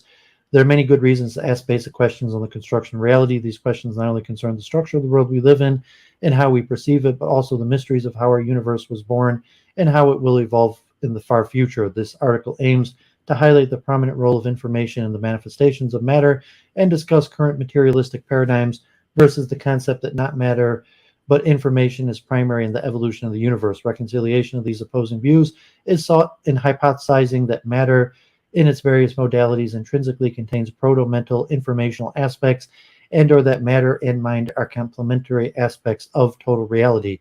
Information is treated as a multi-layer phenomenon and is differentiated in intrinsic, elementary, observed, scientific, cultural, in the sense of meaning, and numinous, mostly non-conscious information. Reality is pictured as four-dimensional domain in which all time, past, present, and future is laid out along with space housing a flow of information. It is postulated that basic information for creation of the universe was provided either through backward causation from the far future or is originated from the preceding version of our universe. Individual consciousness is considered as an expression of an underlying non-local quantum field which exhibits holographic properties. It is postulated that human brain is interfacing this universal information field to our individual consciousness. This universal information domain is physically identified as the zero-point energy field, also related to the time reversal flow of antimatter.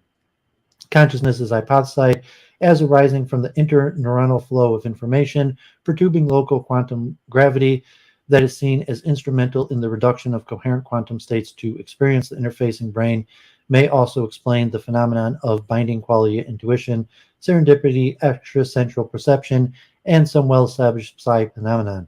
It is stipulated that universal consciousness did contain the recipe for biological evolution and that it was instrumental in the evolutionary creation of consciousness observers. Finally, a comprehensive scheme is presented in which mind matter is treated as a complementary unity, and the above-mentioned cosmological and evolutionary aspects are combined into a tentative picture for the construction of reality. So this is a long paper with multiple chapters, and from a monistic aspect, looking at information as the essential building block.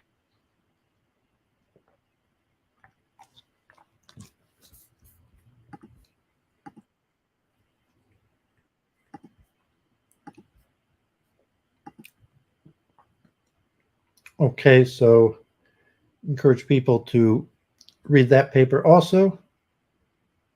So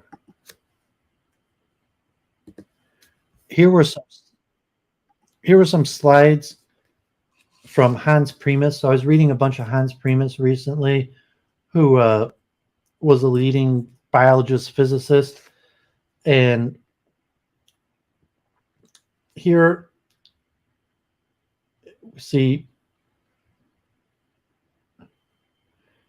Primas, a full understanding of time is not possible within a framework governed by Boolean logic.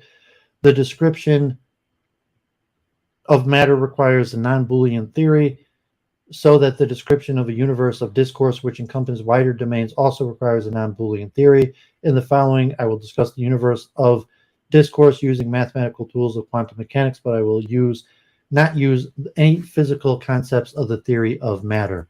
So they're also kind of looking at a system built up upon information, and Hans Primas is an important name.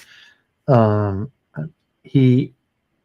forget who he worked with, or why I was reading about Primas. I think he worked with Delbruck, or aspects of like molecular biology and different crossover of mathematics and logic. Present-day science requires the results of experiments have to be expressed in terms of unambiguous Boolean language. Since the logic of empirical science is Boolean, Boolean frames of reference play a privileged role in every empirical investigation. Hence, an empirically meaningful non-Boolean theory requires a locally Boolean structure so that those aspects of reality can be perceived by projections onto empirically accessible Boolean reference frames. Partial Boolean algebras. A partial Boolean algebra is a family of Boolean algebras whose operations coincide on overlaps so that it's locally Boolean but globally non-Boolean. In the algebraic codification, with projection operators and non-cumulative algebra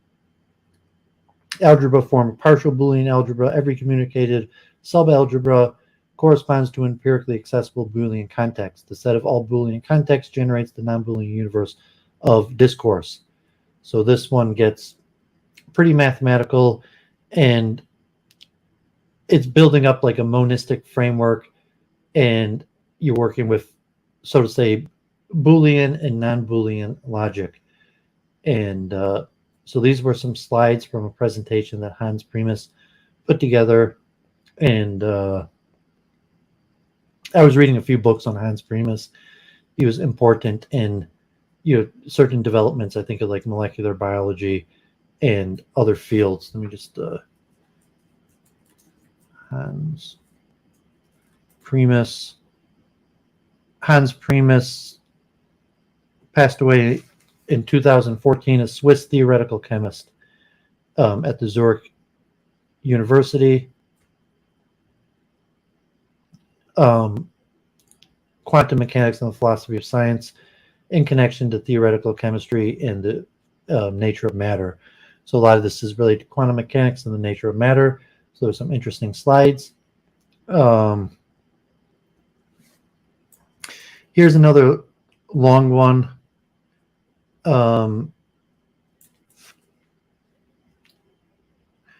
Sliding scale theory of attention and consciousness and unconsciousness. This is a recent one from 2022. Some of these papers I was just looking at because they're most recent papers. Attention defined as focusing on a unit of information plays an important role in both consciousness and the cognitive unconsciousness due to the essential role in information processing.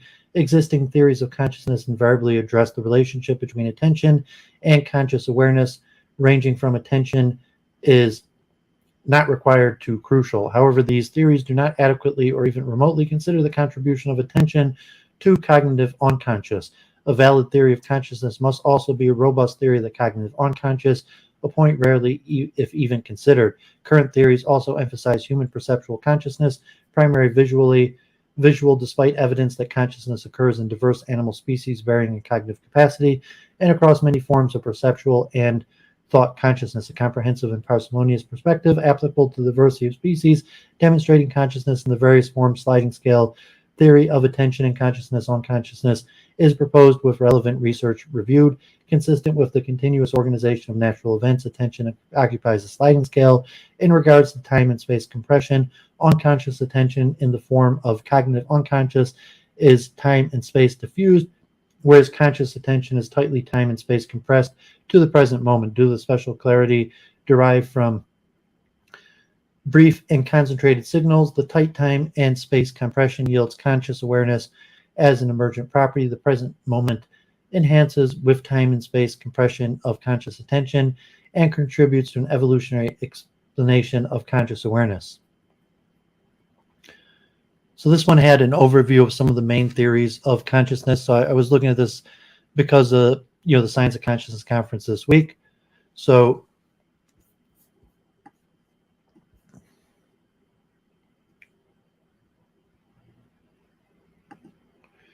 the relationship between attention and consciousness has puzzled both and intrigued researchers over many decades. Theories of consciousness invariably address the relationship between these two variables according to Pitts in their review, demonstrating a spectrum from the extremes of attention not being required to absolutely necessary for consciousness. Recurrent processing theory suggests that consciousness can occur in the absence of attention. Higher order theory proposes that sensory perceptions involving attention are insufficient for conscious awareness, and that higher order processing is required for the conscious experience. Attended intermediate level representation theory indicates that phenomenal experience consciousness arises when perceptual representations at intermediate levels of sensory hierarchies are modulated by attention.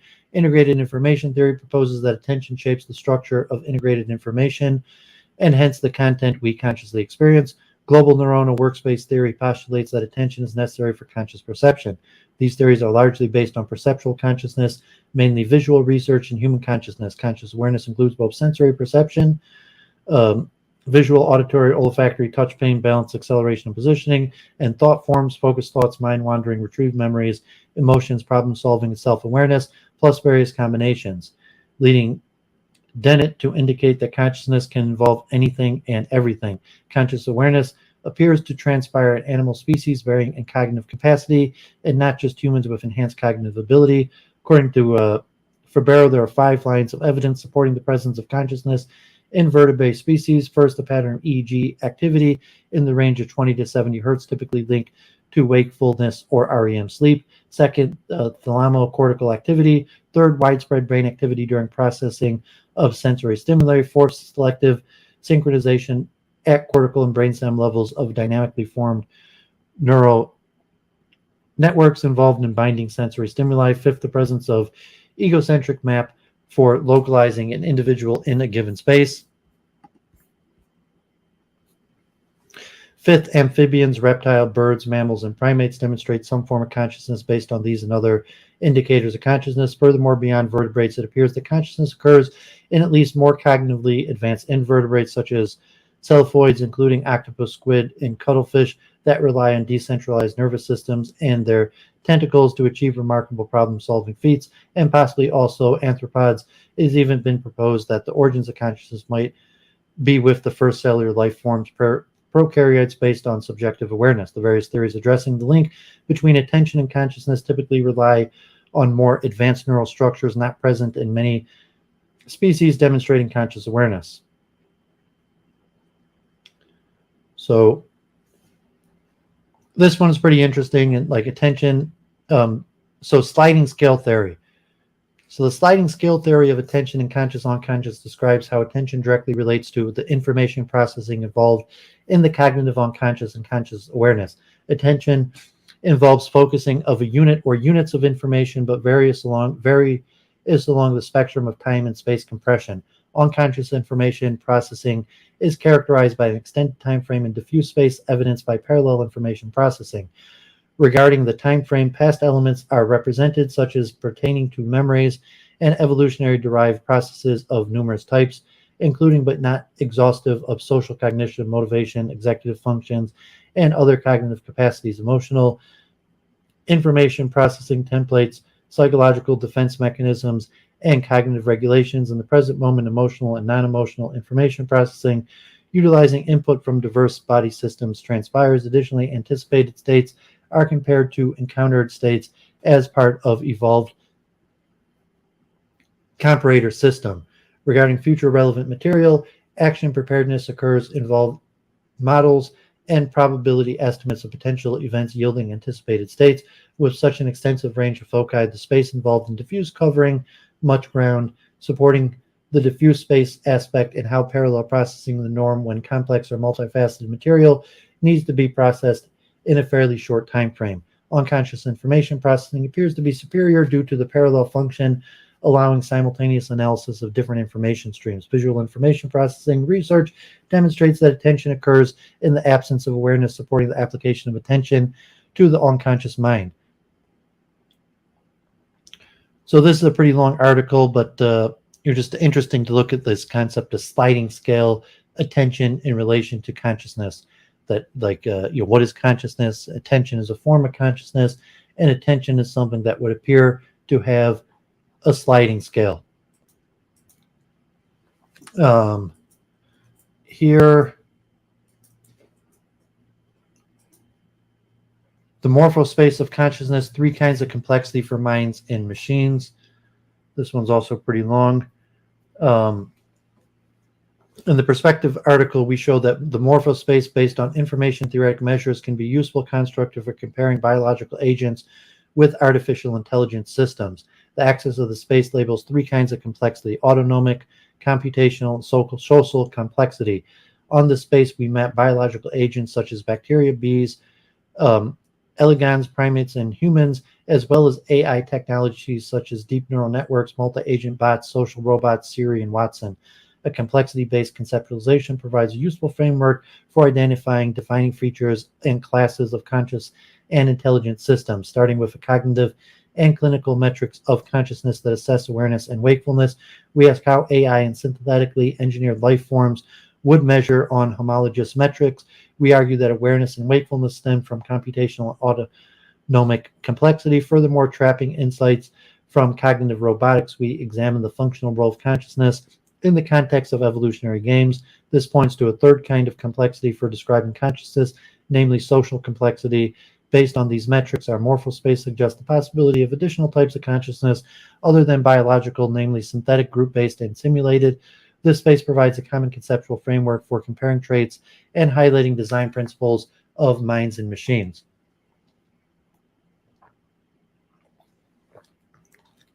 So this is another recent article comparing the various types of consciousness. This is actually from 2023, including AI.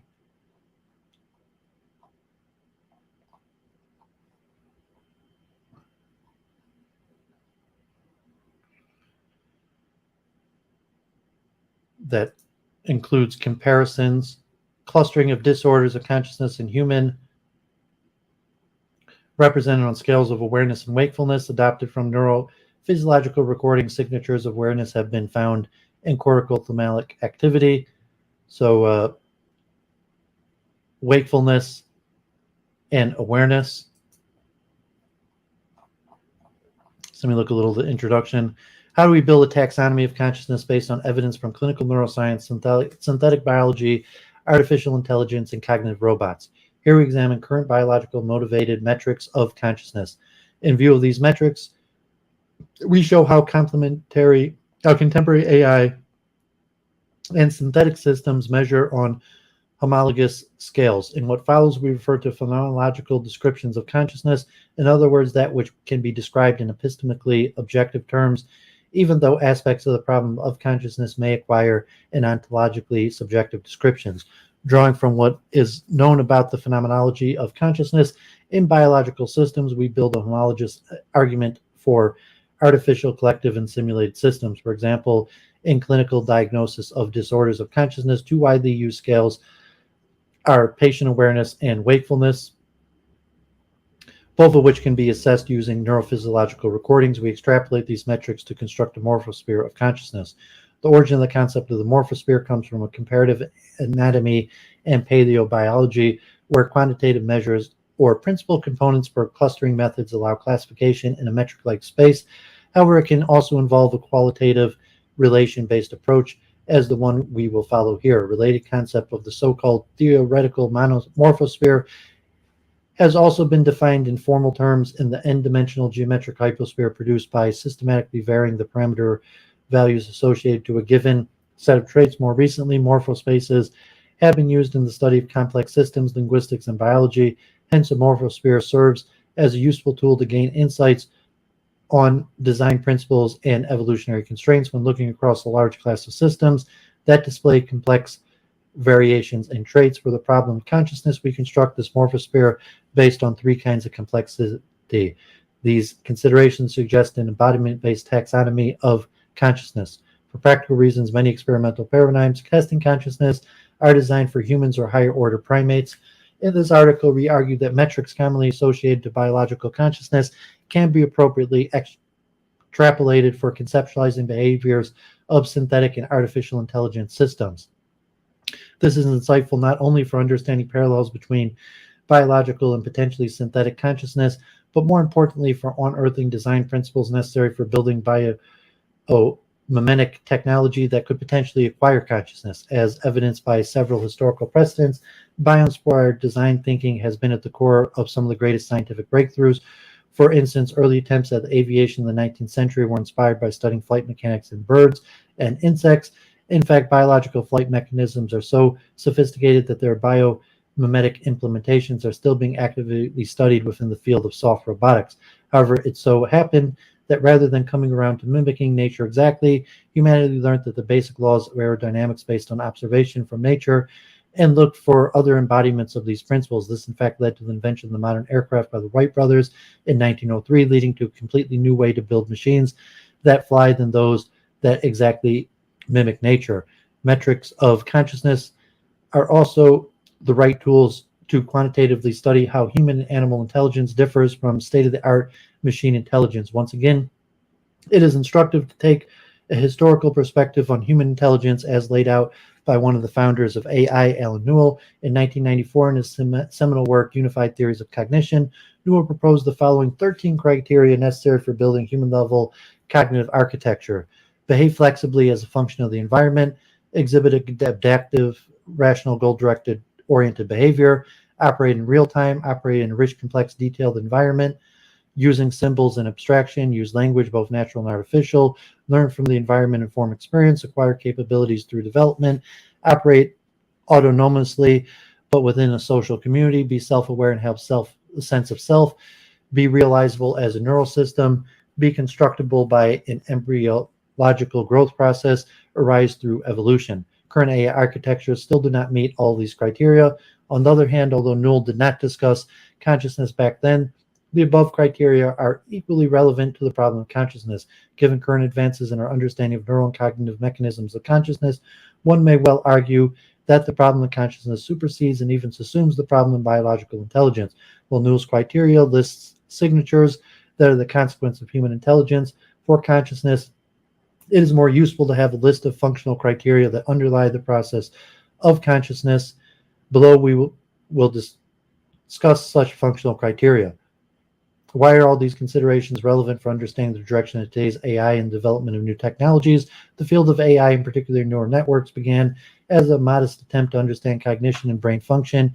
It dates back to the 1930s when the first model of neural networks by Nicholas Reshevsky, followed by the seminal work of Walter Pitts and Warren McCall in 1943, and Frank Rosenblatt's perceptron in 1958.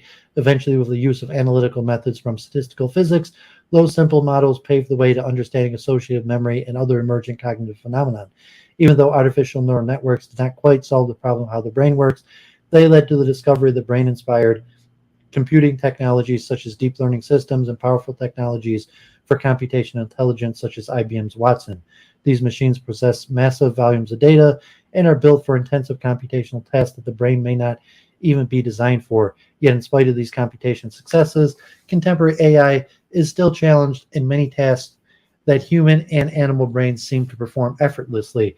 For this reason, the next frontier in AI and machine intelligence will be closely tied to our advances in understanding the governing principles of consciousness and its various embodiments. This potentially has a bearing in the development of the next generation biomimetic and sentient technologies. Recent work in this direction can be found. So all these are long articles, but it's important here. I wanted to look at a little bit of this, and like with all the recent advances in artificial intelligence, to divide some of the functions of consciousness and compare synthetic biology, artificial intelligence, and various forms of human consciousness, animal consciousness, or other forms of consciousness. And it also goes into analysis of some of the various theories. All of these are long articles, so I'm just going to read the abstract and maybe a little of an introduction. So theoretical models of consciousness, a scoping review. The amount of knowledge, and all of these are recent articles. The reason I'm reading these articles here, relate to the Science of Consciousness conference, and this one's 2021, but this one has a large overview of the modern theories. Theoretical models of consciousness, a scoping review. The amount of knowledge of human consciousness has created a multitude of viewpoints and is difficult to compare and synthesize all the recent scientific perspective. Indeed, there are many definitions of consciousness and multiple approaches to the study of neurocorrelates of consciousness. Therefore, the main aim of this article is to collect data on the various theories of consciousness publicized between 2007 and 2017 and to synthesize them to provide a general overview on this topic. To describe each theory, we developed a thematic grid called the dimensional model, with quantitatively and qualitatively analyze how each article related to one specific theory, debates, analyzes a specific issue. Among the 1,130 articles addressed, 85 full texts were included in the final step. Finally, the scoping review analyzed 68 articles that describe 29 theories of consciousness. We found heterogeneous perspectives in the theories analyzed. Those with the highest grade of variability are as follows: subjectively, neurocorrelates of consciousness and the consciousness cognitive function. Among some cortical structures, thalamus, basal ganglia, and the hippocampus were the most indicated, whereas the cingulate, prefrontal, and temporal areas were the most reported for cortical ones, also including the thalamocortical systems. Moreover, we found several definitions of consciousness and the 21 new subclassifications. So scientific literature debating themes of consciousness is huge. Contributing scientists come from different disciplines such as medicine, philosophy, physics, psychology, neurobiology, mathematics, and computer science. Authors from these disciplines have led to an increase in knowledge about consciousness, giving new and interesting inputs for neuroscience. However, all this information has created a multitude of viewpoints and is difficult to compare and synthesize some of the various issues that have emerged in the last few decades. A precise definition of the word consciousness, of course, can only be the endpoint of the theory of consciousness, just as the concepts of work and energy found a precise definition only as part of a theory of mechanics. Therefore, the probability of having a different definition of the same object correlates directly to a number of theories that try to explain the nature of consciousness itself. In this sense, the concept of consciousness can be found in historical documents since ancient times and can be proven in various traditions and cultures, with some perspectives that, although the expression language has become different, seem to be concepts that have evolved throughout history. So this is a meta study of multiple papers, and you can see the breakdown of the papers, the pre-screening, and the included, and your various graphs of tens of theories of consciousness, and then the theory of the acronyms of the various theories and their authors, and the main definitions of the theories and terms related to the theory. So I recommend anyone serious about consciousness, wants to really get this stuff, to go through this article. It's pretty long. It's over 50 pages, but a lot to get through. Time is limited. So here is another one: Universal Consciousness, Collective Evidence on the Basis of Current Physics and Philosophy of Mind. And this also is a long collection of theories. So also Dirk Meijer. So you see the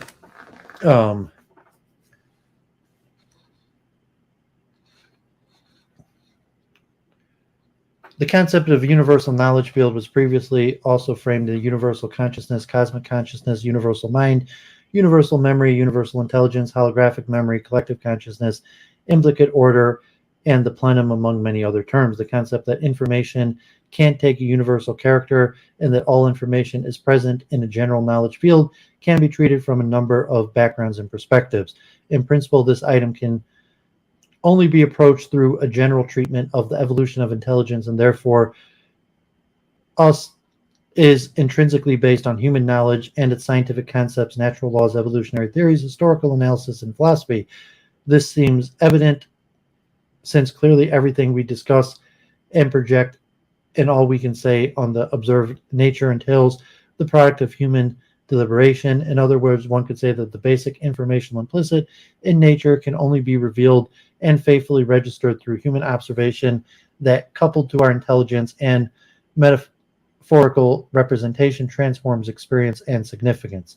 So the cyclically informational universe. And so universal consciousness, collective evidence on the basis of current physics and philosophy of mind.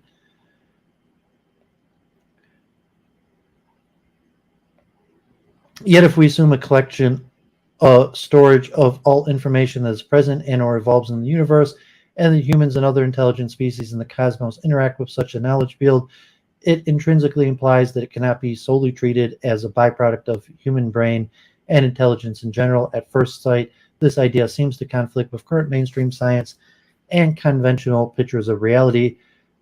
However, the following sections of this article may show that, in fact, there is solid ground and even overwhelming evidence for the hypothesis concept of a universal knowledge field. These considerations are based on the current descriptions of nature and the micro-level space-time building blocks such as string and spin theories, quantum mechanical concepts such as entanglement, non-locality, and resonance, cosmological models of energy, zero-point and negative energy, as well as holographic concepts of reality and other space-time modalities. The present review is partly based on text and figures out of a set of earlier publications of the author on information science, studies in brain function and consciousness, as well as science philosophy. In addition to these research fields, universal consciousness can be approached from transcendental human experience, including transpersonal and PSI phenomena, and should be discussed against a metaphysical as well as informational background, also in relation to self-consciousness. The table below provides an overview of publications dealing with or otherwise related to the concepts for universal consciousness. Needless to say, without the pretension to be complete, the author respectfully awaits suggestions for relevant additional information. So here you have a long list of recommended reading on the subject, and so I had more. I read from Dirk Meijer's, and this universal knowledge field is an interesting idea, a form of panpsychism. Hey Cameron, thanks for tuning in. Yeah, definitely highly recommend people taking a look at this Science of Consciousness conference starting this week in Sicily. So I thought I'd just share a few articles that have came out in the last few years, recent articles on the subject. So here's another one by Dirk Meijer, and I hadn't really heard of Dirk Meijer.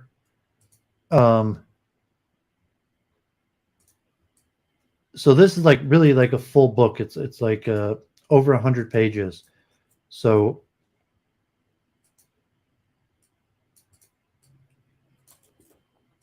let me see where Dirk Meijer is. University of Groningen, and he was born in 1940. So same age as Jean-Louis. So he's still alive in his 80s and still publishing interesting articles. There you can see him on LinkedIn in the Netherlands. So here, this is 175 pages, and I've skimmed through it earlier. I had hoped to go through like all of it, but this is a review literature of quantum mind theories. And so he's an introduction to quantum aspects of brain function, quantum approaches to neurobiology, David Bohm, wholeness of the implicate order, Henry Stapp, attention, intention, and quantum coherence, Roger Penrose, consciousness and the geometry of the universe, Stuart Hameroff, objective reduction in brain tubules, Hiromu Umeziwa and Herbert Froelich, Quantum Brain Dynamics, Mari Jibu and Yasu, Quantum Field Concepts, John Joe McFadden, Electromagnetic Fields, Gustav Bernreuter, Ion Channel Coherence, Chris King, Cosmology, Consciousness, and Chaos Theory, Pierre Sharafi, Consciousness is a Feature of Matter, Danko Gorgiev, The Quantum Neuron, Andrei Krenikov, Quantum Like Brain and Other Metaphoric Quantum Mechanic Models, Hu and Wu, Persinger, Spin-Mediated Consciousness, Chris Clark, Qualia and Free Will, Herms Ramij, Photon-Mediated Consciousness and Recent Models, Stuart Kaufman, Consciousness in the Poised State, Post-Bohemian Concepts of an Universal Quantum Field, Dirk Meijer, Cyclic Operating Mental Workspace, Amit Goswami, The Vacuum is a Universal Information Field, Simon Raggett, A Final Attempt to the Theory of Consciousness. So I think I might save this one for next week, and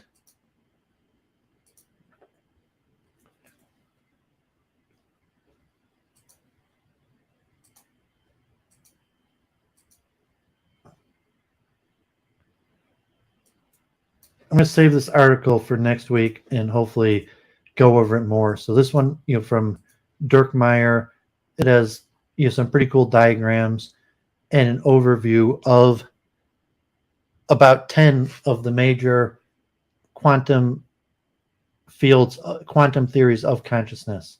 So up-to-date overview of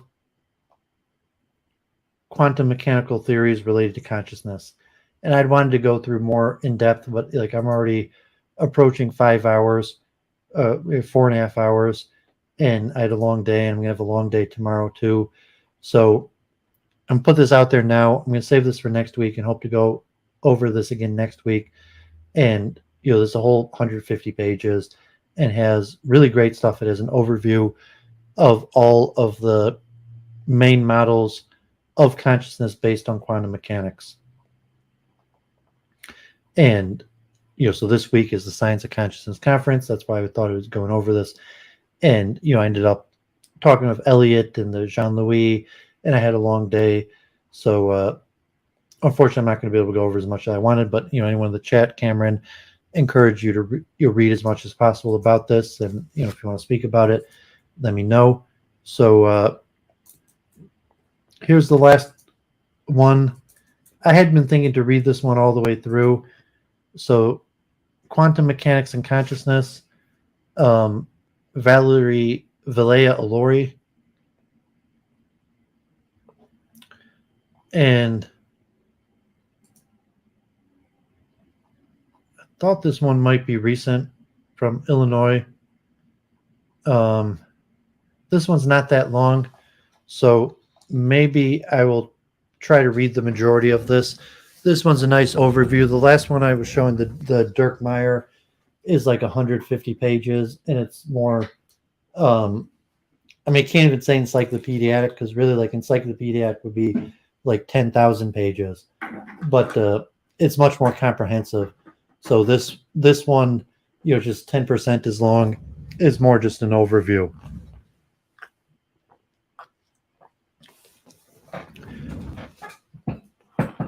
Quantum mechanics and consciousness. Quantum mechanics is a groundbreaking theory. Not only is it extraordinary, empirically adequate, but also it claimed to have shattered the classical paradigm of understanding the observer-observed distinction, as well as the part-whole relation. This, together with other quantum features, has been taken to suggest that quantum theory can help us understand the mind-body relation in a unique way, in particular to solve the hard problem of consciousness along the lines of panpsychism. In this paper, after having briefly presented panpsychism, I discussed the main features of quantum theories and the way in which the main quantum theories of consciousness use them to account for conscious experience. Arguably, the image of the world given by our theories has grown distant, one step after another, from the one of our everyday experience. Think of atomic theory, for instance. Contrary to experience, matter is discontinuous and the world is mostly empty. Nevertheless, it was a cumulative progress a slow refinement of our everyday concepts by our scientific understanding. This was true up to the advent of quantum mechanics, which is one of the most mind-boggling physical theories ever. It was taken by many to have provided a true paradigm shift in our understanding of the world. For instance, the observer affects the properties of the observed. The observer and the observed are governed by different laws, which now are probabilistic rather than deterministic. The properties of certain systems can no longer be accounted for in terms of properties of their parts. This is non-local spooky action at a distance. On another front, while physics has been extremely successful in describing the behaviors of matter since Newton, one prominent open system was how we as conscious beings fit into this description. At first view, roughly identifiable with physicalism and supported by Newtonian physics, is that we are fundamentally material beings who obey the laws of physics, just like every other physical object. However, it was still unclear to many why complicated machines like us would feel something at all. A prominent response to this question, panpsychism, is that every physical object has consciousness at different levels. This seems a variety of the traditional Platonic idea that the universe is conscious, the idea of the world soul, which is here invoked for explanatory purposes. Nonetheless, this view directly clashes with Newtonian physics, which exclude consciousness. Quantum mechanics then arrived to change all that. It is quite often claimed that consciousness itself is needed to account for measurements, that the intrinsic randomness of the theory helps with the tension between free will and determinism, that some versions of quantum theory are non-algorithmic, and so is consciousness, that quantum collapse and non-locality can explain some psychophysical phenomena and shed light on the nature of consciousness. The aim of this chapter is to provide a brief summary of the theories people have suggested about the relation between quantum mechanics and consciousness, along with the lines of traditional world soul theories. I will start in the next section by presenting the Harpum of consciousness and the non-physical responses, prominently panpsychism. Then in the third section, I will move to quantum theory, discussing the commonly accepted version, as well as the theories of which go beyond it. In section 4, I will present and analyze the various proposals of quantum theories of consciousness, and then I will conclude. Non-physicalist approaches. Arguably one of the philosophical problems that has been with us since the times of the ancient Greek is the mind-body problem. Our bodies appear to have physical properties like size, weight, shape, location, and state of motion, and are well described by Newtonian physics. In addition, people have other kinds of properties which seem to be fundamentally different from physical properties. For instance, I have desires which do not appear to be located anywhere in space, and to have a shape or size or weight. They instead are experienced and felt by me and influenced by my actions. More generally, these mental properties involve consciousness, the ability of having some sort of experience, including perceptual and emotional experience. Intentionality, the feature of being about something else than themselves, like beliefs and desires, are about something outside themselves, and they are possessed by me, a subject. Thus, the mind-body problem is the problem of understanding the relationship between these two kinds of properties.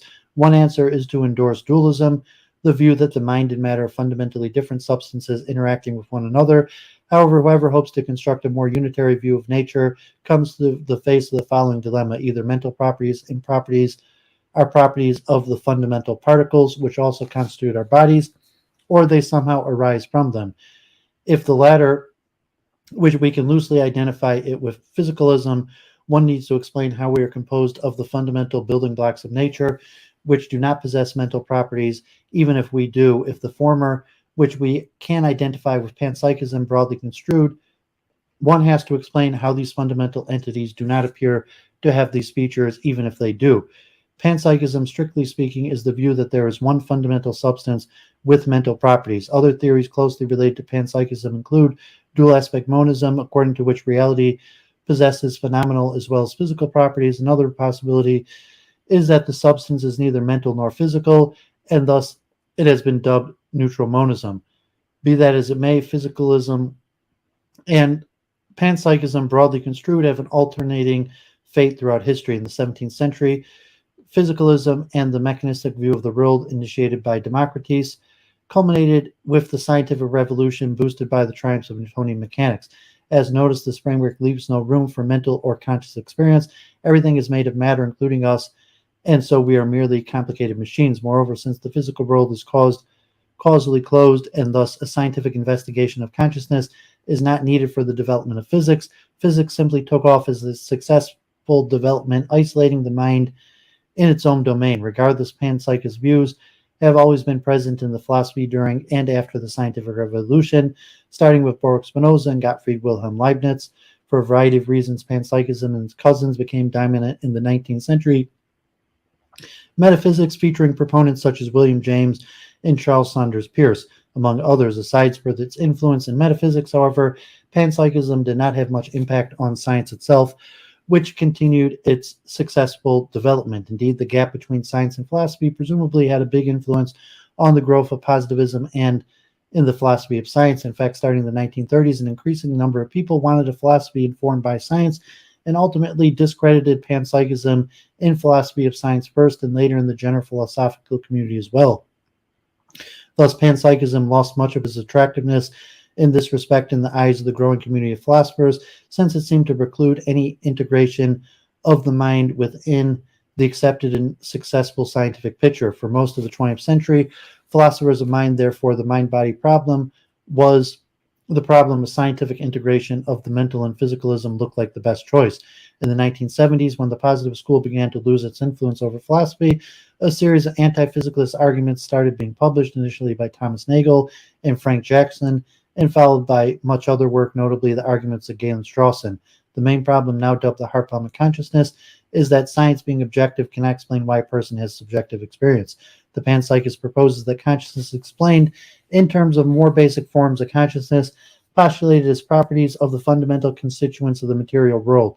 Another argument against physicalism, which can be traced back to Bertrand Russell and Alfred North Whitehead, is based on the skepticism that physics is able to capture the true nature of reality, consciousness included.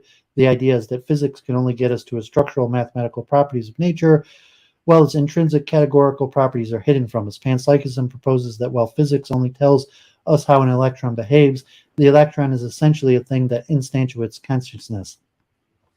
Panpsychists also urge that since we know that matter constituting the brain is conscious, by simplicity, we should assume the rest of matter is conscious too. Another motivation for panpsychism comes from the fact that it avoids one of the main objections to dualism. In fact, if dualism is correct, then consciousness exists outside of the physical world, so it is a mystery how it could interact with material entities.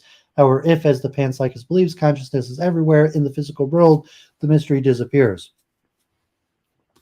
Moving to the objections, the most common is that it seems deeply counterintuitive to say that fundamental physical entities such as electrons are conscious. In response, panpsychists point out how many scientific theories lead us to a counterintuitive picture of the world, but we take them seriously. Nonetheless, atomic theory says that matter is mostly empty and discontinuous. String theory says that the universe is 11-dimensional. Relativity theory says that simultaneous events do not exist.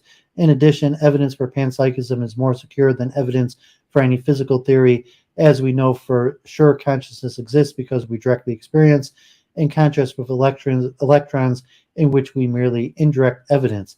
Aside from this, the hardest challenge appears to be the one posed by the so-called combination problem, which is especially severe for the varieties of panpsychism like the so-called constitutive micropsychism. This is the most common form of panpsychism, according to which the consciousness of the microscopic entities grounds the consciousness of living beings composed by them. The combination problem is that it's unclear how the combination of direct conscious subjects can form a single conscious mind. Indeed, it seems to be possible that many conscious microscopic entities exist without them forming a conscious macroscopic entity at all. If this is the case, panpsychism faces the same kind of problem as physicalism, namely that it is possible that there are philosophical zombies with the same material constitution as we have, but without any conscious experience. If so, it is hard to see how panpsychism is supposed to be an improvement over physicalism. Varieties of panpsychism which are not constitutive arguably do not suffer from the combination problem. The advent of quantum theory, having features compatible with panpsychism, contribute to promote the plausibility of the view. Also, from a scientific point of view, it has been argued that while in the framework of Newtonian physics, there was no room for consciousness. The situation has changed in the new quantum paradigm, which is said instead to require consciousness. To clarify, in the next section, I will present the main features of the traditionally accepted quantum theory, as well as the ones of the theories which go beyond the orthodoxy.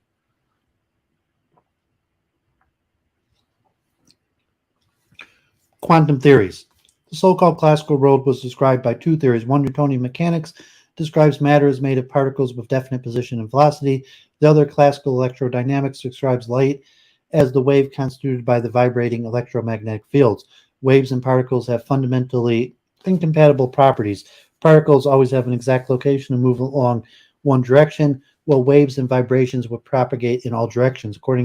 In contrast with particles, waves can interfere. This dual ontology remained the orthodoxy for a long time until the beginning of the 20th century. Some well-known intractable experimental results could no longer be ignored, and Max Planck and Albert Einstein started exploring new avenues. A little later, Niels Bohr proposed a new atomic structure which relied on the idea that light, understood as a wave, sometimes behaves like a particle. Conversely, Louise de Broglie proposed that sometimes matter so far understood as particle-like behaves like a wave. These ideas needed a new framework, which started its development in the 1920s and was dubbed quantum mechanics. From here on out, the theory flourished. In 1932, John von Neumann put it in the form in which is still taught now. Quantum mechanics is difficult to describe and is not a unique theory. The theory presented in physics book often goes by the name of orthodox quantum mechanics, as is the one which is standardly taught in school. I will present this view in the next section. Starting in the 1950s, new quantum theories in response to a well-known problem started to develop beyond the orthodoxy. That will be discussed in the theories in 3.2. Orthodox quantum theory. Orthodox quantum theory marks a radical departure from the Newtonian understanding of the world. While classical physical objects are either made of particles or of waves, the new theory implies that both matter and light sometimes behave particle-like and sometimes wave-like. Thus, matter shows a wave-particle duality of complementarity. When we see the particle, we do not see the wave, and the other way around. The proponents of this theory therefore concluded that such classical categories as waves and particles are obsolete and inadequate. Consequently, it is claimed we are forced to abandon our traditional understanding and construct a new paradigm. The result is that the orthodox quantum theory can only discuss measurement results, which inform us of the values that physical observables, position, velocity, and energy, for instance, have when an experiment is performed. The fundamental equation of the theory is the Schrodinger's equation, which describes the temporal evolution of an object called the wave function. However, in a measurement situation, for mathematical reasons, the Schrodinger evolution would not yield a single measurement outcome, but a combination called superposition of all the possible results. So it is claimed before the measurement, the properties of a system are undefined, and they become definite when a measurement is performed.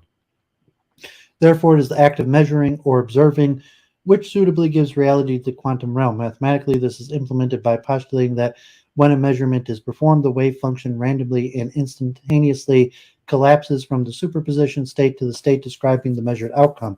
So in contrast with Newtonian mechanics, the theory is intrinsically probabilistic and has a distinctive feature that the observer appears in the very definition of the theory. As discussed later, this is one of the places in which it has been argued consciousness is needed to complete the quantum framework. Moreover, one feature of quantum mechanics which made people think of connecting the theory of consciousness is entanglement. It is a phenomenon in which certain systems which compose more complex systems cannot be described independently with one another, but have to be described as a whole. Formally, a system is entangled if its wavelength is not the product of the wave function of its subsystem.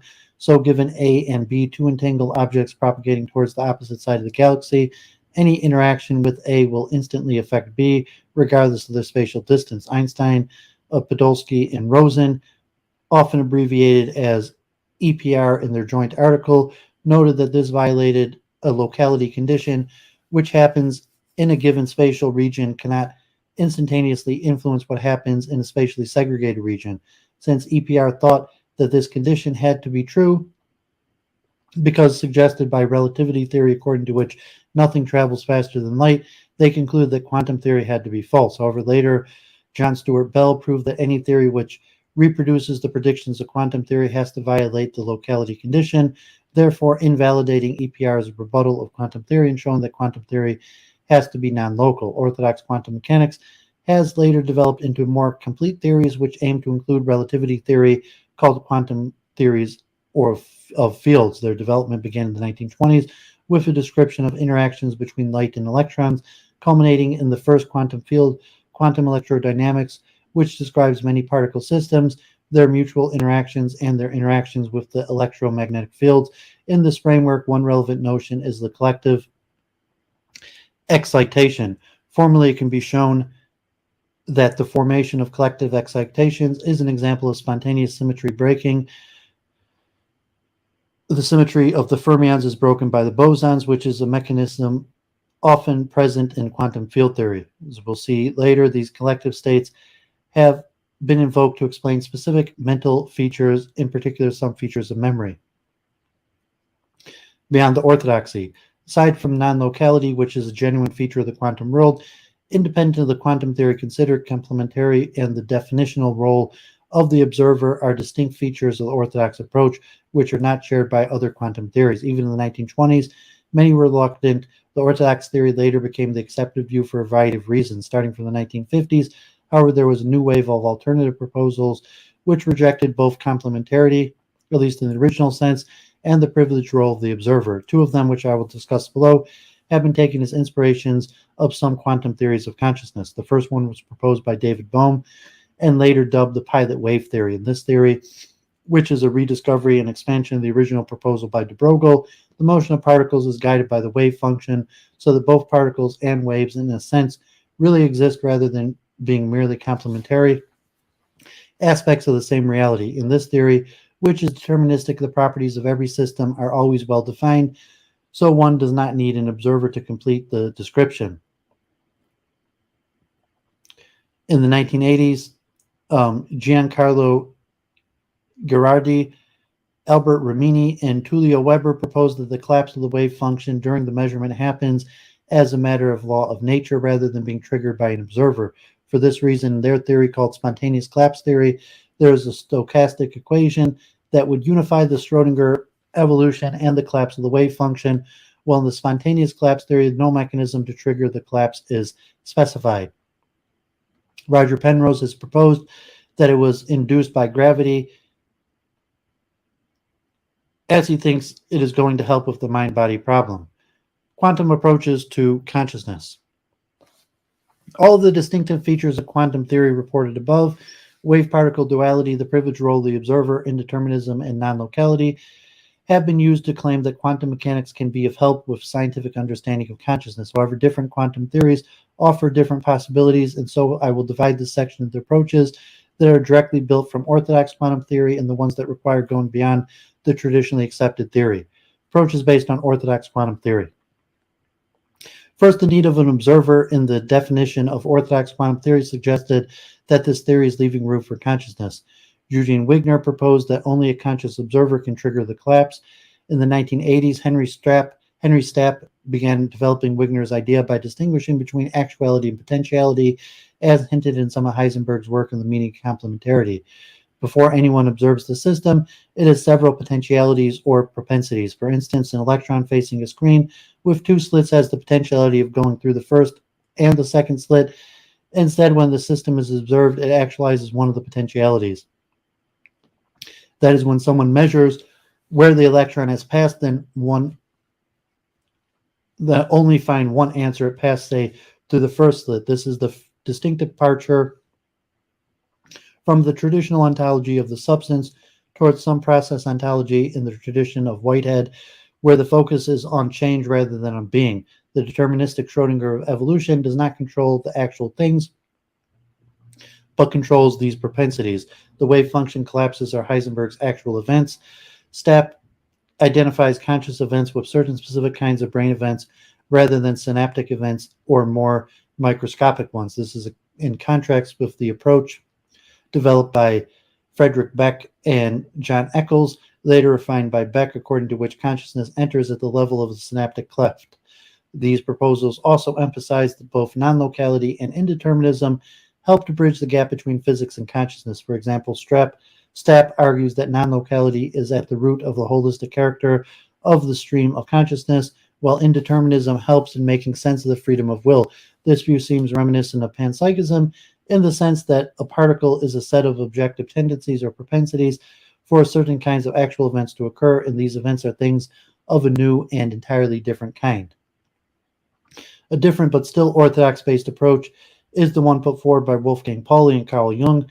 The idea also derived from the privileged role of the observer in the orthodox quantum mechanics, but also suggested by wave-particle complementary, is that the observer and the observed are fundamentally distinct but also connected and dependent of one another. That is, mind and matter, just like particles and wave, stand in complementary relation. They conjecture that the epistemic ontic distinction in the quantic domain, respectively, between measurement results and superposition systems translates into the mental domain as the distinction between the conscious and the unconscious. In Jung psychology, the conscious and the unconscious are connected by a process of emergence analogous to physical measurement. The holism derived from the quantum non-locality matches well with Jung's idea that the reality is an unfragmented whole rather than composed by parts, which consist of the so-called archetypes. Thus, this view can naturally be read as dual aspect strategy, where the mental and the material are aspects of one underlying neutral reality. In particular, it is non-compositional, for the whole is not reducible to the sum of its parts. Mind and matter display mutual correlations as a remnant of the holism of the whole. These correlations are called synchronistic. They are mind-matter acausal connections which show meaning to the person experiencing them. Harold Ottmanspracher and Wolfgang Fock provide a general classification of coincidences and those experiences which seem exceptional in terms of their deviation from the norm, and argue that synchronicity is a special kind of deviation. Hans Primas has proposed a formal framework in which he relates the mind-matter distinction to the tense-tenseless distinction, as symmetry breaks at the fundamental level. Tense time, including the now, arises in the mental domain, and tenseless time as an external parameter on the physical level. Other approaches have been proposed to explain specific mental features within the orthodox approach. Karl Lasche has provided evidence that the macroscopic activity of a large assembly of neurons appears to be spatially coherent and highly structured. This is an example of what physicists call collective behavior, when a large collection of spatially distributed entities behaves if they are one. Inspired by this, Karl Pribram proposed his holographic model of the brain. He argued that the brain processes involve electric oscillations of the brain's dendritic webs. They can be described as by waves which can interfere, and arguably they can be used to store memories. Pribram noticed some similarities with holograms, as any part of the holograms contains the whole information about the whole hologram. Each part of the dendritic network contains all of the information stored over the entire network. Hiro Umezawa and his collaborators have refined this view with the aim of describing memory, storing, and recalling. The mathematical formalism in which this model is formulated is the one of quantum electrodynamics and is general quantum field theory for many body systems. The basic element of their approach are the neurons. They can form assemblies which can be activated by external stimuli, and those which are activated are taken to be conscious. These activated states are parallel to the collective excitations in quantum field theory. Mari Jibu and Kiro Yasu have developed these ideas into what they dubbed unified quantum theory of brain dynamics, where a crucial role is played by water's collective excitation states called corticons. Some further research, mainly by Giuseppe Vitello and Walter Freeman, has provided a more realistic picture which includes phenomena such as dissipation and chaos. These are the main approaches to consciousness based on the orthodox quantum theory. However, as already mentioned, a growing number of people have expressed dissatisfaction with the orthodox quantum theory. For one, the theory claims that the world exists only when observed, without specifying what the observer is. Stapp's response is that whoever is conscious can be an observer and collapse the wave function, and that it is consciousness which gives reality to the quantum realm.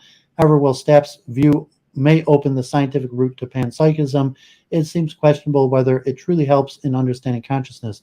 In fact, the theory is merely postulating that consciousness exists without saying what it is, that some physical objects possess it without specifying which, and that it acts on the wave function by collapsing it without specifying how. Indeed, one could claim that things get worse. Well, without quantum theory, we had the mystery of consciousness confined to conscious beings, as the physical world was causally closed. Now this mystery also infects physics. Not only we do not know what consciousness is, but we also do not know how the rest of the physical bodies behave because we need consciousness to account for them. The Jung-Pauli conjecture suffers from similar problems as well.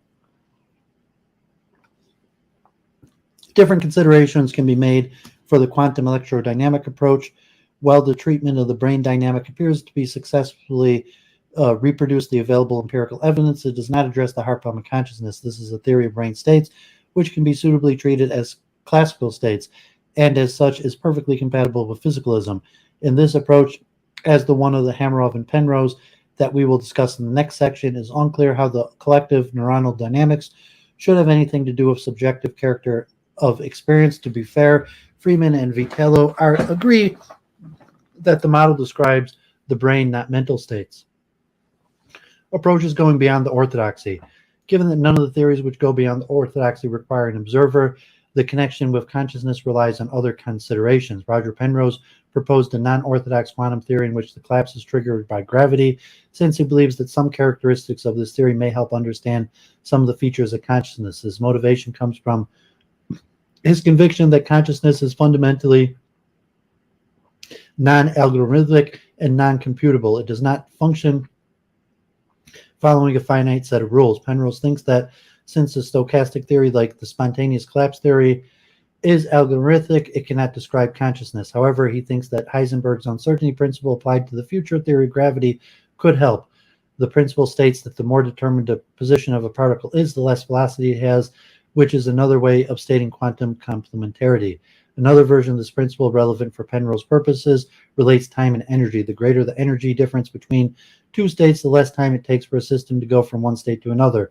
In the orthodox theory, as we saw, a quantum object can be in superposition of different states of affairs, and Penrose wants to say that if the energy difference between two terms exceed a certain amount, then the superposition will collapse in one of its terms in a way suitably implemented by a future theory of gravity and in time given by Heisenberg uncertainty principle.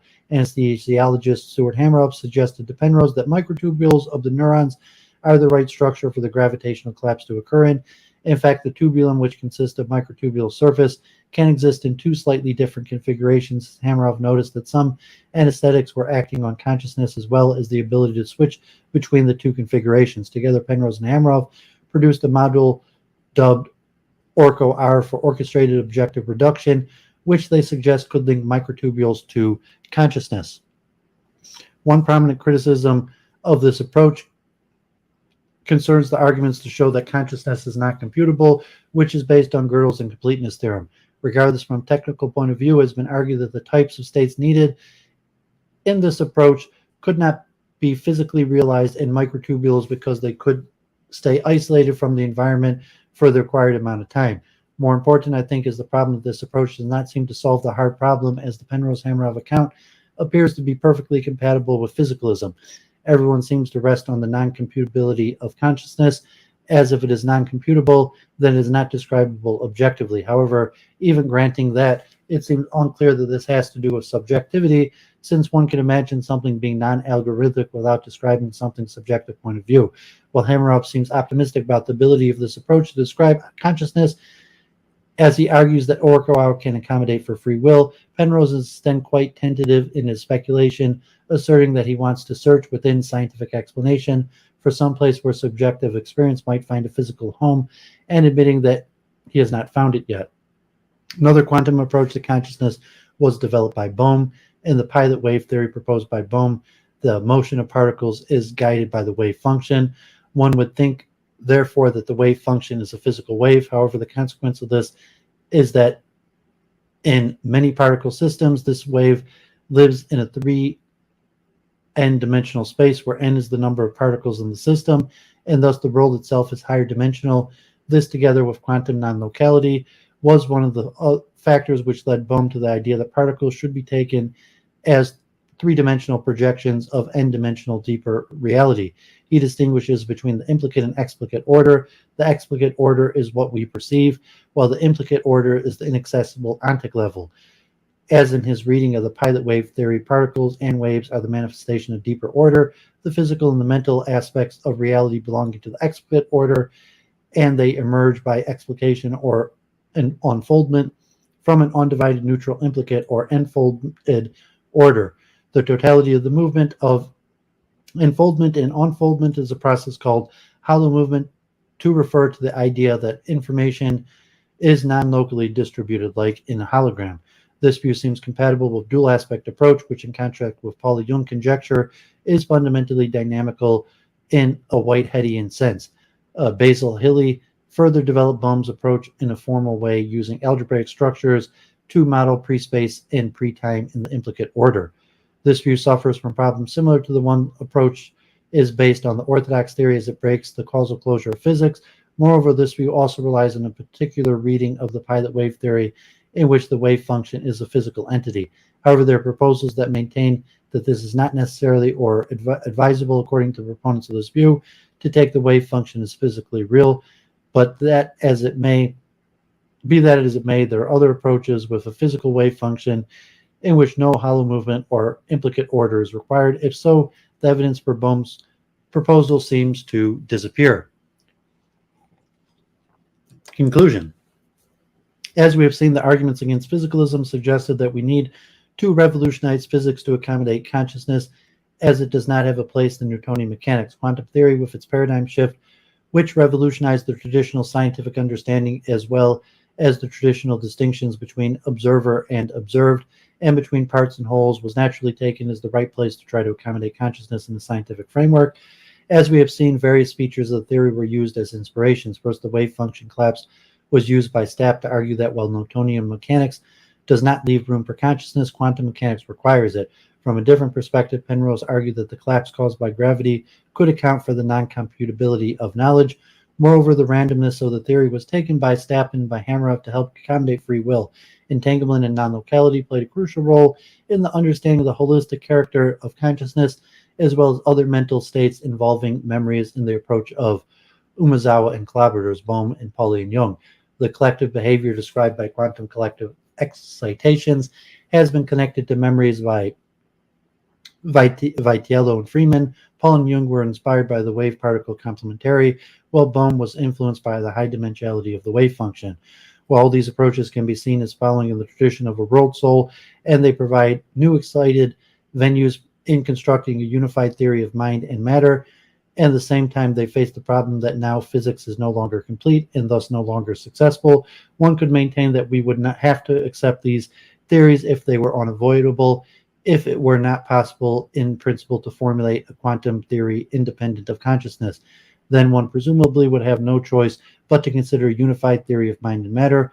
However, in the quantum theories discussed earlier, consciousness remains separated from physics, and this allows physics to progress independently. Divide and imperious strategies suggest that it is more efficient to face problems divided rather than united. Consider quantum mechanics and solve its problems first, then move on to consciousness. Nonetheless, presumably world soul theories and a panpsychist would reply that this physicalist approach has no hope of solving the hard problem for the reasons we saw, and that it was indeed the insistence of Newtonian mechanics on eliminating the mind from science that led to the current impasse, which can be overcome only if we completely rethink what science is. Accordingly, I think that the quantum approach to consciousness discussed in this chapter should be further explored, even if the currently and speculative and seem to put scientific progress momentary on hold, as they part the only route to advance further our understanding of nature in its entirety. In this way, one can say that the concept of world soul with qualifications is not only viable, but also scientifically supported. Okay, so to some extent, I really had a lot more I wanted to cover. I'm going to wrap up because you'll be at it for over 5 hours. I had a busy day today. I have a busy day tomorrow. I'm going to go to the Automate conference tomorrow. Hopefully, I'll be there by like 11, so I'll be streaming from there tomorrow. So it should be exciting. You know, I read some of the articles, most recent investigations into consciousness with a lot of the advancements in AI, and that there's more advancements coming out of AI than anything else, and to try to figure what that means.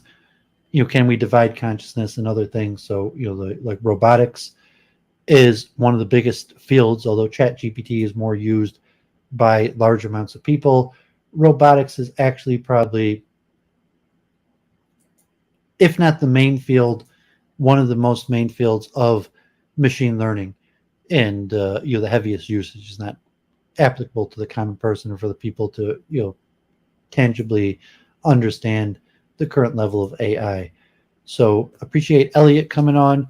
Anyone watching this who has any recommendations or wants to work for Elliott, you reach out, and good luck to Elliott with his business. God bless him. Very happy for him. And if they report back also and see what's happening. 10,000 books. Doooovid loves books, and I like more reading books than selling books. But I think Elliott also likes books. But good way to make money, and it's important service by people have books and they get rid of them, and there's other people who want those books. So there's a demand for the market to buy, collect, sort the books, and get them to the people who want them through the capitalistic process. And Jean-Louis, I hadn't realized he passed away. I just checked. So God bless Jean-Louis, who in many aspects is the creator of Doooovid. Jean-Louis, very important influence in the life and creation of Doooovid, and important man. Certainly his mother is very well known. His mother may go down as the most, or one of the most important female artists, and maybe one of the most important artists, period, of the 20th century. Jean-Louis loved his mother. Jean-Louis took care of his mother. He was always talking about his mother. He cared deeply for his mother, and his activism was largely based on his love of his mother. I guess his mother was a famous feminist.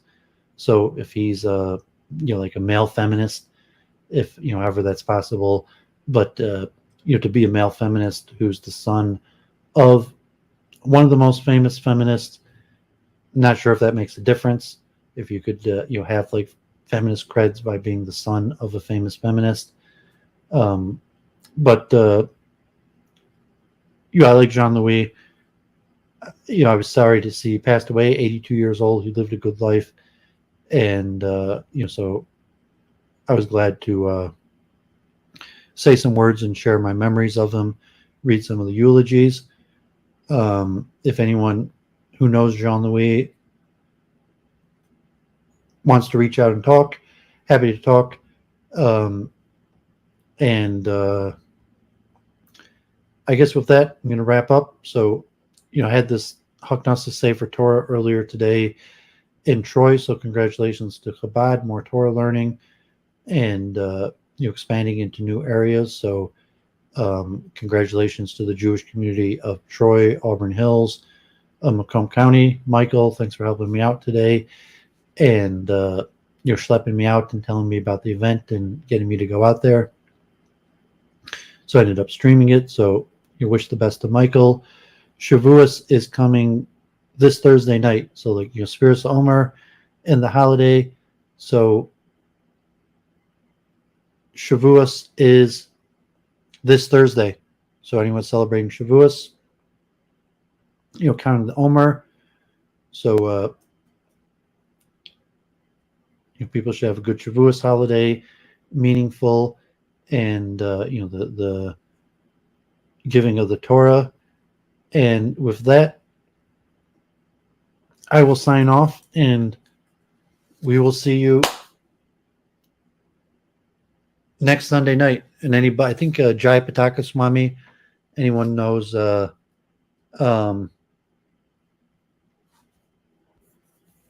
Pataka Swami is in Metro Detroit. He was at doing initiations in Detroit, so wasn't able to make that. But Doooovid, University of Michigan, was friends with a bunch of Jai Pataka Swami disciples. So God bless the Jai Pataka Swami, health and long life, and blessings to his disciples also.